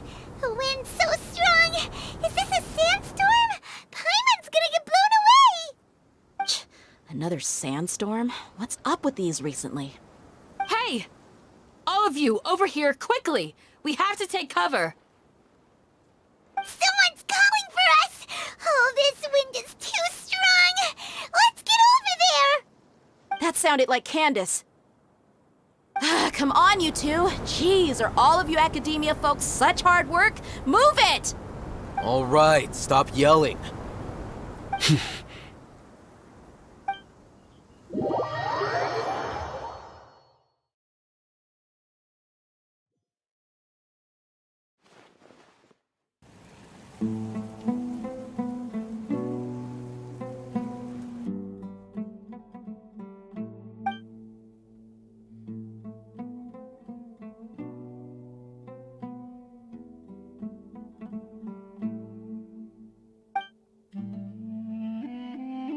Well, this is pretty awkward. Hey, wanna play sardines with 3 people who wanna tear each other limb from limb? Sure, why not? Sounds fun. The air is so thick and heavy. Paimon can hardly keep floating anymore. My sincere apologies, everyone. This is the home of our village chief. I will have to ask you to make do with this small room until the sandstorm dies down. Please, let me introduce myself. I am Candace, protector of Aru Village. Our savior has come at last! Nice to meet you, Candace. The name's Paimon. Thank you.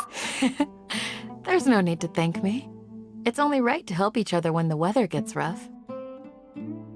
Wow, she's so gentle and caring, like a nice older sister. Unlike those guys over there. All right.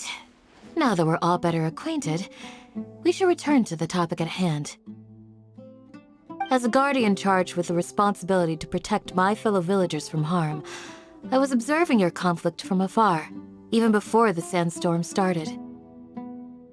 And now that you have set foot within our village itself, it is all the more my responsibility to make absolutely sure that you pose no threat whatsoever to us. So please, have an honest and sincere conversation with one another, and put your hostile feelings to rest. If anyone dares to start anything again while they are under this roof, I will not hesitate to send them out for some quality time with the creatures of the sandstorm. Oh, on second thought, Paimon may have misjudged Candace's character. And that goes for you too, Miss Dia. Do I make myself clear? All right, we got it, Candace. That's what I like to hear. So, which of you will begin?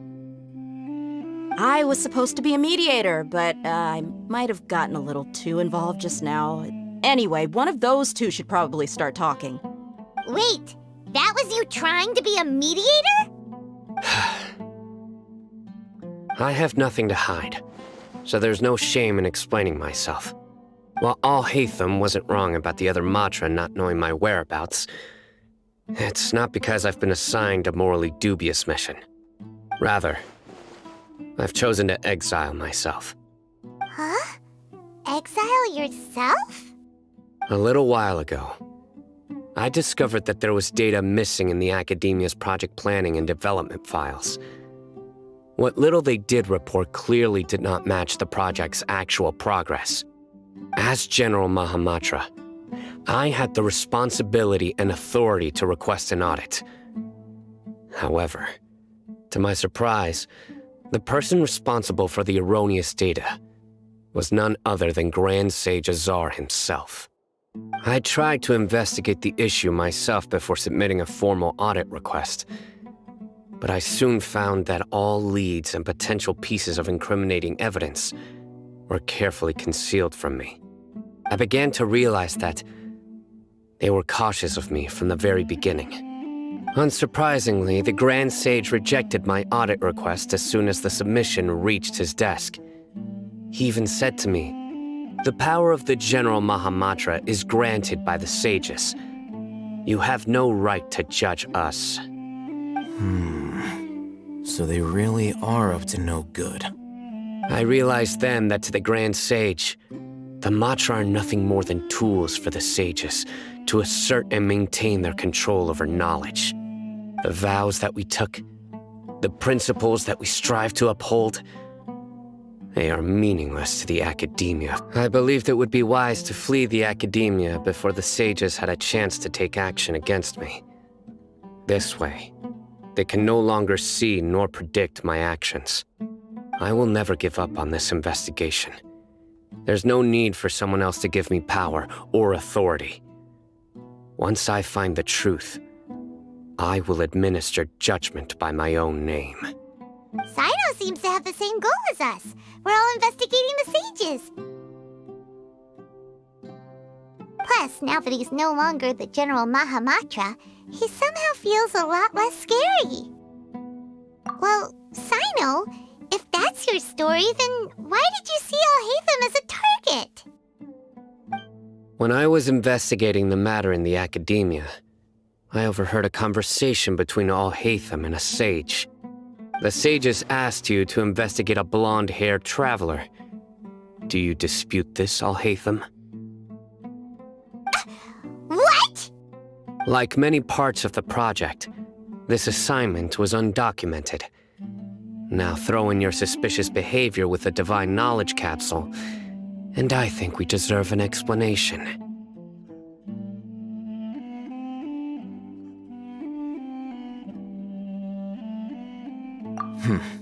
Yes. I was indeed tasked with investigating the Traveler. Alhaitham! After all, the promised reward was so great that hardly any scholar could have refused. The sage told me, once you've completed this assignment, I can give you a glimpse of divine knowledge. A most enticing offer. Unfortunately, those academics don't know me at all. Their words contained one key piece of information, namely that divine knowledge indeed exists. That gave me all I needed to know. From my perspective, the sages are far from trustworthy. Think about it. Isn't it a little strange they're so willing to share divine knowledge with anyone, even as a reward? So, I began my own investigation following the lead of the Divine Knowledge Capsule. In the end, I realized my wisdom in committing to this rather than collaborating with the sages.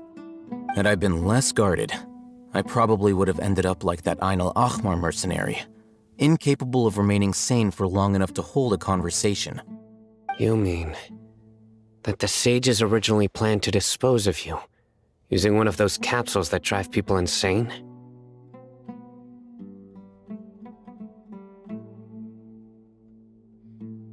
I'd already given up on the assignment by then. I only told the academia I was waiting in Port Ormos for you to appear so they wouldn't suspect anything. So it came as quite a surprise when I encountered my erstwhile target while investigating the Divine Knowledge Capsule. Criminals do love to talk about coincidences. Even though I ran into the Traveler by chance, I had no intention of providing assistance to the academia. Also, you should remember, you were the ones who decided to follow me and strike up a conversation after I left that tavern. That's true. Alhaitham helped us out at Caravan Rebat as well. Maybe he's telling the truth. I'm willing to apologize if that's worth anything to you. I took the Divine Knowledge Capsule behind your back because I judged its existence to be a significant risk. I felt that it would be best for no one to interact with it before it had been properly studied. After all, curiosity often proves to be the most dangerous thing in this land. You should be well aware, Scribe Alhaitham, that curiosity can also lead you to danger and suspicion.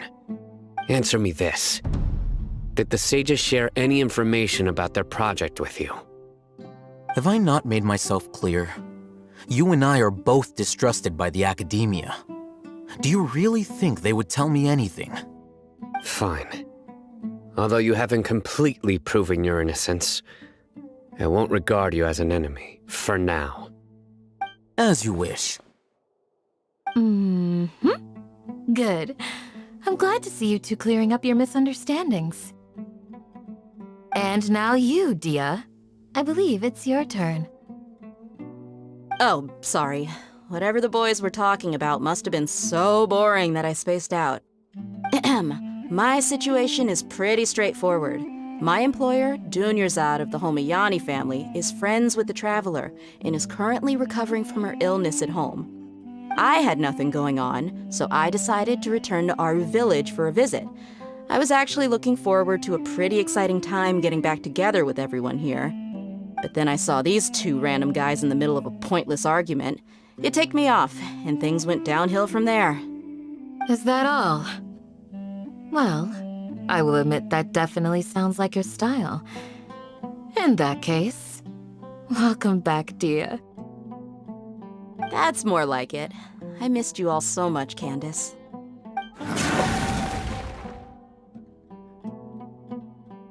Whoa! What was that sound? No need to worry. Now that you're no longer at each other's throats, please make yourselves at home. I'll take a quick trip outside to clear out some of those creatures in the sandstorm. Creatures? In the sandstorm? Are you sure you don't want some backup? Fighting in a sandstorm is not for the faint-hearted. Anyone without extensive training in these conditions is at a disadvantage. You needn't worry. Yeah, just leave them to Candace. Don't worry, she's as tough as they come.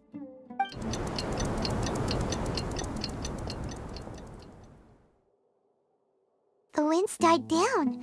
That means the sandstorm's over, right? Candace still isn't back yet, though. Is she alright? Maybe we should go out and check on her. When you put it that way, even I'm starting to feel a little worried. All right, let's go. We've been here long enough, and the boys are as chatty as the floor.